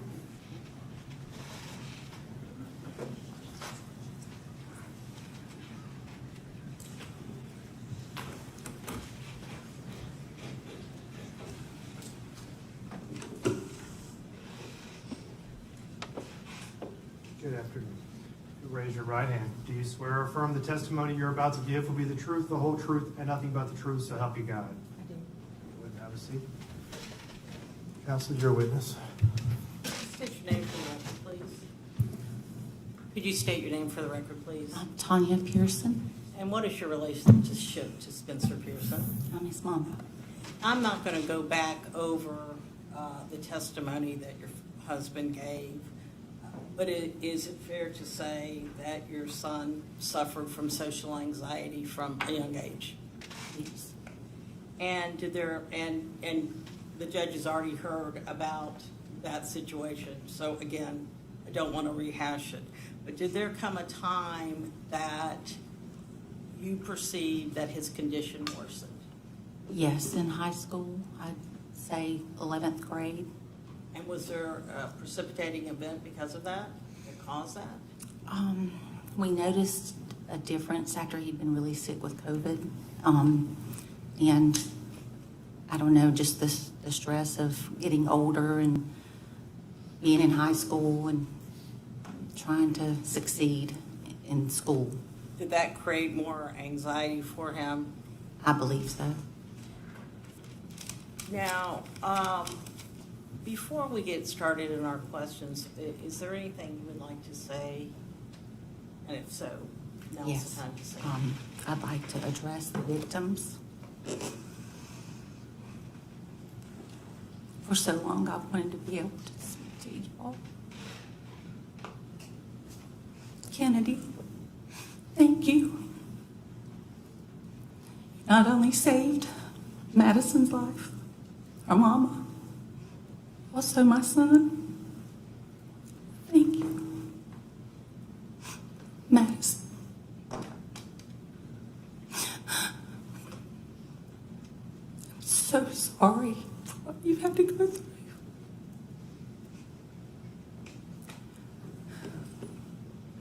And I pray that you are healed in every single way that you need healing and you recover 100%.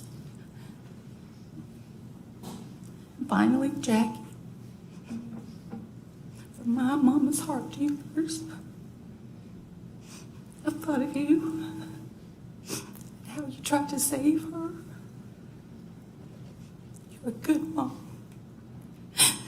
and none of you deserve this.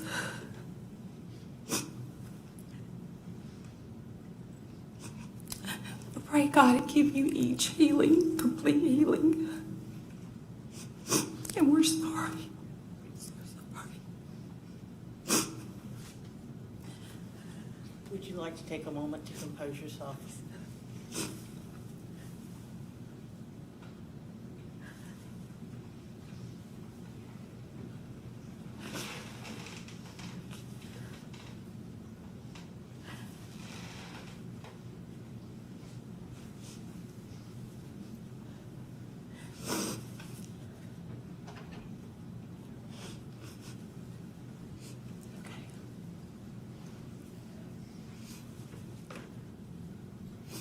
Again, I'm not going to go into the details of the breakup and the relationship with Madison.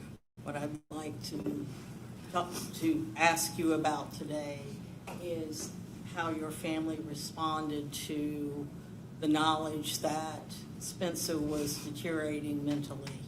When did you first become acutely aware that Spencer was suffering from mental distress?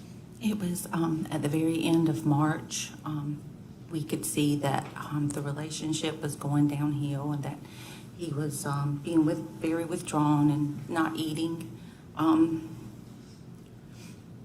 So much so that Dan and I would take turns going to school at lunchtime just to take him some food to make sure he'd eat something.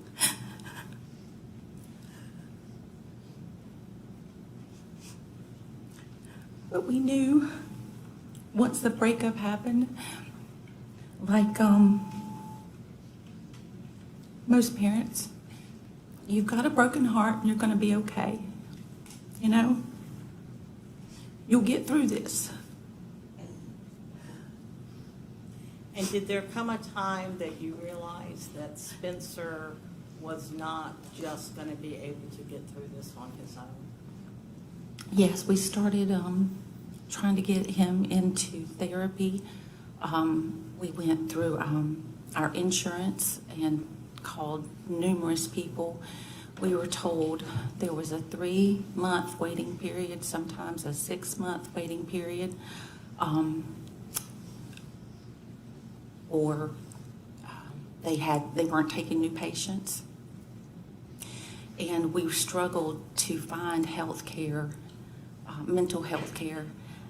That is how we ended up going to Here Tomorrow, because we were desperate to get him in to speak to somebody, and we thought that we would get help there, and they quickly were able to see him. Did you think they were professional? Did you think they were I professional? thought it was a licensed therapist, professionals? yes.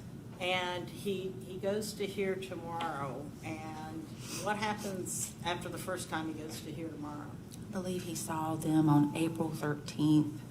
On April 17th is when he tried to take his life. And again, I'm not going to get into details of that because the judge is very well aware of that occurrence.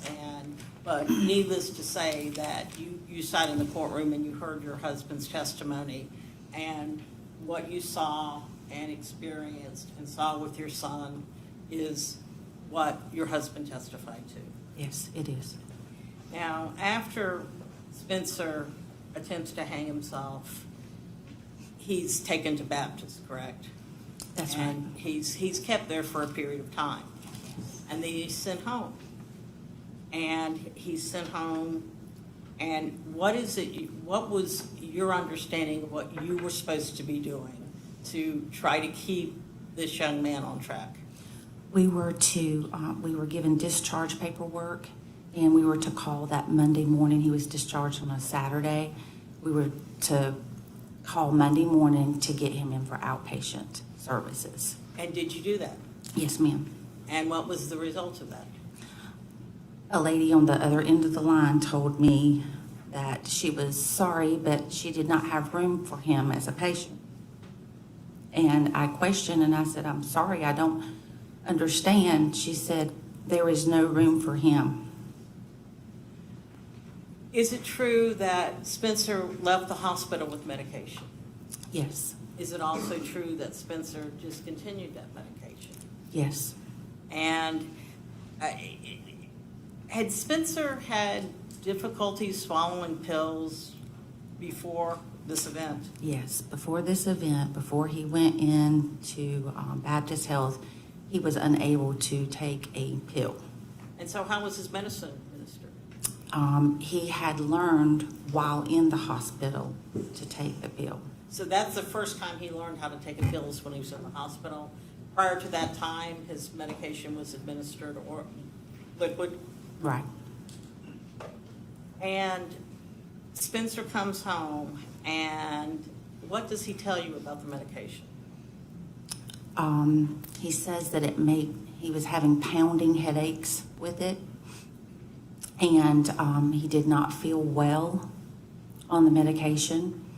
And he had continued taking it for several days, maybe even 4 or 5 days. Now, during this time while he's on medication, are you still attempting to locate health care for him? Yes. And can you describe for the court what you did? Again, just calling, and then we started going into not our insurance plan, trying to get out-of-pocket pay, friends who knew someone, and again, we kept running into no availability. We do not see him because he's now 18, or we have, a 3 to 6 month waiting period. What was Spencer like during this period of time while you're trying to get him mental health care? He was very depressed. And when you say very depressed, can you describe what a typical day would have been for Spencer? He was on the couch. He would not go upstairs to his room.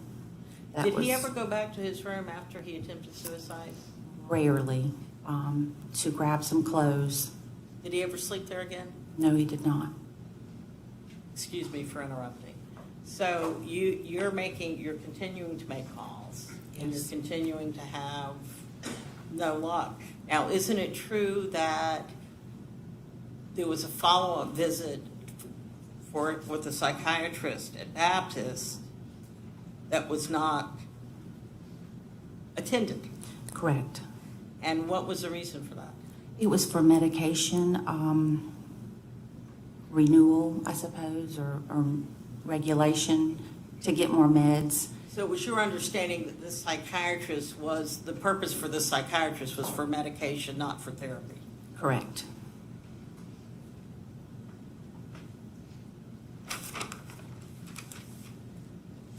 After Spencer attempted suicide, did he ever attend school again? Never. Did he attend prom? He did not. Did he attend graduation? He did not.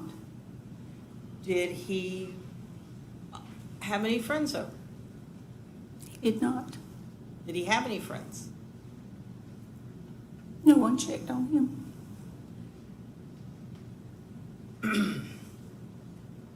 Was he still doing social activities? He was not. How was Spencer with the family? Very reserved, very quiet. Now, in response to this, what did you and your husband do in terms of trying to care for your son or oversee your son during this period of time? My husband canceled business trips to make sure that he could be there with Spencer. We tried to be there for him, and always somebody home to be with him, to talk with him, to be around. Where is your bedroom located in the house? Our bedroom is downstairs. And after this attempt, where did Spencer sleep? He slept on the couch. And why was that? The memory of what he had tried to do, and I think it was a coping mechanism. Also, And to be close to us.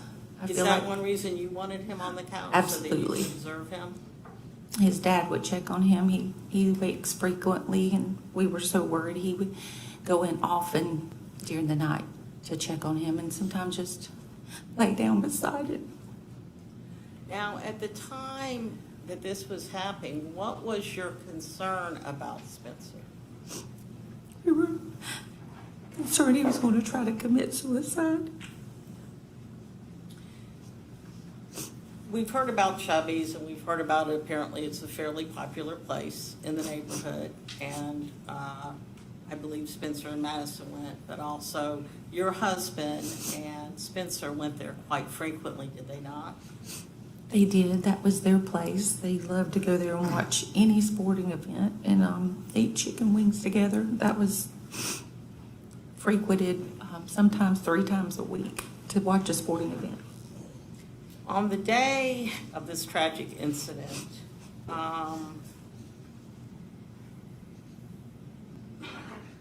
did Spencer wake up the same as he had been? Yes, very sad. And did there come a time that he told you he wanted to go somewhere? Yes. And where did he tell you he wanted to go? I was out in the yard working, and I saw his truck backing out, and I asked him, I waved him down. I said, where are you going? He said he was going to the beach. And he stopped and put the car in park. He wasn't in a hurry, just very sad. And I asked him if he wanted to take our puppy with him. And I was glad he was going to the beach to get out and maybe get some fresh air, and he's off the couch. Did you see that as a hopeful sign? I did. I did.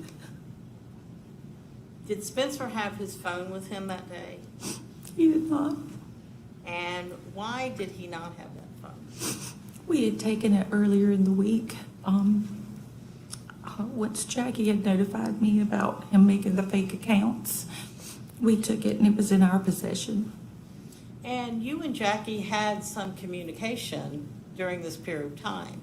And she was very loving and helpful and caring and relaying information to you about your son's condition, correct? She was. How did you learn about what happened at Chubby's? Jackie called me.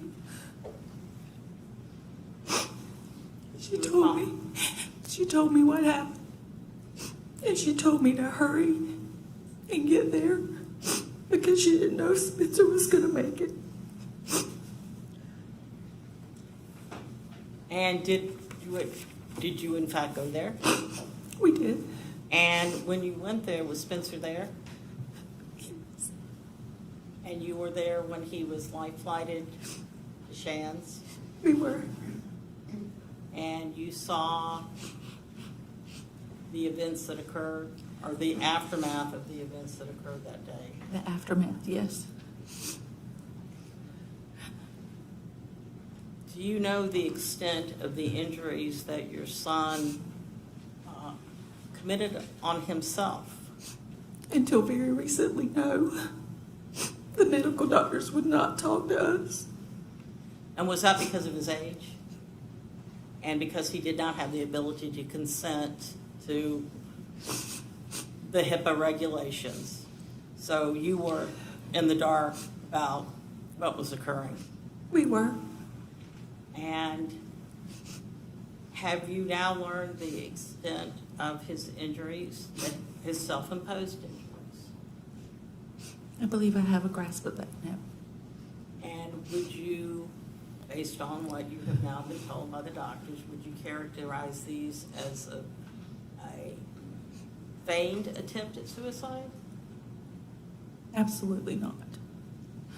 And is that because of the extent and nature of his injuries? Yes. I don't have anything further. Any questions from the state? Yeah, Thank you, ma'am. You can return to your seat. Thank you.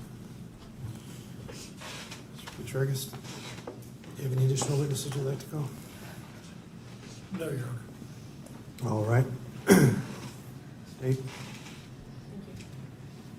The state's going to call up Miss Jacqueline Roger.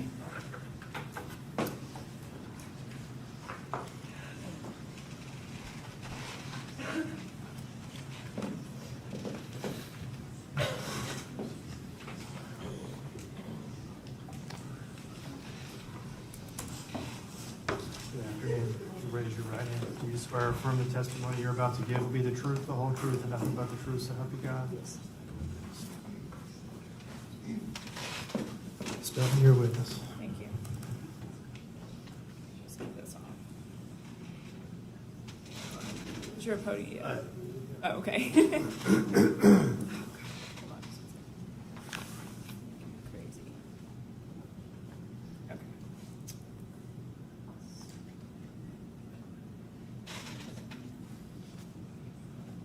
Okay. All right. For the record, ma'am, just state your name real quick. Jacqueline Roger. And you're Madison's mother, obviously, right? Yes.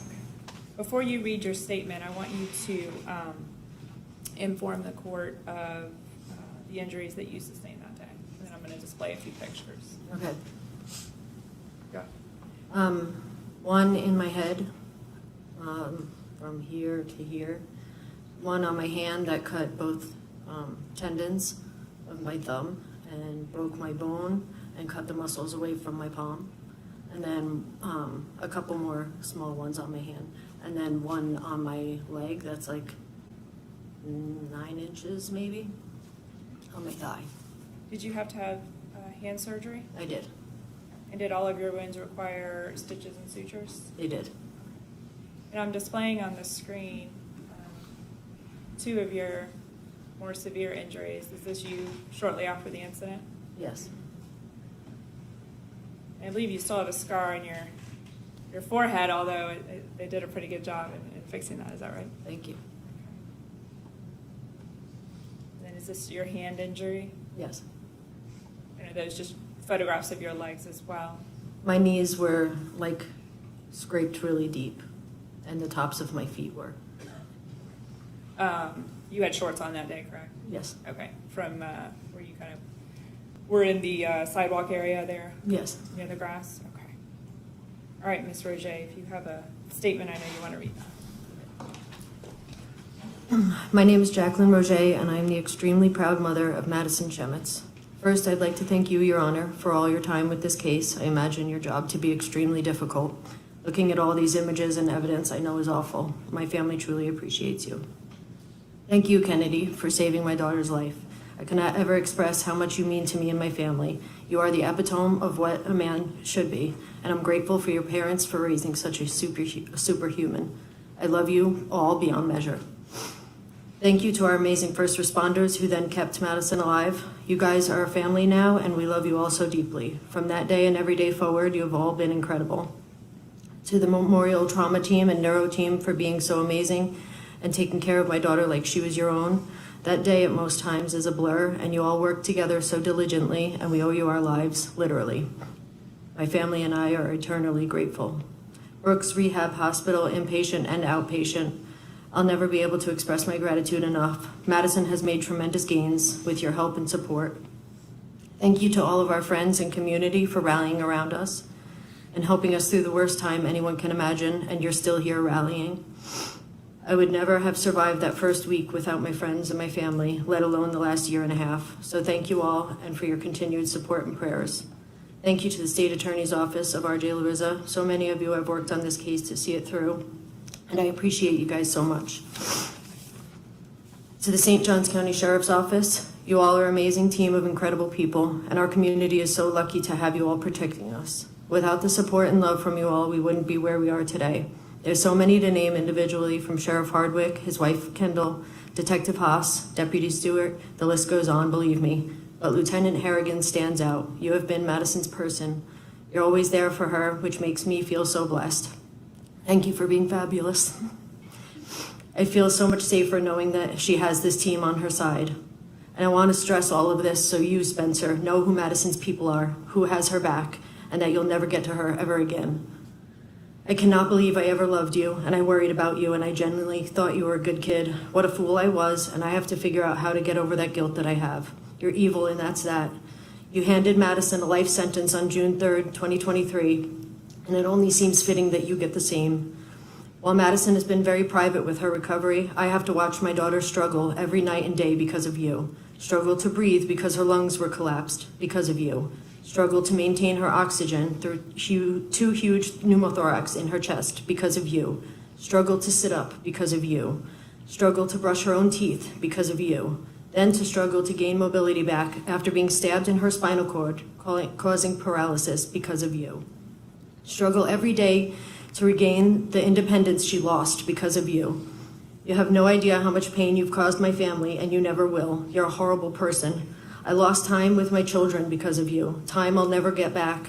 My poor boys had to spend an entire summer without me, and then the entire next year of my time was still consumed with Madison's recovery. You've stolen from my whole family, and that's unforgivable. I have full-time anxiety and fear because of you. Madison is extremely strong and will not let anything stop her, especially you.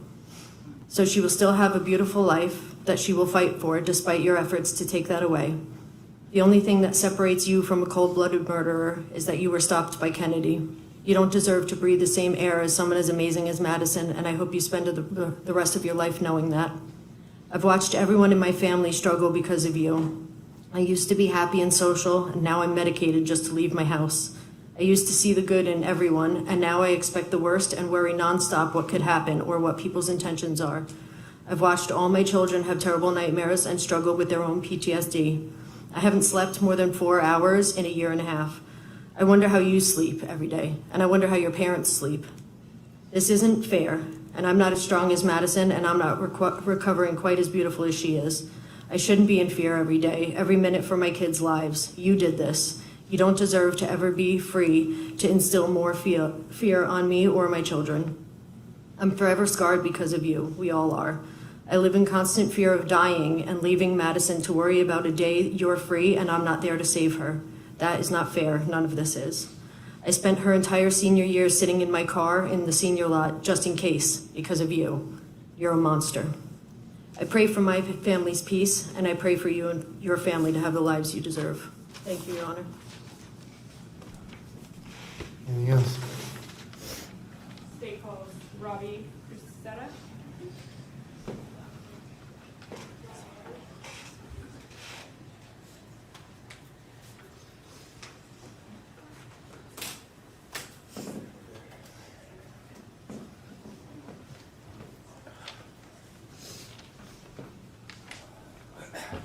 Good afternoon. Raise your right hand. Do you swear or affirm the testimony you're about to give will be the truth, the whole truth, and nothing but the truth, so help you God?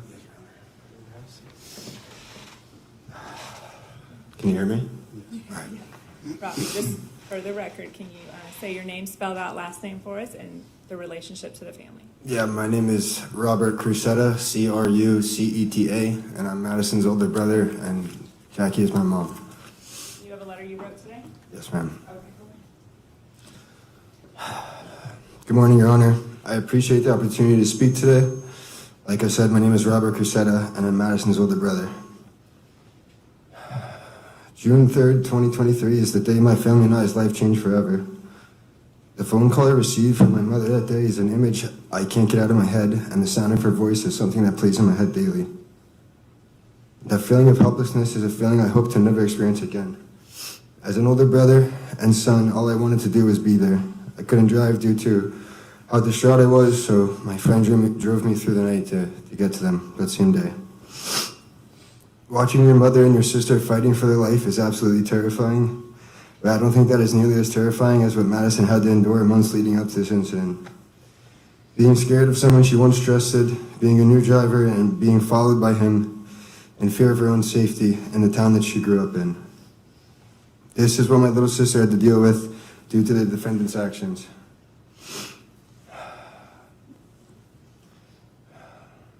Madison was my first younger sibling and my only little sister. With that being said, I have always had a deep sense of protection over her and have always loved and cherished being her older brother. If anyone knows Madison, they know that she is the light in every room she walks into. She never fails to make everyone laugh and smile. And for me, she was my first and very best friend. Being 6 years older than Madison, I was so excited to be a big brother, and I would sing to her while she would be in her crib. She would hold my finger and I would stay there for as long as she held it because I felt like I couldn't leave. Going from that to holding her hand, looking at her over her hospital bed is a drastic change that I never expected would happen, and I would have stood there forever if that's what she needed.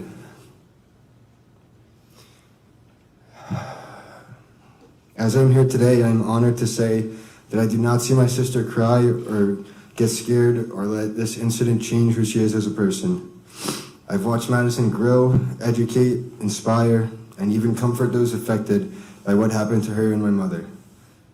She has used what has happened to teach others and never complains about it. Madison has made a change not only in her school, but the community and other individuals around the world.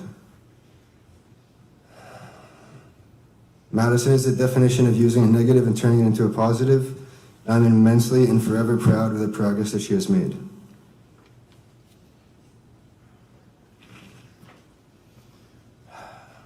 My mom is an amazing mother.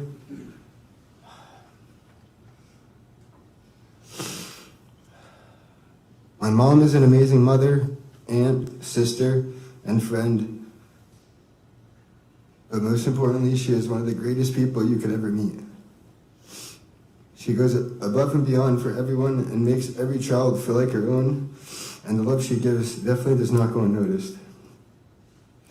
Everyone would be lucky to have her in their life, and I am so lucky and so thankful I get to call her my mother. She is so proud of each and every one of her kids for different things, and will never pass up an opportunity to tell everyone's success before her own. I hope to be half the parent she is someday and half as strong as Madison, and if I can succeed in that, then I will feel accomplished.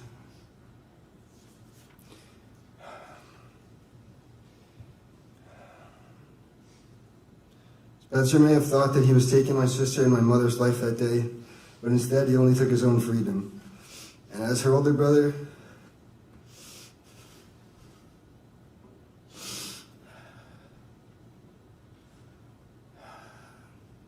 I ask that he is never able to have the freedom to do this to anyone else ever again. The pain from a high school breakup is not even comparable to the pain and trauma that my mother and sister have to endure from this horrific day for the rest of their life. That's all I have. Thank you, sir. You can return to your seat. State. State calls Kennedy Armstrong.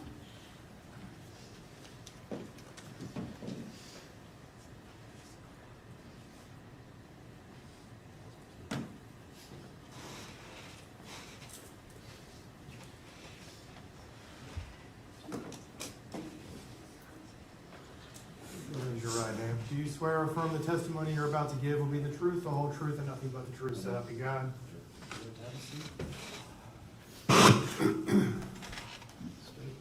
Mr. Armstrong, before you read your statement, your name, Kennedy Armstrong, and did you know the Madison Schemitz's family prior to June 3rd, 2023? No, ma'am, I did not. Okay. And could you describe, just so the court's aware, it's displayed on the screen there, but the injury that you succumbed is visible, but what happened and what's the long-term damage from that injury? Severe nerve damage. My ulnar nerve was cut in half. My artery was also severed. Tendons, everything else cut up as well. You have mobility issues with, I think, one of your fingers? Yeah, the pinky's still a little wanky. Okay. I'm working on that still. Okay. And prior to June 3rd, what was your occupation? I've worked at a restaurant, and I was also doing some carpentry work as well. I can no longer do the carpentry. You can no longer do carpentry? Okay, so you're going to pursue a different avenue of employment? Yes, ma'am. Okay, all right. I know you have a statement if you want to go ahead and read that. Thank you for your time, Your Honor. Out of respect to the court, Madison, and Miss Jackie, I'm not going to say everything I feel. This guy could not handle a breakup and proceeded to plan the murder of Madison. His acts intended to leave a family grieving while he took the cowardly way out. A man who could not handle a breakup decided to take the time to stalk, stab, and try to kill a young woman.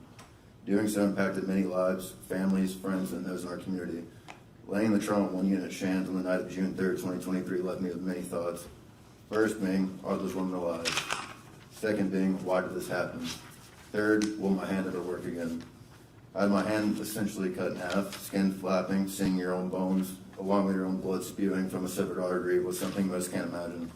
I had to control and monitor every single breath to ensure I wasn't losing any more blood than I already had, all while separating myself to make sure our amazing first responders got to Madison and Miss Jackie first. God bless the first responders. Laying in the trauma unit that night, all I was praying for was the help of Madison and Miss Jackie. After 9 hours of being in the main trauma unit, I finally got my own room. I thought that would bring a chance of sleep, however, that did not. I kept praying for the woman, whom at the time I did not know, and also refusing to close my eyes because every time I did, I saw the stabbings again, including the cowardly act he did to himself. Ironically, the only reason you're still alive today. I continue to see and feel these thoughts every day. You planned this, you knew what you were doing, and thanks to God, you failed. You failed at your planned murder attempts, you failed at your own suicide, and you will remain a failure until you see God and he sends you to the devil. Madison and Miss Jackie's road to recovery has been something I wouldn't wish upon anybody, except you. To close things out, you thought you were going to kill people that day, but instead you blew on an amber that sparked a fire inside of Madison, and that fire will continue. God bless the court. I know the proper sentencing will unfold. Thank you, sir. Thank you.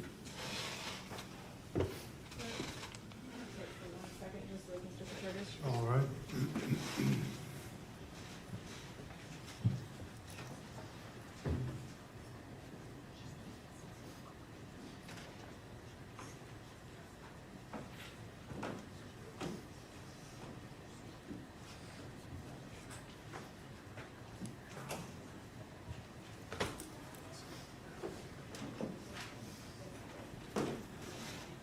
We're going to take a 10-minute recess.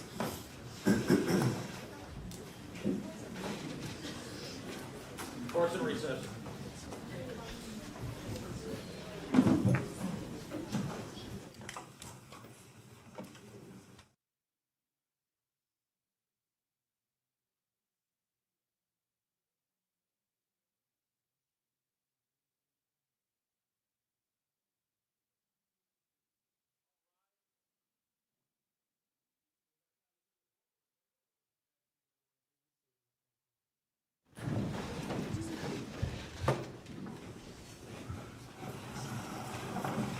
All right, we're back on the record in case 23 CF 858. State is present, defense is present. We're ready to continue with our sentencing hearing. Ms. Dutton? Yes, state would call Michael Ritzy, please.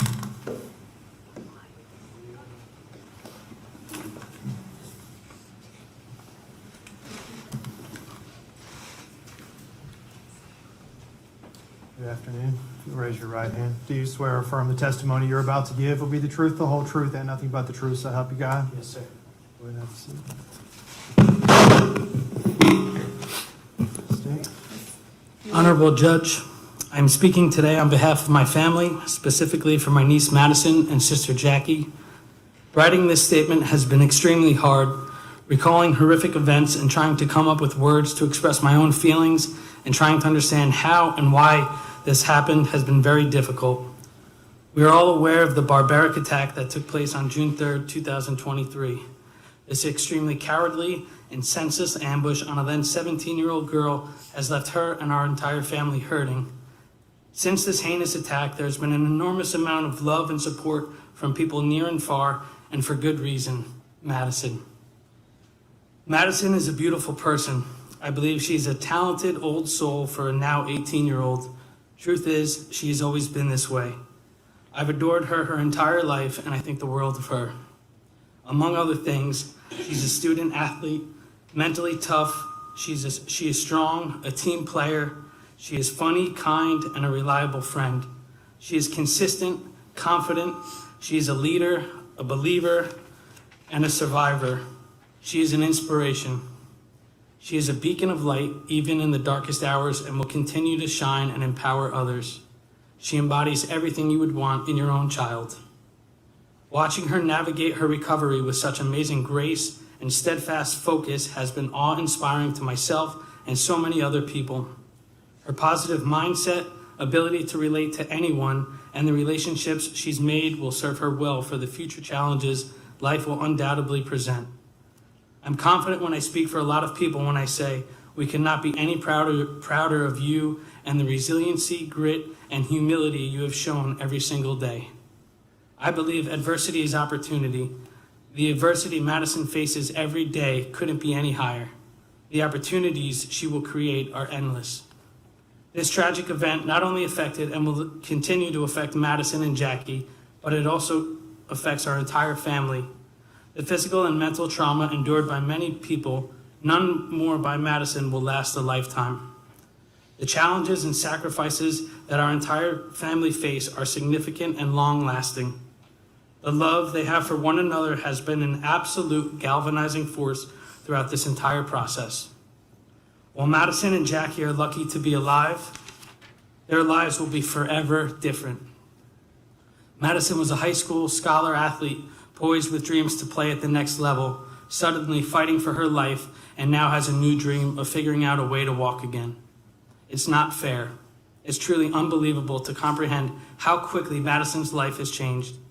I recall being in tremendous pain and disbelief when I received the phone call from my sister about the attack. I needed to put my own life on pause so I could be there for them during this critical time. I remember racing to the airport trying to process what had happened. Within 24 hours, I was at the hospital with 2 patients, my sister with her own severe wounds and my 17-year-old niece in ICU. I slept in a hospital chair next to them for nearly a week, helping aid with breathing treatments in the middle of the night, wrapping wounds, encouraging her throughout physical therapy, etc. Watching you lay in a hospital bed with chest tubes in extreme pain is an image that is engraved in my memory. Trying to be positive in such a moment of despair was and still is incredibly challenging.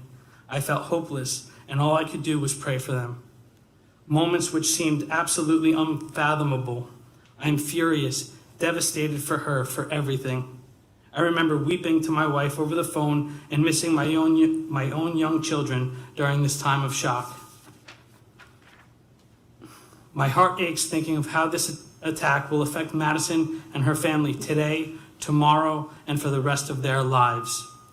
The emotional toll that this has put on myself, my wife, and my immediate family is also significant. My mentality has been nothing but positive, and I've been focusing on my family and our path forward. We simply don't have enough energy to focus on anything else. It does not diminish the amount of pain and hardships we've all endured. Since the attack, we've all dealt with sleepless nights, fear, and anxiety.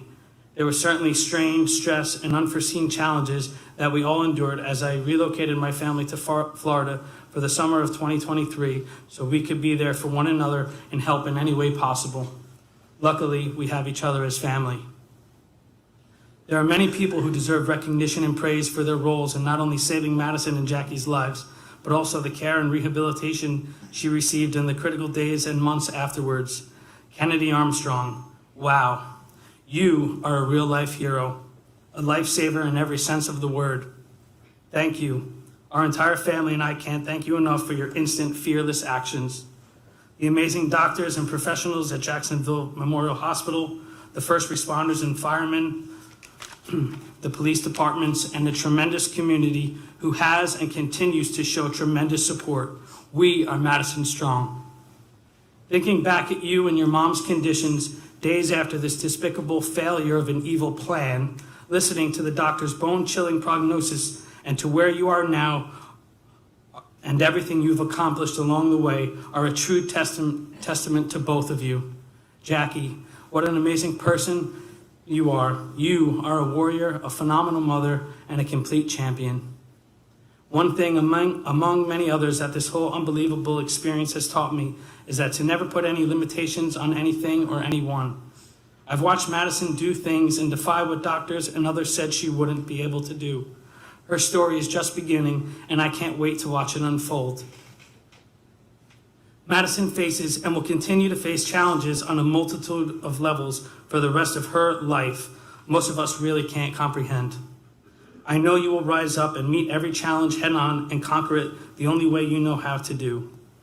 I hope you can take into consideration the significant impact this has had on my family and I, and the extreme ramifications Madison, Jackie, family, and friends continue to cope with.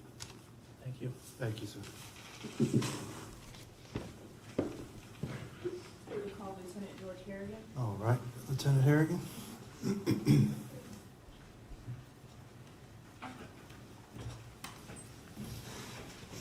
No, I'm going to object at this point. I'm sorry? I'm going to object at this point. All right, I'll hear your objection. You've heard a multitude of victim impact statements from the victims themselves as well as family members.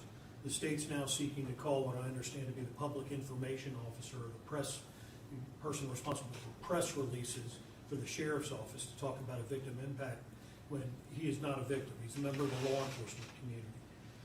Now, I know we're not in a death penalty trial or sentencing in front of a jury. The Florida Supreme Court has spoken to the limits of victim impact testimony in cases, and I'm referencing the case of Wheeler v. State, 4 Southern 3rd, 599, Florida Supreme Court from 2009. And in the Wheeler case, the court had the occasion to address the victim impact evidence and the statements thereof. And in that case, Florida Supreme Court, citing the United States Supreme Court in Payne v. Tennessee, 501 U.S. 808 from 1991, pinpoint site 821 to 826, states, although the United States Supreme Court and this court have ruled that victim impact testimony is admissible, such testimony has specific limits. Those witnesses providing victim impact testimony are prohibited from giving characterizations and opinions about the crime. The court goes on to talk about the number of witnesses that have been approved, 4, 5, and in one case 12. But at this point, calling a member of law enforcement under the guise of victim impact testimony, when such officer is also responsible for doing press release and pressers for the sheriff's office, I believe exceeds the permissible scope of victim impact testimony. It's cumulative and it's inappropriate, and even though Wheeler talks about it in terms of death penalty in front of a jury, the same considerations apply to a sentencing before a judge in a non-capital case. And respectfully, Your Honor, I think this is approaching cumulative and beyond the scope of appropriate victim impact testimony, and on that basis we object and seek to exclude this witness under that basis. State response? Your Honor, the case Payne versus Tennessee and the other ones that counsel referenced is very, very specific, and it is to death penalty victim impact, which has its own statute governing it, and that is before a jury. It's why it's limited, and in that case, it has its limitations with the volumes of witnesses and things that are allowed to be permitted in front of a jury. Is the state has not exceeded that here. We have 3 victims, and that case law does not apply. And I would disagree with Mr. Katurgis. to any other area of victim impact. There are not a lot of rules related to general victim impact. All of the case law goes to death penalty litigation in front of a jury. That being said, Lieutenant Harrigan has a very unique perspective in this case. You heard Madison's mother refer to him as Madison's person. He's not talking from a law enforcement perspective about the case. He's had a very unique experience traveling with her and being with her and watching her recover in the public eye and the community impact surrounding that and how it impacts her. And so for that, he has a very short statement here today I would like him to read. All right, over defense objection, I'm going to permit this witness to testify. Sir, if you'll raise your right hand, do you swear or affirm the testimony you're about to give will be the truth, the whole truth, and nothing but the truth, so help you God? Yes, sir. Go ahead and have a seat. Sutton. Good afternoon, Your Honor. I met Madison on July 7th, 2023, 34 days after the event that changed her life. Madison called a press conference, and she wanted to address the community. She closed that press conference with these words: "My story is just getting started." Now, I didn't know what that meant at the time, but I'm here now to give you a glimpse, a small glimpse, into Madison's story that I have experienced over the last 16 months. During her senior year of high school, Madison teamed up with the One Love Foundation and started a One Love Club at Ponte Vedra High School to educate other young people about healthy and unhealthy relationships. Due to Madison's influence, several One Love clubs have been started at area high schools. The University of North Florida ladies softball team invited Madison to throw out the first pitch at a home game they dedicated to the One Love Foundation. UNF has now adopted the One Love mission. She's spoken in front of clubs, organizations, and teams. She's been a guest speaker at the St. Johns County Sheriff's Office events, fire rescue events, and is known to frequently visit both agencies. She's been recognized by numerous organizations for her passion to help others, and she's become a sought-after speaker. At the beginning of this month, Madison was the keynote speaker at a law enforcement conference in Washington State, where she shared her story of overcoming trauma with hundreds of attendees. Her influence on patients and staff at Brooks Rehabilitation has been nothing less than incredible. Madison will be featured in a Brooks Thanksgiving Day commercial to be aired during the Macy's Thanksgiving Day Parade, and will be named the 2024 Brooks Rehabilitation Champion during a gala at the beginning of this year, next year.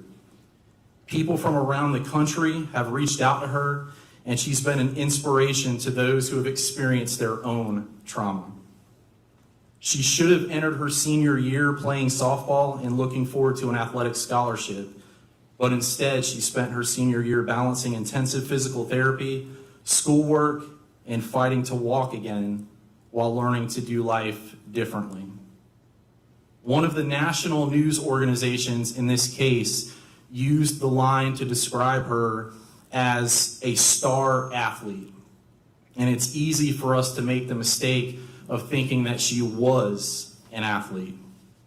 But you see, Madison has been more of an athlete in the last 16 months than most of us will be in our entire lives. Her grit, strength, resilience, and incredible spirit has gripped this community and now the nation. On behalf of the more than 1,000 members of the St. Johns County Sheriff's Office, we are and always will be Madison Strong. That's all I have, Your Honor.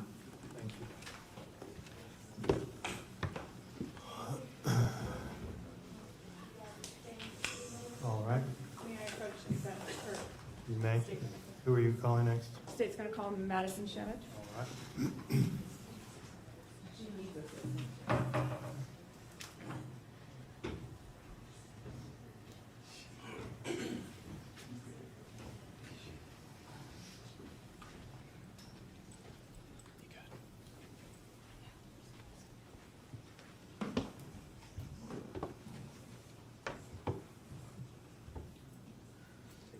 You okay? Go ahead and have a seat.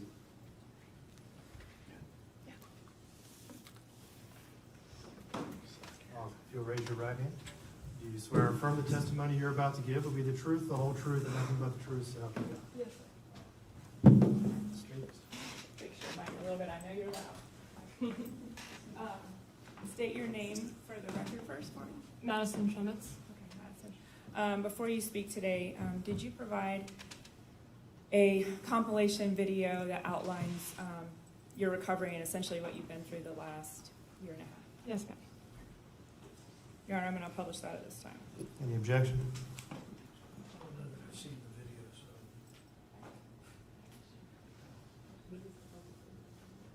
No objection, Your Honor. All right. You may publish.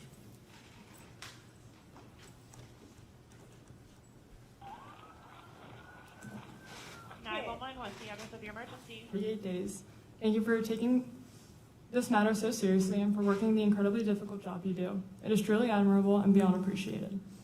I'd also like to thank you for giving me the opportunity to speak this afternoon after months of having to remain silent and unheard of by both the defendant and his family. Before I begin, I'd like to preface this statement by explaining just how incredibly difficult this is. To not only set my pride aside, but to vulnerably open up in front of this courtroom, the defendant and his family, is difficult. I say this because throughout this process, I've carried myself with grace, and truthfully, I have not opened up in front of others the way I'm about to. I say I am setting my pride aside because truthfully, I do not believe the defendant nor his family deserve to hear any of the negative ways this experience has impacted me, let alone get to hear all of the positive things I've done after it. I've thought about this day, this moment, this statement every single day for the last 538 days. 538. 538 days of living in true torment. 538 days that, regardless of the circumstances, always had the same dark cloud looming over. 538 days of constantly reliving the trauma the defendant put me through. Your Honor, I say 538 as that is how many days it has been since June 3rd, 2023. But the truth is, the torment, the dark cloud, and the trauma I've endured dates back much further than June 3rd. As a then 16-year-old high school girl, I deserve to live the life that many 16-year-old girls do. I deserve the opportunity to form relationships with whomever I wanted. I deserve the opportunity to be happy in these relationships. I deserve to feel safe in these relationships. I deserve to be treated the way I know I deserve to be treated. I deserve the opportunity to learn and grow from these relationships, and most importantly, I not only deserved, but had every right to remove myself from a relationship that instead of making me feel happy and safe, dragged me down in every way. My trauma truly starts from within my relationship with the defendant, even prior to June 3rd, 2023. Throughout the barely 6 months I was in a relationship with him, I had felt stripped of everything I knew I truly deserved. I knew not only did I not feel happy, I felt suffocated, trapped, manipulated, and controlled. I knew that the relationship was giving me far less than what I deserved. As someone who truly takes pride in the human they know they are, I knew I had every right to put myself first and leave the relationship. Yet what no 16-year-old girl deserves is to experience fear while ending a relationship. But once again, I was that 16-year-old girl who was forced to experience that fear. One date that specifically comes to mind in the days following the end of the relationships is April 4th, 2023. Not even 24 hours after the breakup, the stalking began. As I innocently sat in the Davis Park parking lot with a few friends after a softball game, the defendant decided to show up. Not only did he show up uninvited, he showed up unannounced and unwarranted. In that moment was the first moment I had felt that fear. I knew I did not deserve to fear. As I began pulling out of my parking space to head home was when I had noticed the defendant's appearance. I rolled down my window and asked him what he was doing, as he responded with the same question. I told him I had been sitting there talking with friends. I proceeded to then ask him if I could call him when I arrived home, as I felt an overwhelming sense of uneasiness being alone, late at night, in a dark parking lot with only the defendant. I then pulled out of Davis Park and began driving home. I vividly remember the defendant tailing my car in a way I knew he never did. The feeling of fear grew stronger and stronger each second of that drive home. Feeling the way I did, I purposely took a different route home than I normally would have taken so that I would pass the defendant's neighborhood. As I drove past, I hoped he would put on his blinker and make that left-hand turn in to go home, but by no surprise, he didn't. He continued to follow me. Feeling unsafe and unsure of what to do, I turned into the closest parking lot, knowing I absolutely did not want him to follow me home. Ironically enough, I pulled into the same plaza that Mr. Chubby's Wings is located. I began texting the defendant, begging for him to stop following me, and very clearly telling him that he was scaring me. Still scared and unsure of what to do, I called one of my best friends who I knew was awake. I called her and explained to her what was going on, how I was feeling, and how I was unsure of what to do. This was when she told me to come to her house. As I drove through the plaza with the defendant still making every turn I did, still tailing my car, I decided to go to my friend's house. I pulled out of the plaza onto A1A, driving in the opposite direction of both my house and his, and headed to her home. I continued to tell the defendant to go home and told him I had to deliver a science packet to my friend, yet he did not turn around, nor did he go home. He proceeded to demand for me to go home and inform me that he knew that that wasn't on my agenda for tonight, and that I need to be home after my game, and that was my agenda. He continued to follow me up until I turned into her neighborhood, and I watched as he went into the gas station right beside and sat there for some time. The moment I pulled into her driveway, panicked and shaking, I saw her, and that was the first moment I felt some sort of relief and some sense of safety, knowing her parents were right inside and were aware of what was happening. After sitting in her driveway for some time, talking through what had just happened, I knew the defendant had finally gone home, and I finally felt comfortable enough to head home myself. Speaking to the defendant following his actions that night was frightening, upsetting, and frankly all over the place. His reasoning as to why he followed me home changed every time, whether it was making sure I got home, wanting to see if I was doing something behind his back, or just so happened to be going home that way anyways. I believe that night speaks volumes about the defendant and his behavior following the end of the relationship. With this incident being not even 24 hours after the breakup, the 2 months following remained equally as torturous and frightening, as the stalking did not stop there, it had only just begun. Feeling that same fear every single time I wanted to leave the house is not something a 16-year-old girl deserves. Having to be hyper-aware of my surroundings every single day in fear that he would show up of where I was yet again is not something a 16-year-old girl deserves, let alone not something she should ever have to be worried about. Those 2 months following the breakup were torture. Those 2 months I was put in a position by the defendant where I felt scared, worried, and constantly threatened, but I was never prepared for or the fears to come alive. June 3rd, 2023 was without a doubt the absolute worst, most traumatic day of my life, and I remember every single second of it. As a 17-year-old teenage girl, on a Saturday in the summer, my day started as any other day would have for me. I had one of my best friends I met through softball in town to spend the weekend. We had stayed up late and woke up early, excited for the plans we had made for that day. Once we woke up, we got ready to go to the beach. That day was windy and almost cold for it being a Saturday in June. After some time being there, we both got cold and decided we would leave the beach and go join our moms and brothers at my community pool. We got there just before 1:30 and hung out for a while, simply just enjoying time together as these were friends we did not get to see often. During this week in June, the Women's College Softball World Series was happening. Eventually, we decided we would go get something to eat and watch the games happening that day. This decision, unknowingly, became my life or death decision, and I had no clue. I remember going home sometime between 2:10 and 2:50 to change out of our bathing suits and get ready to go to Mr. Chubby's Wings, and by 2:53, my friend and I were in the car blasting California Girls by Katy Perry on the way to the restaurant. I remember sitting at the stoplight, leaving my neighborhood, and texting both our moms asking if they would come with us. I remember my mom responding saying, "You just want me to pay for your food," which although may have been true, I had this feeling that they just had to be there. And to this day, I am still unable to fully explain why I felt so strongly about wanting them to come with us. My friend and I arrived at the restaurant a little bit before our moms did, and as I walked in, the defendant came to mind. I entered the restaurant and looked around to make sure he was not there before we sat down to eat, as I knew I had previously run into him there within those 2 months. Once I realized he wasn't there, we sat down to eat and began to watch the Oklahoma-Tennessee game. At 3:43, the defendant pulled into the parking lot. At 3:47, the defendant walked into the restaurant and knowingly walked right past me. By 4:15, the defendant had gotten up and walked past us to make his presence known. At 4:15 was when my mother and I both noticed his presence. At 4:15 was when that same fear set in. After going back and forth on what to do, we paid our check and decided to leave the restaurant. At 4:28, myself, my mom, my friend, and her mom all stood up and walked out. Never in a million years did I think that I would never end up making it to my car. I remember walking to the parking lot, texting a friend back, and taking a picture of the defendant's truck. I did this knowing I had to continue to keep track of the defendant's behaviors and appearances for the restraining order we were in the process of trying to obtain. I remember finally reaching my car and hearing my mother scream. Knowing my mother, I could hear her fear. I could hear that whatever was happening was not good. This was when, at 4:30 p.m. on June 3rd, 2023, I turned around and saw the defendant running towards me faster than I had ever seen him run before. Not knowing what was coming next, I turned and attempted to go in the opposite direction. This was when the defendant had grabbed me. I hit the ground and began feeling the attack. I remember being on my hands and knees, begging for the defendant to get off me, with my screams slowly becoming more and more silent. I remember staring at the ground, my thoughts being muffled by my mother's constant scream. The scream that had first alarmed me did not stop throughout the entirety of the attack, and frankly, I can still hear it to this day. I remember hoping for the pain to stop and feeling my mom pulling him off of me. I remember finally being let go and falling to the ground because at that point my body had been paralyzed. Little did I know that me being let go in that moment meant my mom was now being made another victim of the attack. I remember laying there with my eyes closed, blacking out until the defendant began stabbing me again. Your Honor, a 17-year-old girl should not know the feeling of getting stabbed. Your Honor, I should not have to remember the feeling of my body being inflicted with a knife over and over again.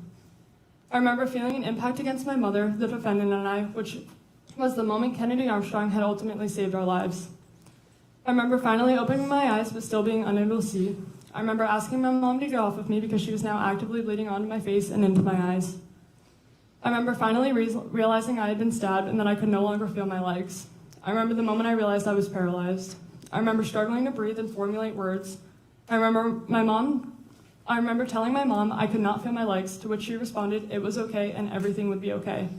But I could hear in her voice that it wasn't okay. She didn't know if it would be okay and just how scared she was.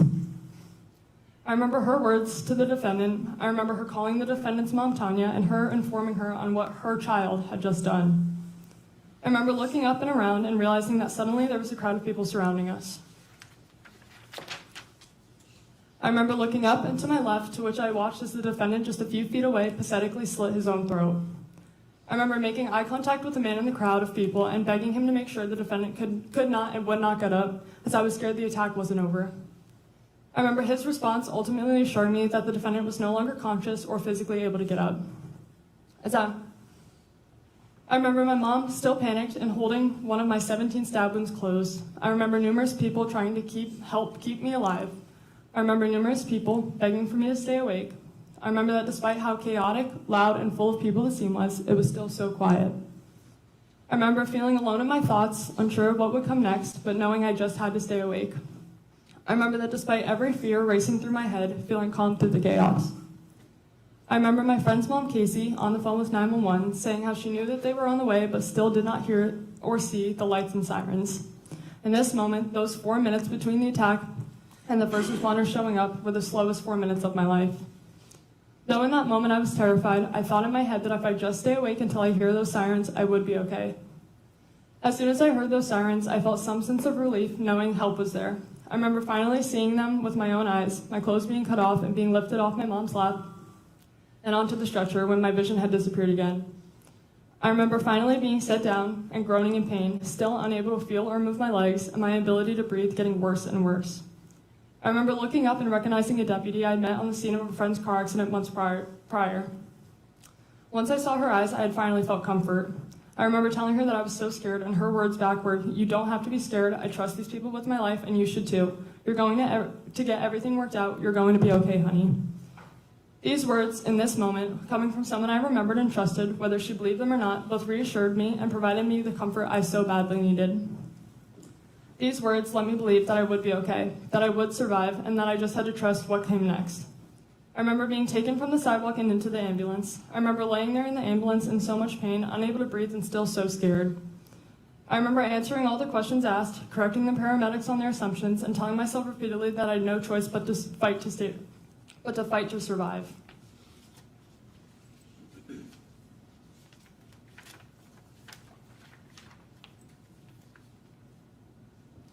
I remember praying and telling myself that I had to survive. If not for me, for everyone in my life I knew would not be okay through my death.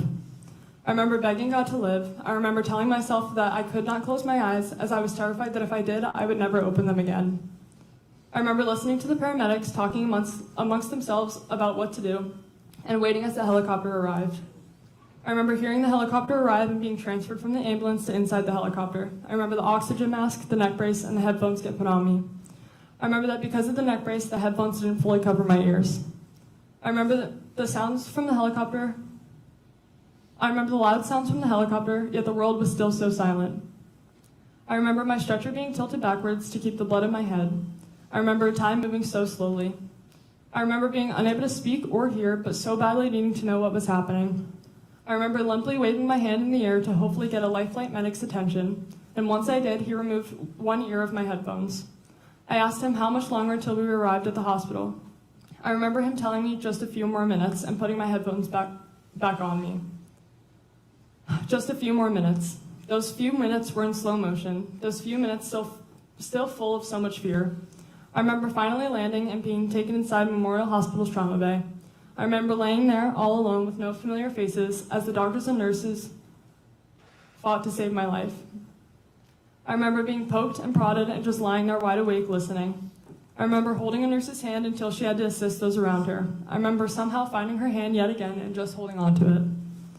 I remember having an allergic reaction to one of the medications given to me. I remember being told to try and move my toes, to which I still couldn't. I remember staring directly at the trauma surgeon's eyes as he sliced my side open and inserted a tube into my chest to help me breathe.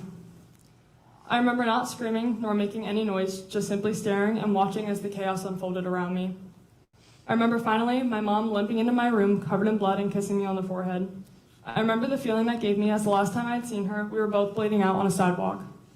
I remember the feeling of being able to tell her I loved her again because as I was taken off her lap, I didn't get the chance to. I remember telling her that she looked like a hot mess and her telling me everything would be okay, but this time with less panic in her voice. I remember her finally leaving as I had to be rushed into life-saving surgery. I remember exiting the trauma bay and seeing one of my high school softball coaches. I remember her assuring me that I would be okay and that if anyone could do this, I could. I remember her telling me that she loved me and that when I woke up, they would all be there. I remember leaving and finally getting to the operating room. I remember them going to put me to sleep and telling me to count down from 10. I began to count 10, 9, 8, 7, 6, and by the time I got to 6, I began to feel myself going to sleep, which was when I began to panic again. After fighting so hard to stay awake, feeling myself going to sleep and not being able to control it scared me in more ways than I could ever explain. I had that same fear that if I closed my eyes, I would never wake up again. Despite the panic, I eventually fell asleep, and once I woke up, I remember being alone in a hospital bed, freezing, thirsty, and desperately needing chapstick. A nurse had come over bringing me ice chips and a strawberry-flavored chapstick. I remember eventually being taken out of that room and brought for a scan. I remember laying there in a dark hallway with two men listening to the screams of another trauma patient brought in that night. I remember being put into the scan and finally feeling calm. I finally was able to close my eyes and rest after the torture my body was just put through. I remember listening to the sounds of the machine, unable to move and just sleeping. I finally was taken out of the machine and brought to see my family. They took me up to the floor my mom was on and wheeled me to her doorway. I remember being greeted by smiles from my parents, two of my brothers, both of my coaches, and a friend's mom. I remember seeing through their smiles and realizing just how distraught, scared, and overall devastated they all were. It was heartbreaking. I remember looking at my mom, smiling, and once again telling her she looked like a hot mess. This comment had made everyone let out small laughter, which I like to believe reassured them that I was alive and I had made it through. I remember them all hugging me and holding my hand until they brought me into my own room. My coaches and friend's mom had come with me, and I begged them for a phone as I did not have mine. In my head, I had to make sure all my friends and loved ones knew that I was alive. After I had finally been given one, it was quickly taken from me, and I was told to rest. I laid there, unable to rest, until finally my older brother had arrived from South Florida. Seeing him and having him there finally made me feel safe. Now, it was just him and I attempting to get some rest until more surgeons, probably around 4 or 5 in the morning, had walked into the room. These surgeons had then informed me that I had a blood clot traveling up my spine, which I would need emergent surgery for, yet again. I remember one of the surgeons telling me that sometimes these blood clots and this trauma can be a reason for temporary paralysis. This gave me a sense of hope. I remember asking them if we could call my mom from the room over to let her know what was happening. My brother FaceTimed her, but she had already been told. I remember telling her and my brother that I loved them and that I would see them again when I woke up. I remember being brought into the operating room, once again, seeing all the familiar bright lights and walls, and once again being told to count down from 10. This time, I felt less panicked. I was tired, and I felt confident that I would wake up after surviving what I already had. I remember waking up in the ICU on June 4th and still being unable to move or feel my legs. I remember my coaches and friend's mom being there once again. I remember the moment my mom stood to the right of my bedside and told me that I was paralyzed. That it was not just a blood clot, but my spinal cord had been lacerated and spinal fluid was pouring out of it. I remember hearing this, shrugging my shoulders, and looking back towards the room. I had known I was paralyzed, yet never in my head did I think I would not overcome it. Immediately, I told myself that I would walk again, that I would walk at my senior night for softball, that I would walk at graduation the following May, and finally walk into this very courtroom today. Your Honor, I remember everything. I remember every single second of this horrific day and the months following. Your Honor, on June 3rd, 2023, I did not know that as soon as I walked out of that restaurant, I would end up being forced to fight for my life. What I didn't know was that after I won that fight for my life, was that I would be faced with a lifetime's worth of challenges. Faced with the fact that walking out of that restaurant was the last time I would be able to walk for several months, the fact that the last time I would be running for my life.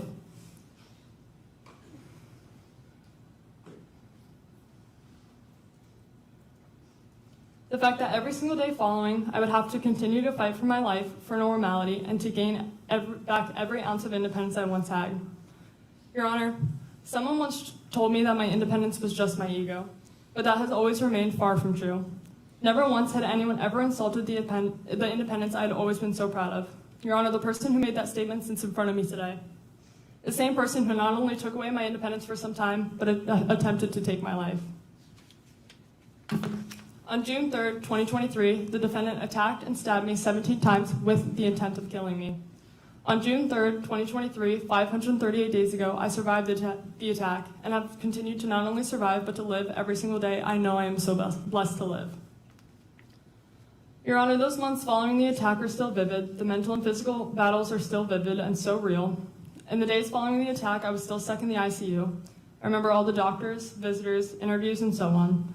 I remember the feeling of having to be rolled to have my bandages changed and tubes moved. I remember the feeling of having both of my chest tubes pulled out of me. I remember the feeling of having one of my chest tubes being pulled out of me just to be put back in. I remember the smell of the matted blood that had set in my hair from the attack. I remember being unable to sleep despite every effort. Every time I tried, I was quickly interrupted by the same reoccurring image of the defendant running at me on the day of the attack. I remember the moments I would be able to fall asleep. I would wake up screaming, being awoken from the same nightmares that I was being killed by the defendant or one of his family members. I remember one night specifically when I had woken up, finally thinking I had slept through the night, just to come to find out that I didn't actually sleep soundly, but instead woke up screaming every few minutes, begging no, screaming stop, and that I was dying. I remember my first shower that took probably 5 hours and the help of probably 5 people. I remember when physical therapy started. I remember being lifted out of the bed for the first time in a Hoyer lift and into a wheelchair beside the bed. The feeling of both my chest tubes being pulled and the feeling of the almost 100 staples in my back being pressed up against the Hoyer and the chair, the pain almost unbearable. But I did it. Something so small as getting out of bed and sitting in a chair for 20 minutes felt nearly impossible, but was such a huge win. Every day after that was full of their own trials and tribulations, each day just as challenging. Physical therapy at that point consisted of just simply sitting up, something you all are doing right now, but at that time, something that was physically impossible for me, as every muscle to do so was paralyzed from the attack. I remember the pain that I felt just sitting up, the piercing pain I felt in my chest each try, each breath. I remember every family member, every friend, and every healthcare worker who gave everything that hour just to make it somewhat bearable for me. Despite the physical and mental pain that it took, they still somehow made it just a little bit better. Eventually, I was transferred to Brooks Rehabilitation. I remember the fear of uncertainty, being moved to an unfamiliar place with unfamiliar people, unsure of how long I would be there or what the intense rehabilitation would look like. The emotional toll that came with each step, the overwhelming sense of helplessness, and the constant fear of what was next. The moments when I wondered if I would ever feel like myself again, if I would ever walk how I used to again, or be able to live through a day without being reminded of this trauma. And yet through it all, I also remember the moments of hope, the small victories, and all of the support from those around me. These memories, these moments, they stay with me forever, and they shape who I am every single day. I remember being transferred in the late afternoon, so it was quiet. I remember, despite the silence, hearing the screams of another patient down the hall who was quickly transferred, as the Brooks workers were also aware of how that could scare someone with the trauma I had. As the next day came, therapy began. 3 to 5 hours of occupational and physical therapy consumed my time. The goals started small, but the therapy was intense. Learning how to sit up on my own, change my clothes by myself, transfer myself between the bed and the wheelchair, simple everyday tasks were so difficult. Yet slowly they became easier. I remember on June 20th taking my Asia impairment exam, which is what the extent of a spinal cord injury is defined by the American Spinal Injury Association impairment scale using specific categories. I remember the exam taking a few hours and feeling so discouraged. The feeling of being unable to feel or move any of my body was so discouraging. Until finally, at the very end of the exam, after being unable to move or feel anything, I was finally told to try and move my left foot. Staring at the ceiling, still so discouraged, I tried. I remember feeling something and looking at my physical therapist. She asked me, "Did you feel that?" To which I responded, "Did it move?" And when she confirmed that I had finally moved my foot, the room was full of emotion. So overwhelmed by the feeling of simply just moving my foot, I remember the feeling of being able to tell my mom that I was now able to move my foot and her bursting into tears of joy. I remember every phone call to all of our family and friends, and each of them also overwhelmed with so much joy to see that I could finally move my foot the slightest bit. This moment gave me hope for the future, hope that I would be okay, hope that with time I would regain movement in other parts of my body, and confirm my goal that I would one day walk again. I remember after this moment, the already intense therapy becoming even more intense. The hours spent every day trying new things, strengthening each part of me, and accomplishing more and more. Each day, my left leg got stronger to the point where they were able to stand me up with assistance, and with time, on June 30th, I attempted to take my first steps with assistance. Though slow, painful, and incredibly difficult, every day after that was a new goal reached, new progress, and a new step forward. Finally, after over a month in the hospital and in rehabilitation, on July 7th, 2023, I was sent home. On that day was the first day I addressed both the community and the media. On that day, I said that there was no looking back, how incredibly lucky I am to be alive today, and how each day I would take it as its own opportunity to live and make a difference in the world, and how I am determined and confident in myself that I would reach my goals to one day walk again. And every single day following, I've continued to stand by these words. Every day, I make the choice to be positive, and I've used this trauma to help inspire and motivate others despite everything I go through personally, daily. After addressing the media, I was finally able to go home. Going home was a new battle, learning how to adjust to my new life, my new way of life in a place that was a reminder of everything that used to be was difficult. On my second day home, I was sat in my room crying and finally moved my right leg. I called my mom into my room, and once again, she was immediately brought to tears. Once again, I got to experience calling all of my loved ones and sharing with them another huge victory. That following Monday, I started outpatient rehabilitation. I was in the pediatric day program at Brooks Rehabilitation, to which I attended physical and occupational therapy Monday through Friday for 3 hours every morning. I attended this program until December of 2023, when I switched to their Neuro Recovery Center and continued to do physical therapy there up until today. Throughout these programs, I fought every day to accomplish my goals, one of those being to start my senior year on time with the rest of my class. And just as I fought for, I was there on the very first day, along with everyone else. Going back to school was an adjustment. I had to see all the kids I had grown up with for almost all my life, but they looked at me differently now. I was no longer just Madison, I was the girl who got stabbed. I dealt with looks, comments, questions, but I always understood. This isn't something that just happens, nor is it something that should ever have to happen. This kind of trauma isn't something that kids should have to adjust to, nor go through. But at the end of the day, in so many eyes, I was still Madison. Over time, as kids adjusted to having me back, school became easier, but managing both school and rehabilitation was difficult, as I still attended therapy every single morning and always did my best to still be at school when therapy was over. This was overall both physically and mentally draining, but I did it. Because the last thing I would do is let the defendant take more away from me than he had already taken.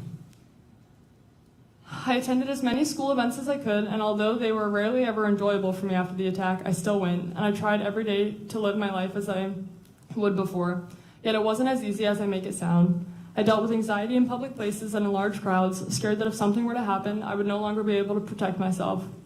I now had to worry about things other kids never had to worry about, like would there be stairs? Can I maneuver a wheelchair through this? I could no longer go and hang out with my friends whenever I wanted or partake in activities I was able to before. I was unable to play softball my senior year of high school, the sport that had been my life since as long as I can remember. I watched as my friends changed, the friends I had known for years go through one of the most unimaginable traumas and step up for me in a way no friend should ever have to. I watched them each be affected by this attack in various ways. I watched my friends dealing with PTSD, but still being so strong for me. I watched as they all matured as their innocence was stolen. I watched as each of them stepped up in their own way to be there for me, to help me, and to support me through whatever I needed. I watched as my family suffered. They each suffered daily as their mother and sister were almost taken from them. I watched as they all stepped up to be there for us when we couldn't be there for them. I watched as their innocence was stolen. I saw their pain, their tears, and their resilience. I watched as the once so lively, happy, and bright home became sad and dark. Yet through it all, we were all there for each other. We all found light in the darkest of situations. We all found reasons to laugh and smile, and we were all simply grateful for every day we got to be alive. Your Honor, the impact of the defendant's actions doesn't just end with those directly connected. I have witnessed the impact on the community and strangers all over the world. I have met strangers everywhere I've gone who have broken down in tears telling me just how much my story has affected them. I have met people of all ages constantly brought to tears by my story and have seen firsthand the impact on the community. Many left scared and uncertain on the world, everyone's trust in people simply gone, yet despite those going through their own traumas, the community immediately stepped up and was there for me. Madison Strong keychains, shirts, sweatshirts, and fundraisers were in motion directly following the attack, and I still feel that same level of support and love every single day. Your Honor, I have accomplished every single goal I have set out on since the attack. I attended my senior year. I walked and got a hit on my senior night for softball. I walked unassisted at my high school graduation. I am a full-time college student, and I even walked into this very courtroom, and I'm currently reading a victim impact statement in front of not only the whole world, but my attempted killer and his family, just as I said I would when the attack first happened. I've spoken and shared my story of survival and resilience on many different platforms, such as in front of the media, Ponte Vedra High School, the Betty Griffin Center, St. Johns County Fire Rescue and Sheriff's Office events, Brooks Rehabilitation, Memorial Hospital, a police conference in Washington State, and so on. I started a wave of One Love chapters throughout our community, including at the University of North Florida, and I promise I will continue to use my story and my platform to inspire, motivate, and help others in every way I can. Your Honor, I mention all of my accomplishments as I am proud of them. I'm proud of the human I am, the impact I've made, and how I've handled myself these last 538 days. I say this as a reminder that I turned myself from being a victim to a survivor, and I am proud of that. This does not take away from the ways that I struggle daily. I suffer from PTSD and anxiety daily. I still deal with the sleepless nights and constant nightmares. I refuse to go outside alone at night in the dark. I feel myself fearing the worst possibilities in every situation. I have lost all trust in the world, and finding that trust in people again is far and few between. I have lost any childlike innocence and have been forced to grow up in a way most kids never have to. I have chosen to live the way I live and be so positive to hide the dark reality that I go through. I often laugh and smile to not let those around me realize that I am suffering so that they don't have to be sad as well.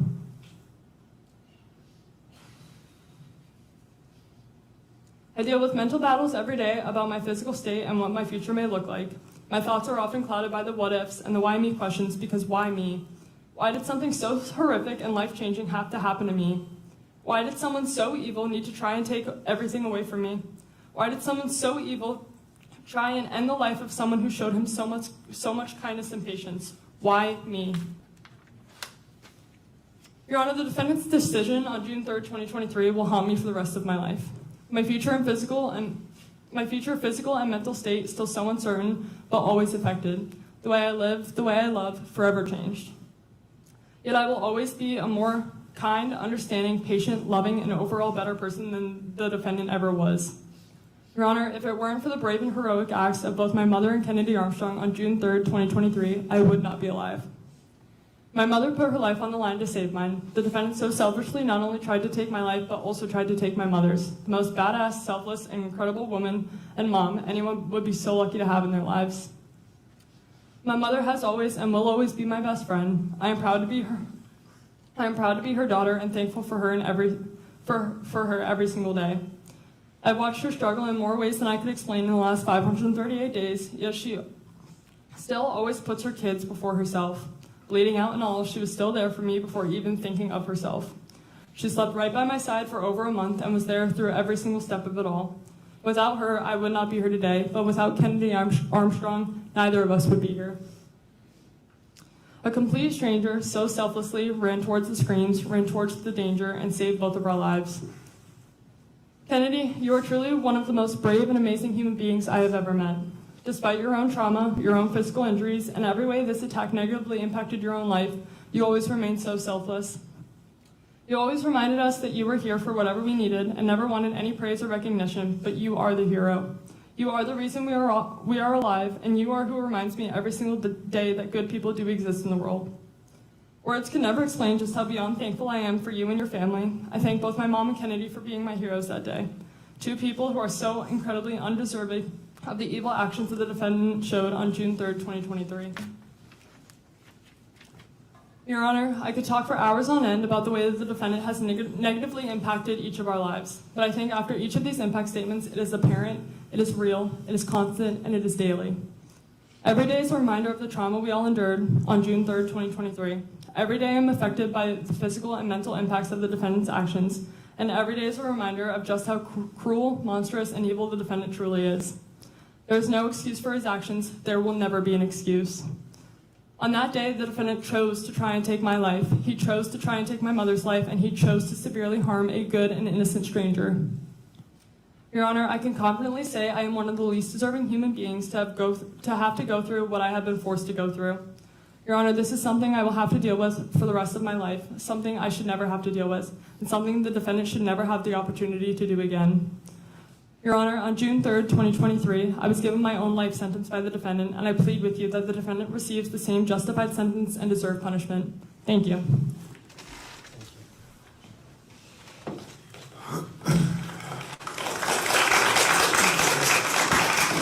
Please quiet down.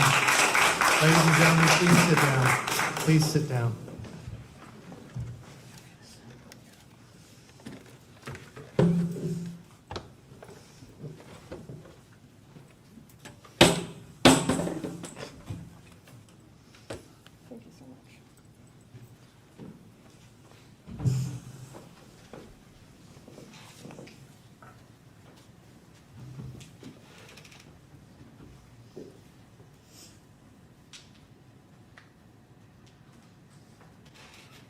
State, any additional witnesses? No, Your Honor. Any additional witnesses for the defense? No witnesses, but Mr. Pearson has an allocution I'd like to provide. All right, would you like to come to the witness stand? Of course. It's up to you. You prefer.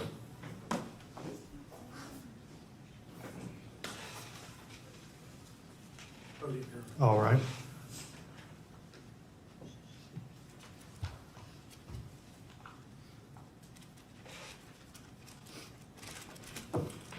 Your Honor, I'm here before you today to take responsibility for my actions of June 3rd, 2023. And most importantly, I'm here to express my sincerest apology to Madison, Ms. Roger, Mr. Armstrong. I'm sure June 3rd was the worst day of their lives. It was also the worst day of mine and always will be. On this day, I hurt 3 innocent people. I think of my terrible crimes committed every second of every day.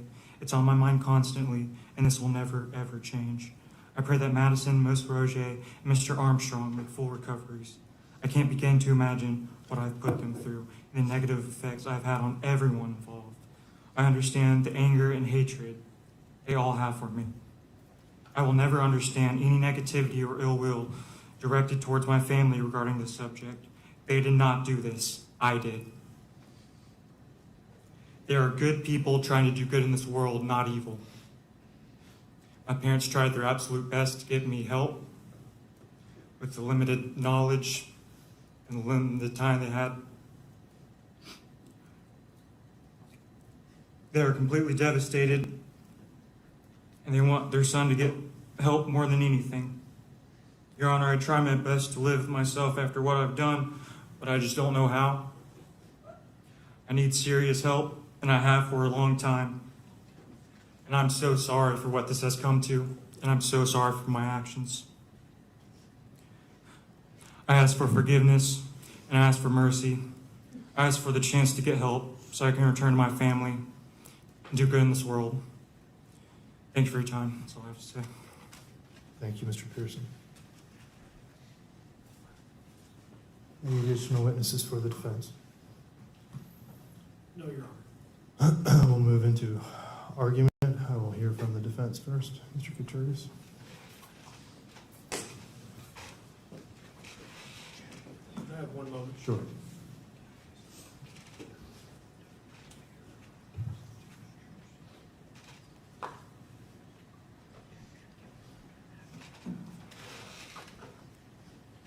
a moment.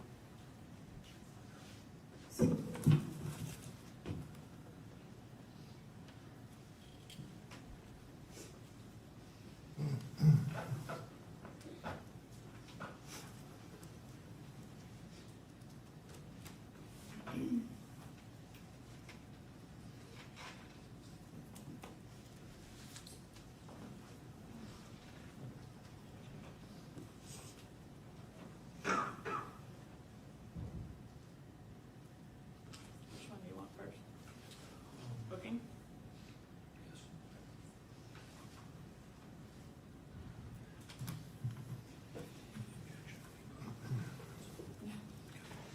Your Honor, I have two documents that I'll be relying on that were submitted in conjunction with the sentencing memorandum that'll be utilized. All right, do you want those marked and received into evidence, or how do you, and they've already been, they're part of the Exhibit recording 14 to exhibits? the sentencing. All right, so they've already been received.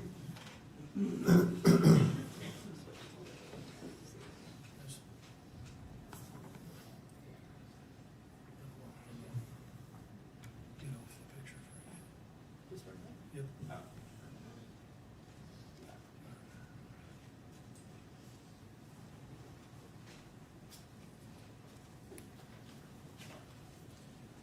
Your Honor, you've heard a lot of testimony and victim impact statements today.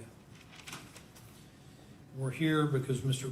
Pearson entered pleas of guilty to the charges before the court, and he's taken responsibilities for his conduct. And the court's in the unenviable position to sentence Mr. Pearson. But sentencing in a courtroom does not fulfill the purpose of vengeance. It's to impose punishment, a just punishment. And in doing so, the court doesn't take into account just the facts and circumstances of the case, the crime, but also the characteristics of the defendant in fashioning that just sentence. And this is a situation where there's a young man, barely an adult, that in the fallout from a relationship with his girlfriend was extremely broken.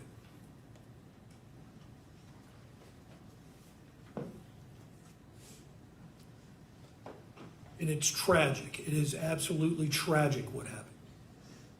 Mr. Armstrong, Ms. Roget, and most certainly Ms. Schemitz didn't deserve this at all. They didn't deserve to have this visited upon them at all. And we know that there's going to be punishment imposed for the crimes that are before the court. But the question becomes, what is the just punishment? And so comparing the horrible nature of the crimes against the characteristics of the defendant, and to borrow federal parlance, to impose a punishment or a sentence that is sufficient but not greater than necessary to fulfill the purposes of sentencing, we have to take into account the characteristics of the defendant. And in doing that, we look to his life in total.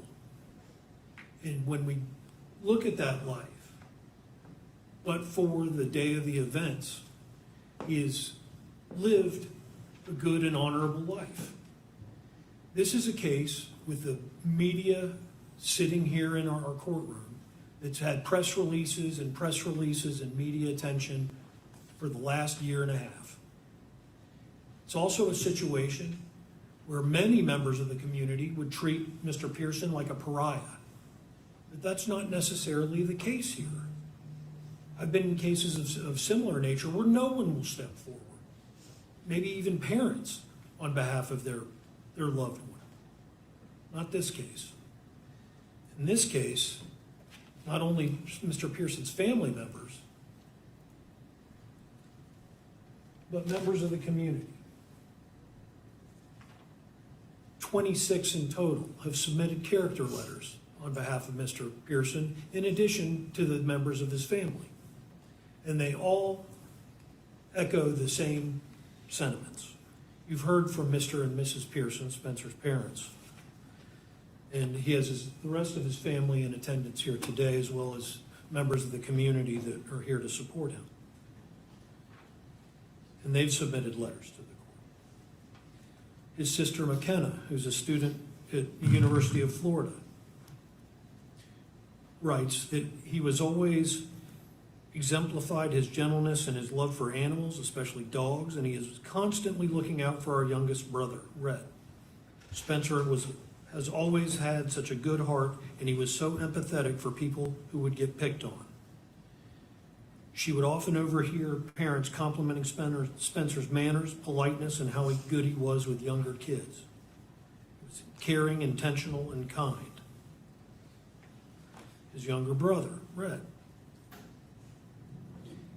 Spencer was there for me to hang out with and offered a helping hand whenever I needed it. That's from a 14-year-old.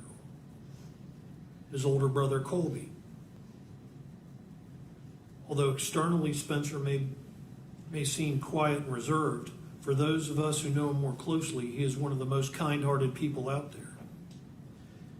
And he concludes his letter with, "Our family is committed to being there for him every step of the way, ensuring that he has the love, support, and resources needed to succeed."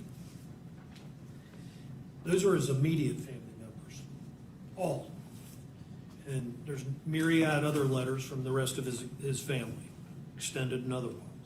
But there's also letters from members of the community that are willing to put their name out there to support Spencer Pearson because they knew what kind-hearted kid he was. A former football coach, Todd Fordham, coached him in Pop Warner and as well as his middle school days. Spencer was a vital part of the teams he coached and the success we had a team. Spencer was always a great listener, willing to do whatever was asked of him as a player. Spencer worked diligently to be the best player he could be while always making sure his mindset was team first.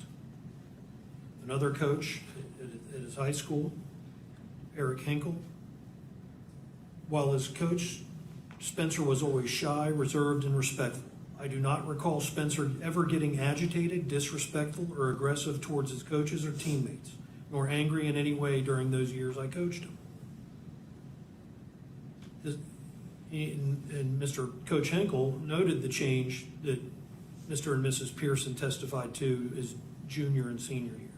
And he states, "This passive and shy personality is why the events of this last year were a tragic surprise to me. His purpose is to let you know that his actions last year did not seem to be characteristic of the young man he knew, and he hopes that whatever you, Your Honor, decide, he is able to receive the help he so obviously and desperately needs." A family friend of the Pearsons who knew Spencer well, the children were of her family and the Pearson family were all of similar age, and they spent a lot of time around not only the parents but all the families.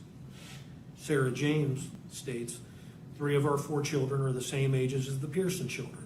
We have spent time together on family trips, evening meals, and worshiping together on Sundays in church.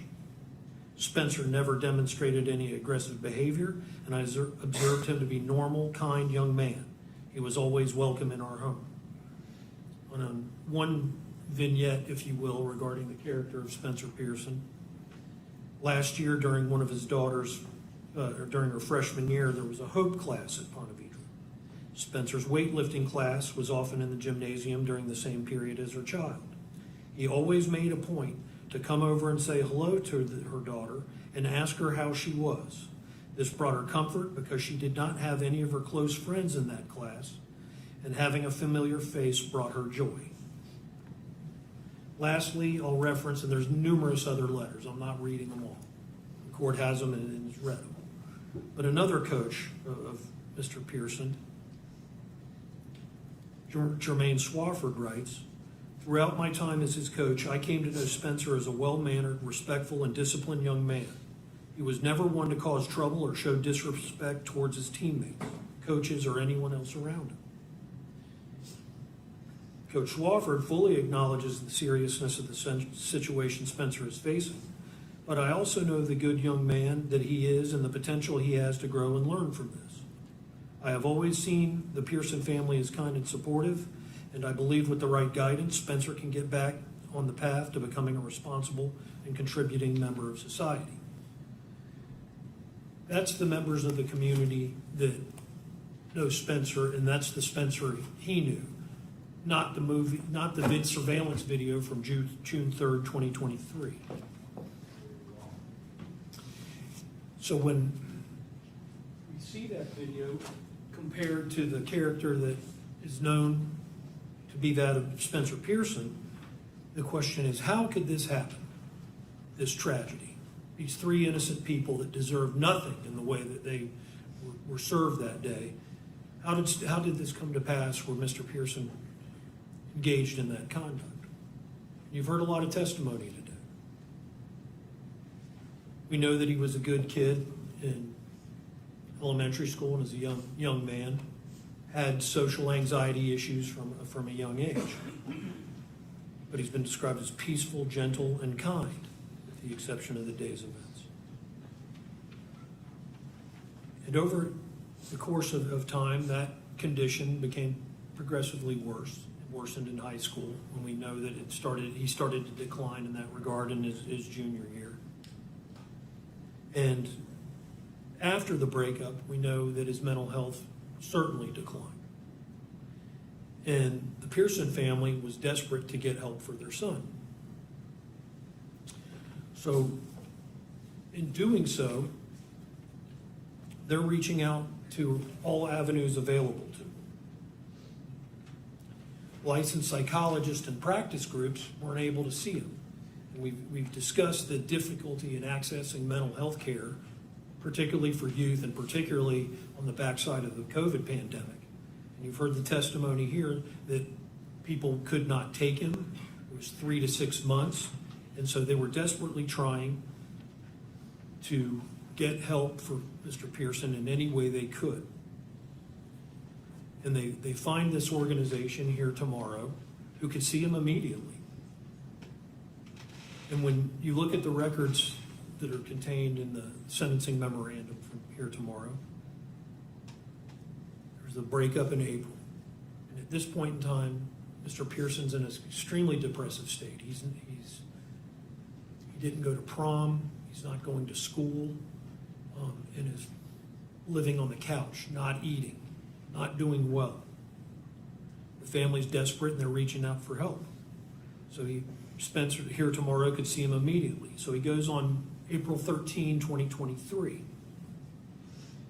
And he talks with the peer specialist or friend, not a licensed therapist, not a psychologist, not a psychiatrist. And although he has contemplation of thoughts of suicide expressed to this peer specialist, the treatment regime exists of emotional support, information, and listen. And I don't question the motives of here tomorrow to try to help people in distress, but the magnitude of this problem, they were not equipped to address, not without licensed practitioners. And so unsurprisingly, 4 days after that encounter, Mr. Pearson attempts to hang himself. We've heard the chilling testimony from his father about having to recover his son and lift him up to take pressure off of his neck from him trying to kill himself. He was that desperate and that low, in such a low place, that he wanted to end his life as an 18-year-old high school student with no abusive background in his family. No physical abuse, no sexual abuse, none of that. But here's a young man that's supposed to be in his salad years, if you will, that is so despondent that he's taking his own life. After spending the night on the couch with Mr. Pearson, his mother and father, after reaching out to some friends that were in the medical profession and get referred to Baptist Hospital, take him down there the next morning, where he's admitted for 5 days. And they're saying, call on Monday, and we need to get him put into outpatient therapy. Well, Ms. Pearson does that, and there's no room at the end. We don't have space available for Spencer. So they're right back in the same dilemma that they were before he attempted to take his life, and trying to get the resources to help them. But once again, when the phone calls are made, we don't have room for him. We can see him in 3 to 6 months, and they can't get him into therapy. And he languishes on the couch. And this is Mr. Pearson's first serious battle with an acute mental illness that is now manifested in a suicide attempt, and that no one can see him other than emergent care where he's admitted for 5 days in a hospital emergency situation. But when left to your own devices outside that milieu, there's no room at the inn. Now, they had never been in this situation before. Spencer had never been on medication. He had been given medication at the hospital, but when he was discharged, he started experiencing side effects, headaches. He didn't like the way it made him feel. And not having been through this and without the guidance of medical professionals to go through it, Spencer discontinued his medication. And he, once again, spiraled downwards into a despondent state of severe depression. Witnessing this reoccurring again, Mr. and Mrs. Pearson, having no available resources to him, go back to here tomorrow just because he can be seen. And he's seen on May 31, 2023. 4 days prior to the date of the events that bring everyone to this courtroom.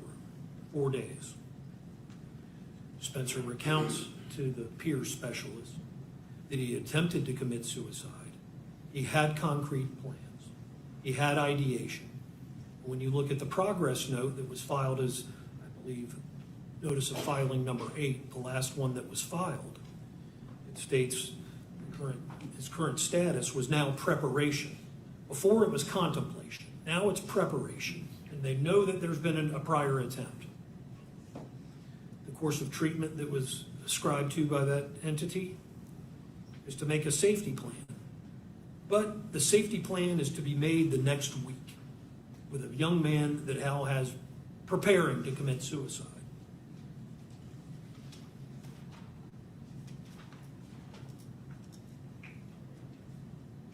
He returns home, and 4 days later, these heinous crimes are committed.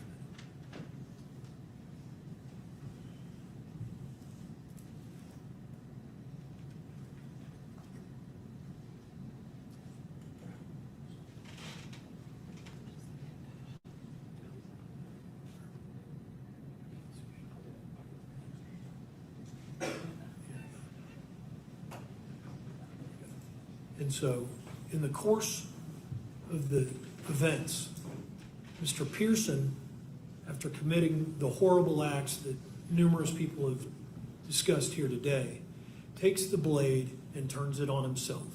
Several times, slowly and methodically, slicing across his neck. And before the court, and this is exhibit, I believe, 14 of defendant's sentencing memorandum, you see the grievous injury that he inflicted upon himself. This was the state of despair that Mr. Pearson was in. And I don't mean to discount the harm and the suffering and the injuries of the victims. I recognize that. But Pearson is a damaged kid. And this is evidenced by this photo that is so deep where he's lacerated his trachea as well as all of the other organs in his throat. And it's remarkable that that suicide attempt did not succeed.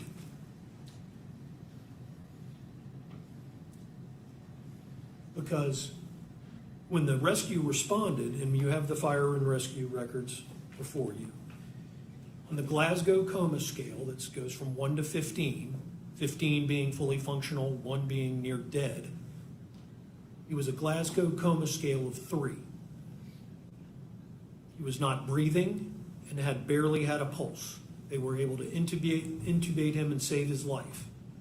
Like Ms. Schemitz, he was life-flighted, but to a different facility, UF Health, Shands, in Jacksonville, where he underwent extensive surgery over a number of days before ultimately, during which he was arrested, and he hasn't seen his family ever since. The only contact he's had with his family is through a tablet. When he's released, he wears the scar on his neck as he's in this booking photo. And he still has that scar as a reminder to himself, as well as the rest of the world, about how damaged he is and was.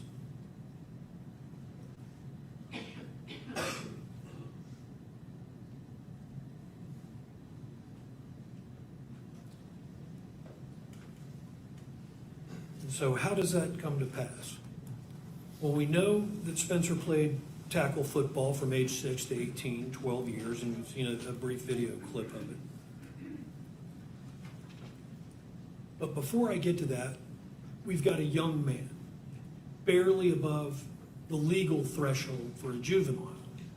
And the law sometimes draws arbitrary lines, and I would submit that the age of 18 at majority is an arbitrary line.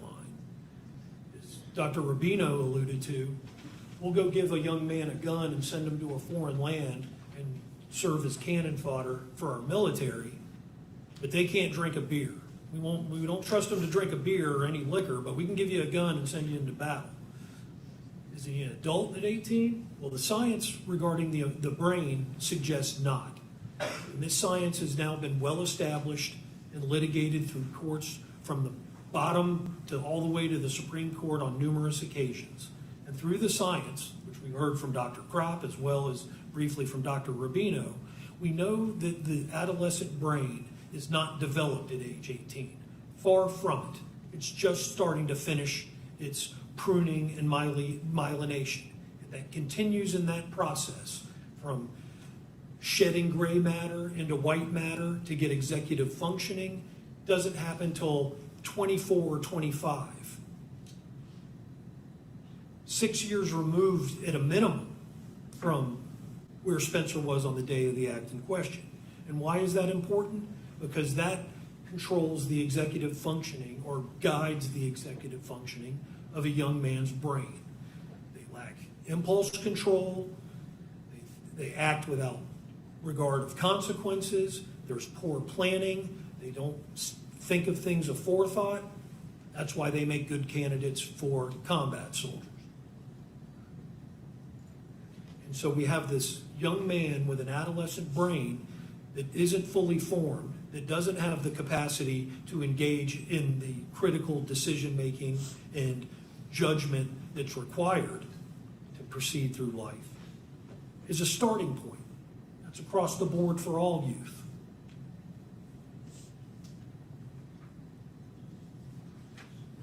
Kids are different.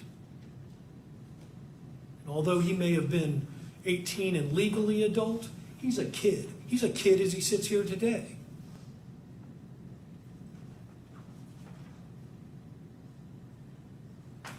And so layered on top of the youthful brain, we've heard from Dr. Rubino, who had the occasion to view images of Spencer's brain. And what did those images tell us?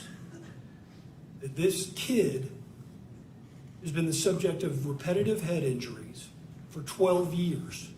By his dad's count, and I would submit it's very conservative at 15 a session, 10,000 hits to the head. Some more serious than others.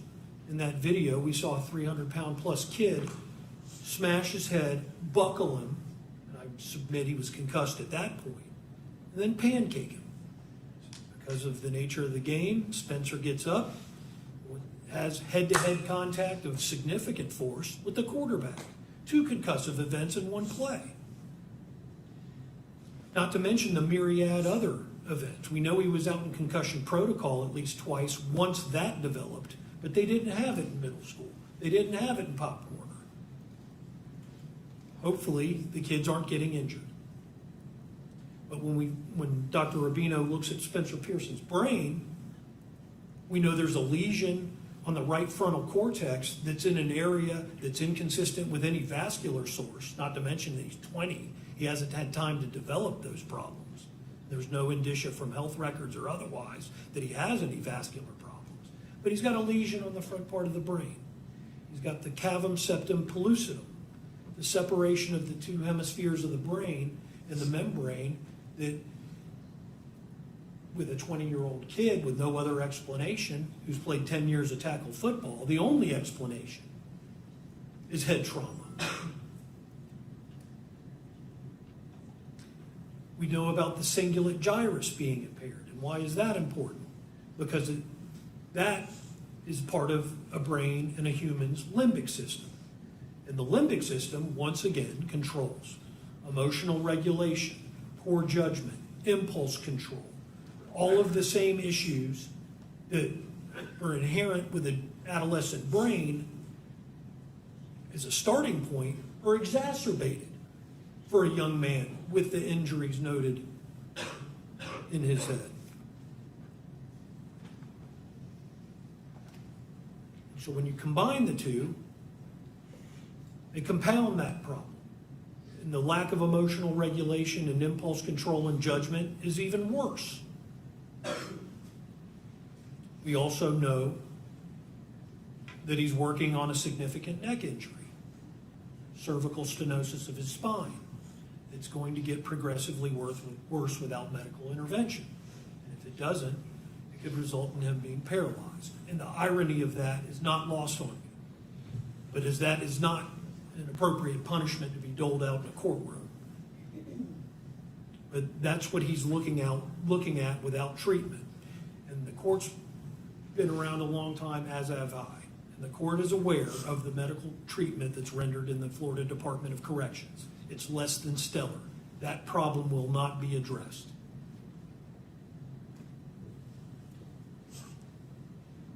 So on top of the organic brain injuries that exist and the brain damage, we have the psychological component. Dr. Kropp spent over 18 hours with Spencer between testing, interviews with him. And what do we know from that?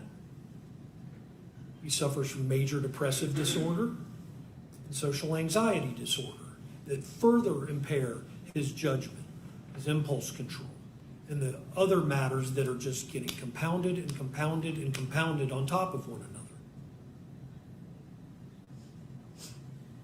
And those psychological issues, coupled with the adolescent brain and the brain injury, caused this young man to act impulsively, without regard to consequences, without judgment, planning a forethought.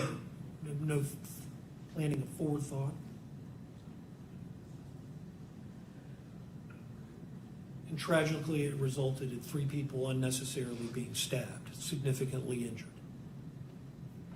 And it breaks my heart to hear this young lady suffering for this the rest of her life, not to mention the trauma of Mr. Armstrong and Ms. Roget that will likely be dealing with their injuries and their psychological injuries for the rest of their lives. I recognize that. And for that, my heart breaks. Dr. Kropp also found him to suffer from autism. And I've spent a lot of time with Mr. Pearson myself, and I'm no expert, but I tend to concur with him, having spent days with the young man. And you layer that facet on to the others, and it may not have the same features of impulse control and poor judgment as the other issues that Spencer's experiencing, but it certainly doesn't help. So when we're looking at the overall background of the defendant in fashioning an appropriate sentence, and not just seeking vengeance, as many in this courtroom would like the court to do, that is not the job. The job is to impose a fair and just punishment.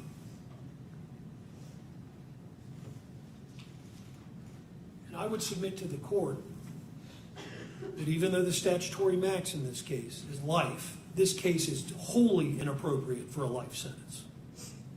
This young man is not irredeemable. He does have a potential for a future. He's got a supportive family and support network that can help him going forward and ensure that he's never in this position again. He recognizes the gravity of this situation. He's remorseful, genuinely remorseful for what he did. There's a future for him if he's permitted to have one. And I think life is wholly inappropriate. And I submit a guideline sentence of approximately 20 years is inappropriate for a kid with the injuries that he has and the conditions he's suffering that are documented, replete with multiple attempts to take his own life, the scars of which he wears today. We've moved for a downward departure from the sentencing guidelines. I believe we satisfied each and every one of the departures that are sought. His capacity to conform his requirements to the law substantially impaired by the injuries he suffered to his brain, the adolescent brain, as well as the serious psychological diagnoses he's had that impair his judgment.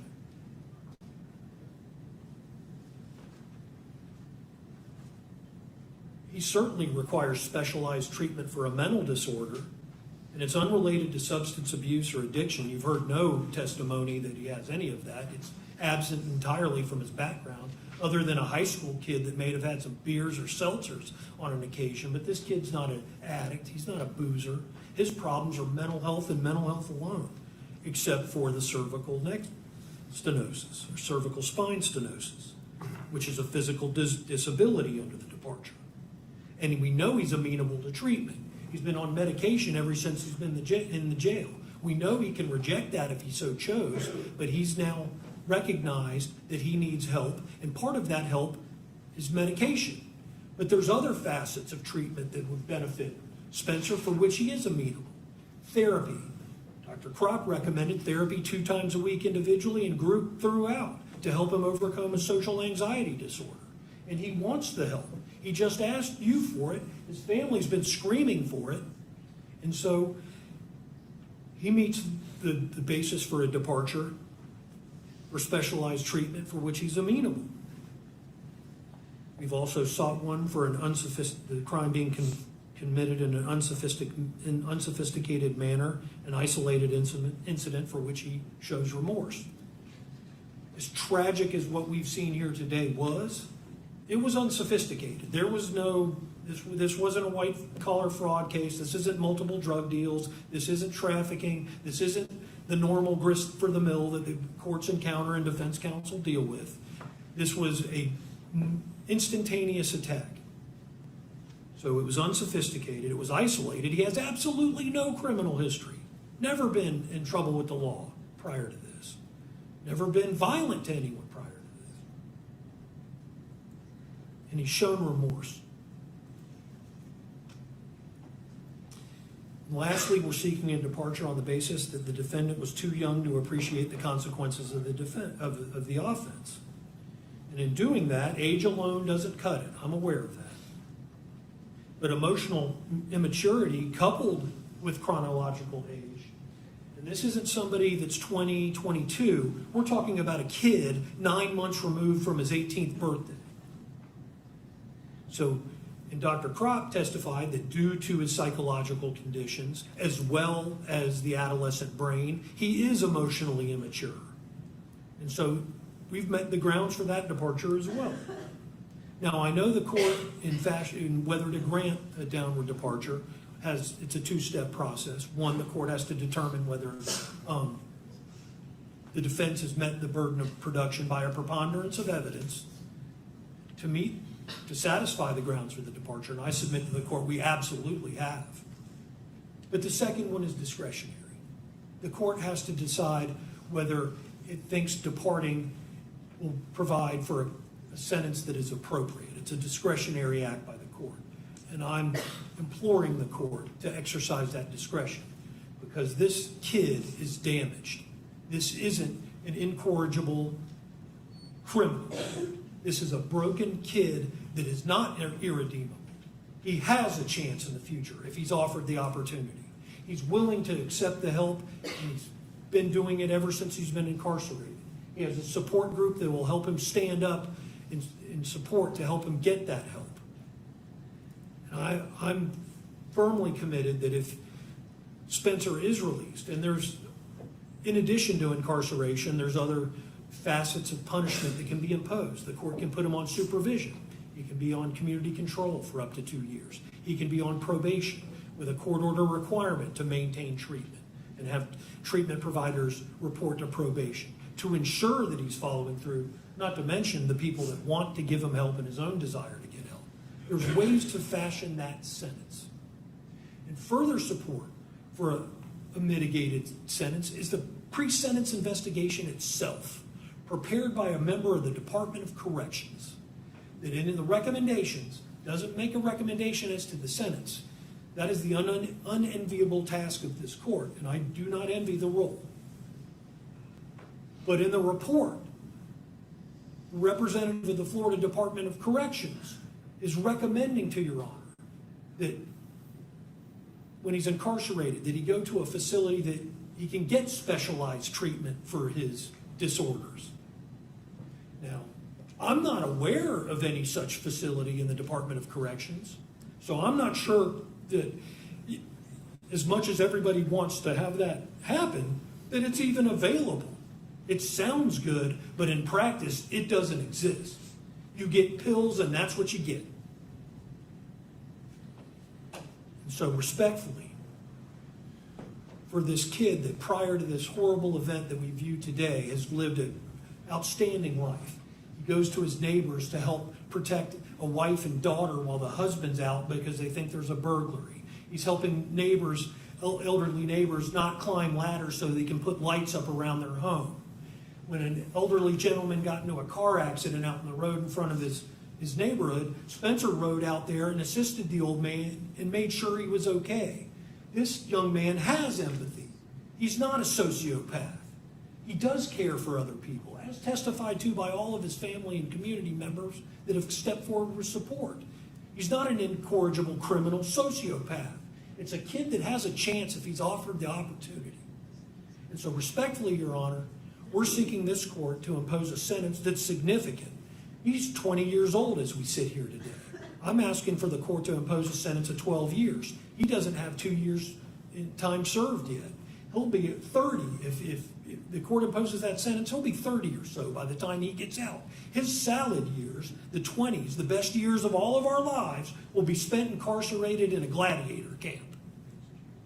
That's a serious sentence. And maybe we get numb to the amount of time that gets doled out in these courtrooms. You hear these decade-long sentences, right and left. And some people are deserving of it. They've had opportunities and they've blown them. This kid's never had the opportunity. Not in the criminal justice system anyway. And so he's deserving of a chance. This isn't a life case. I submit this isn't even a 20 years case. A decade in prison for this kid in his entire 20s is a severe and significant sentence. And it is just punishment. And so we're respectfully submitting to the court that an appropriate sentence in this case is 12 years incarceration, followed by 15 years of supervision with the first 2 years of community control, thereafter with probation, to order mental health treatment and counseling, obviously no contact with any of the participants in this case, but to get the help he needs to become a productive member of society, to prove that he's not the kid that we saw in this video for 20 minutes, that he is the kid that the rest of his life has demonstrated, the one that his coaches are willing to step up for, that his family sits and supported behind him, the community around him sits and supported behind him. He is redeemable, and we're asking for that opportunity, Your Honor. Thank you. Thank you, Mr. Kaczergis. State.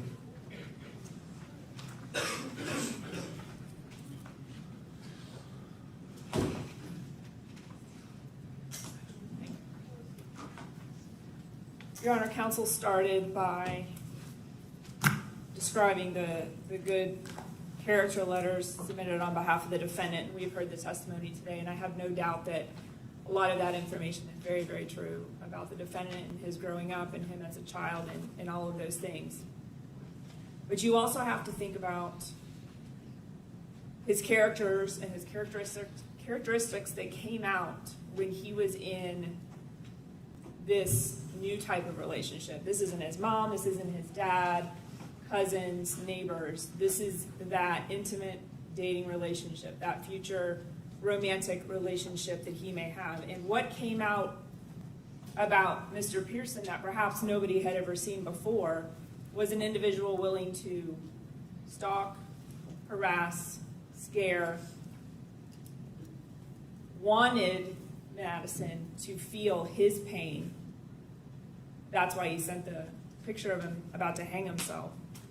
He told Dr. Kropp that on that day, one of the reasons he was going to kill himself is because he wanted Madison to live with that guilt for the rest of her life. And I understand he's a depressed individual, and I understand he suffers from social anxiety. But those characteristics are dangerous for the future of this individual in any relationship like that he's ever in.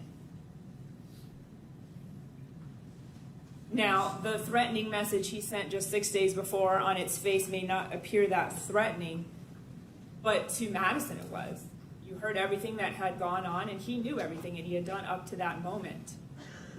And so if you saw that message in a vacuum, you might be like, okay, maybe this is a kid joking around, but you heard everything she went through. And so to her, at the end of May, when she saw that, that was scary. You're going to get yours. And sure enough, 6 days later, when he saw her, he took that opportunity to try to hurt her, to try to make her feel pain. Maybe before that, all it was emotional, and he never had thought about hurting her. But as soon as he saw her that day, as soon as he walked into that restaurant, noticed her, sat back down at his table, watched her get up, sat there, you saw him stare out the front of the windows.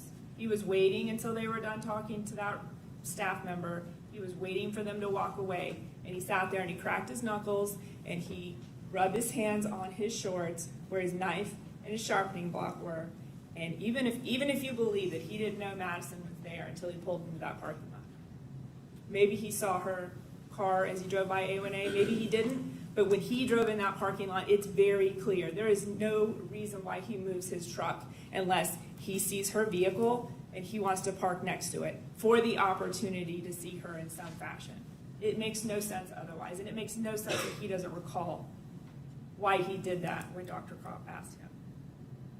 So he knew she was there, and he stared and he waited, and certainly the intent to hurt her was going through his mind as he was sitting there and before he ran out. And so I understand with one of the downward departure grounds, unsophisticated, he has shown remorse. This level of violence is isolated.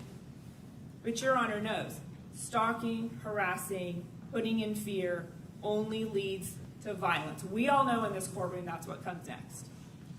And it did. This wasn't an individual who was otherwise normal and got into a random fight in the Chubby's parking lot with a stranger and ultimately ended up hurting them. No, that would be an isolated, random, violent act. This was someone he was emotionally attached to who had escalated his behavior towards her. So those characteristics need to be considered too. Not just who he is, not just who he was as a child, but that person that he was when he was in that attachment type relationship with his mental health. Now, we all know DOC is full of persons with mental health. That's not it's a downward departure reason that someone may need treatment. The DOC is full of individuals with mental health problems, unfortunately, far more severe than Mr. Pearson. He's not psychotic. You're right. He's not psychotic. He knew what he was doing. All the doctors state, Dr. Kropp, he's the one that would he didn't even need scans. He didn't even call for them. But what is in the scans, we heard about it ad nauseum, but at the end of the day, it has to do with potentially Mr. Pearson's future and some physical issues with him. But at the end of the day, Dr. Kropp, before he even knew what was wrong with his brain, said, this gentleman has no impairment to his executive functioning, which is the frontal lobe. He is a normal adolescent brain. He's an adolescent brain, no doubt. We're not dealing with an older gentleman. No cognitive disorders, no impairment to his executive functioning by any of his neuropsychological tests. He is suffering. He is depressed. He has social anxiety. There's a lot of people in America that have depression and social anxiety, and there's millions of young men playing football who do not stab and try to kill their girlfriends. So I understand they're presenting this to you and mitigating, and they're telling you about who he is and what he suffered through, but there's been no correlation to why that is the reason why he did what he did, as if it would be an excuse anyway. So what should you do, Your Honor? Mr. Kaczargas is right. Sentencing is not about vengeance. It's about punishment, but it is foremost about punishment. And you are to weigh this defendant's background into that. And so when you think about what should you do? Well, if Miss Roget and Kennedy Armstrong were not there, he would have kept stabbing her she would have died. Mandatory life. Wouldn't have mattered. 18, 19, 20, it wouldn't have mattered. He failed to do that. And so, no, we're not here on a homicide case with one grieving family for the ultimate loss of one person. But we're here with 3 people, 3 separate victims, injured in the most horrific way that will deal with this, Madison especially, physically for the rest of her life, emotionally for the rest of her life. Her mother now is dealing with her own physical trauma, emotional trauma, and of her daughters. And then you have Kennedy Armstrong. You saw him up there. His demeanor. His injury is minor. His physical injury is minor in comparison to the others. But he has been through trauma. It's very clear. And he will have to deal with that as well. So you have 3 victims that will live with this for the rest of their life every day. And Madison, she lives with the fact that every new person she meets, she knows. They don't even have to say it. They don't even, ask her. She knows they're probably thinking, what happened to this girl? Every single person Madison meets for the rest of her life who sees any sort of physical disability with her will wonder. And she will know that as she talks to that person. So every single moment of every single part of her life, she will think about June 3rd. And so you have to think about the fact that there are 3 victims in this case. What would you do if this was just an attack against Madison? What would you do if Madison, her mom, were there, but the defendant only attacked Ms. Roger and you had the injuries that you had in a similar circumstance? What would that be? What would that punishment be? And then what would it have been had he never got to Madison and her mother and Kennedy stopped at first but got the injuries he did? This is a single incident, but it's 3 victims, and technically under the law you can run all 3 counts consecutive. But you should think about the punishment that you would apply in each individual scenario. And I submit to you that it's not a life sentence. It should be a lot of years in prison. They will suffer for a lot of years. I spoke to the one downward departure element judge. The youthful age, the other one, he does not appear to appreciate the consequences of his actions due to his youthful age. We know he's youthful. However, even Dr. Rubino said he could. And Dr. Kropp said he could. He could conform. He knew. We knew he did because he outlined his plan that morning to Dr. Kropp. He had a complex thought process of where he was going to go. If you believe that to be true, what he told his doctor, Dr. Kropp, that he intended to kill himself that day and nothing else. That whole process was complex thoughts. I'm going to go to the beach. My parents can't find me at home. I'm going to kill myself there. I'm going to bring a knife that has my name on it so they can identify me. And I'm doing all of this to hurt Madison for the rest of her life. He knew the actions on the morning. He had actually contemplated what they would be. So he's someone who can appreciate the consequences of his actions. And like Mr. Katurga said, even if you find that some of the mitigation has been proven, there's still that second prong. Should you depart? And absolutely 100% the state believes that this is not a case where a departure is appropriate. Not at all. All 3 victims will think and live about this trauma for the rest of their life, and he deserves to be punished for a very, very, very long time. For the pain he has put them through already, for the pain they will all remain in, all of their families. This is a ripple effect, Your Honor. And for all of the reasons stated and all of the evidence presented today, we ask you to impose a just punishment of life in prison. Thank you. Thank you, State. All right, let me take a brief recess. I want to just think about a few things before I impose sentence. So we'll stand in recess for about 15 minutes. That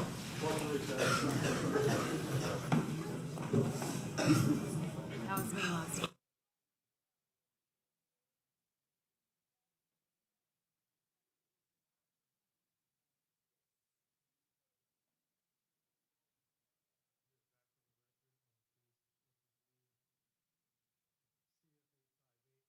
The state is present, defense is present. Are there any matters that we need to address before the court imposes sentence from the state? No, Your Honor. From the defense? No, Your Honor. Is there any legal reason why this court cannot impose sentence at this time, Mr. Kachargas? No, Your Honor.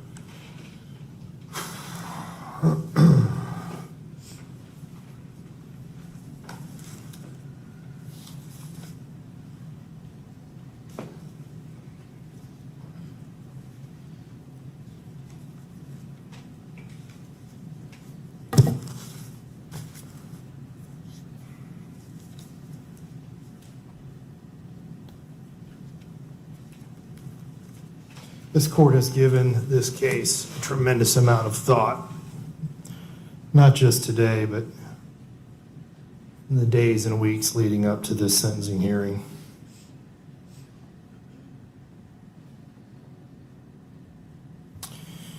This is a difficult case. This court has faced several very difficult cases recently, and this one is no different.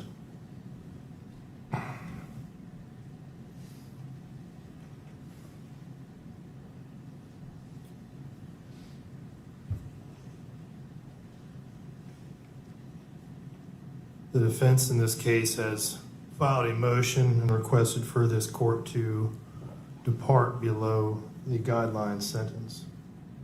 As previously stated, the minimum sentence based upon the guidelines is 227.25 months in Florida State Prison.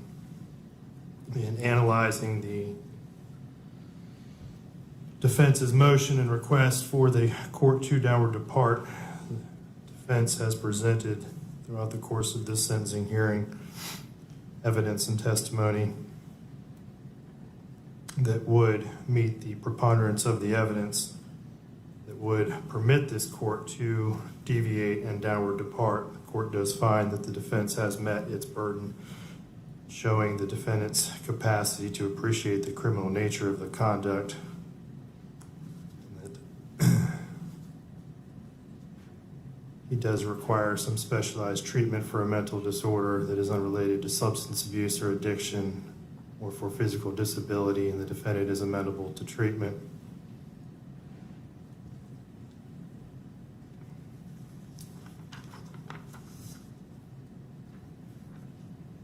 I don't know that I agree that this was an unsophisticated manner. I'm not going to find that as to that factor.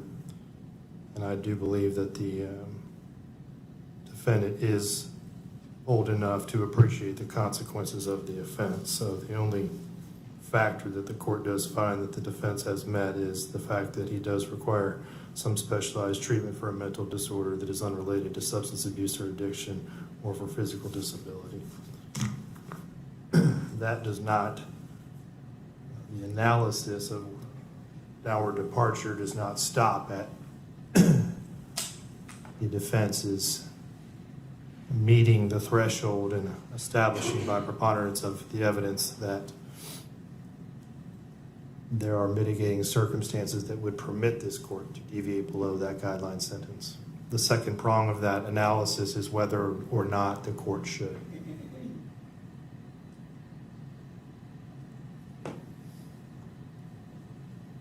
June 3rd of 2023, the events that unfolded on that afternoon were horrific.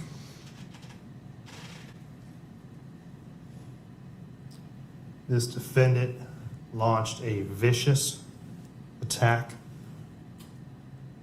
on a 17-year-old girl who had done nothing but show him love, and only weeks earlier had done her part to try to save his life when he attempted suicide. The same person that tried to save his life, he violently and viciously attacked.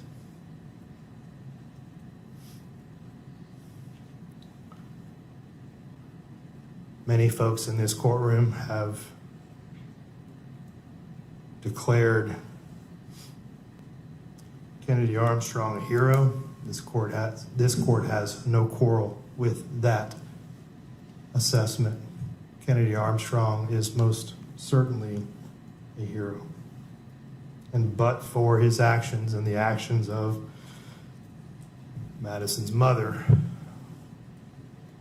this defendant would have successfully killed Madison Schemitz.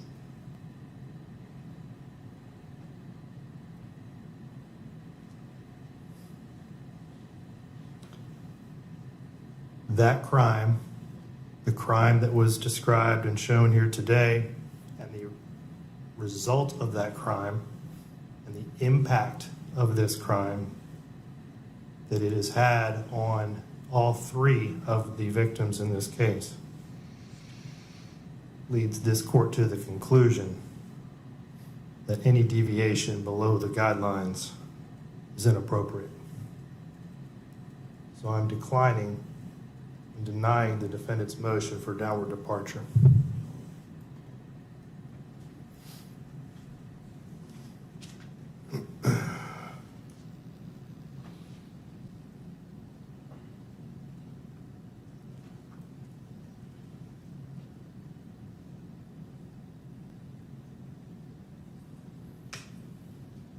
I have considered the mitigating circumstances that have been well presented by the defense in this case. Mr. Kuchergis, you have done an excellent job in representing your client and providing this court with mitigation.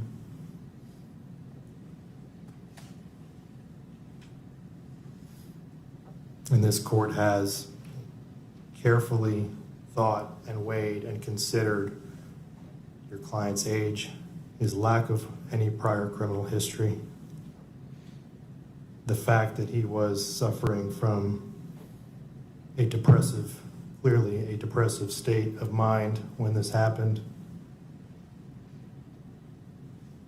and his age.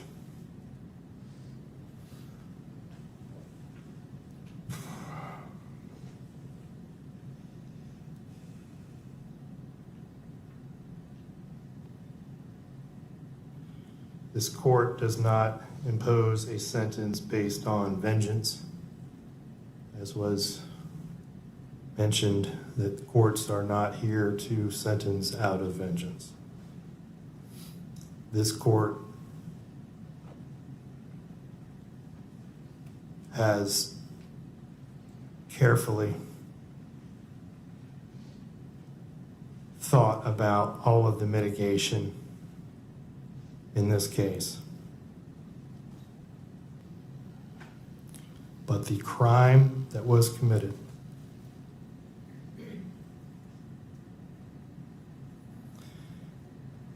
the impact that this crime has had on Madison, Jacqueline, and Kennedy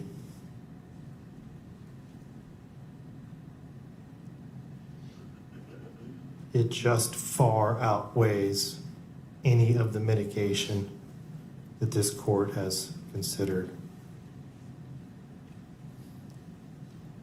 There are just certain crimes that are committed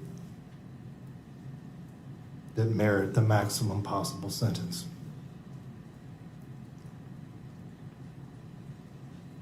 And this court finds that this is one of them.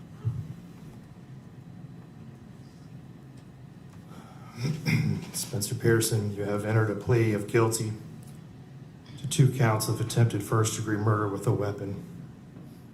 As to counts 1 and 3 of the information, you are adjudicated guilty. You are sentenced to serve the remainder of your life in prison. As to count 5, you are adjudicated guilty. You are sentenced to serve 30 years in Florida State Prison. All sentences are to run concurrent with each other. Madam Clerk, please reflect that he has 536 days that he has previously served and imposed the standard felony court costs. Mr. Pearson, you have 30 days to appeal the legality of this court sentence. If you wish to appeal but cannot afford an attorney, one will be appointed for you. This court is adjourned. Your Honor, please the state has an announcement. Oh, that's true. Yes, state. As to the remaining counts. State would announce an all cross. Mr. Pearson. Come on, approach. Yeah.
System's rigged, man, it's time to break free.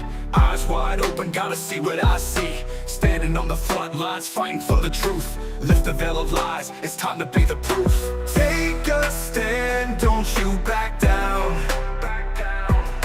Raise your voice, let's shake the town. We're the voices that won't be ignored. Breaking chains, yeah, we're ready for war. With the power of the people, we'll make them see a world of justice.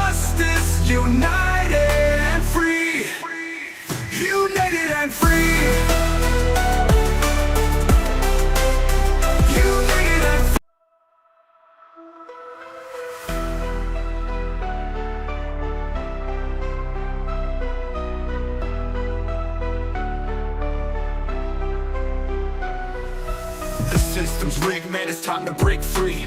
Eyes wide open, gotta see what I see. Standing on the front lines, fighting for the truth. Lift the veil of lies, it's time to be the proof. Take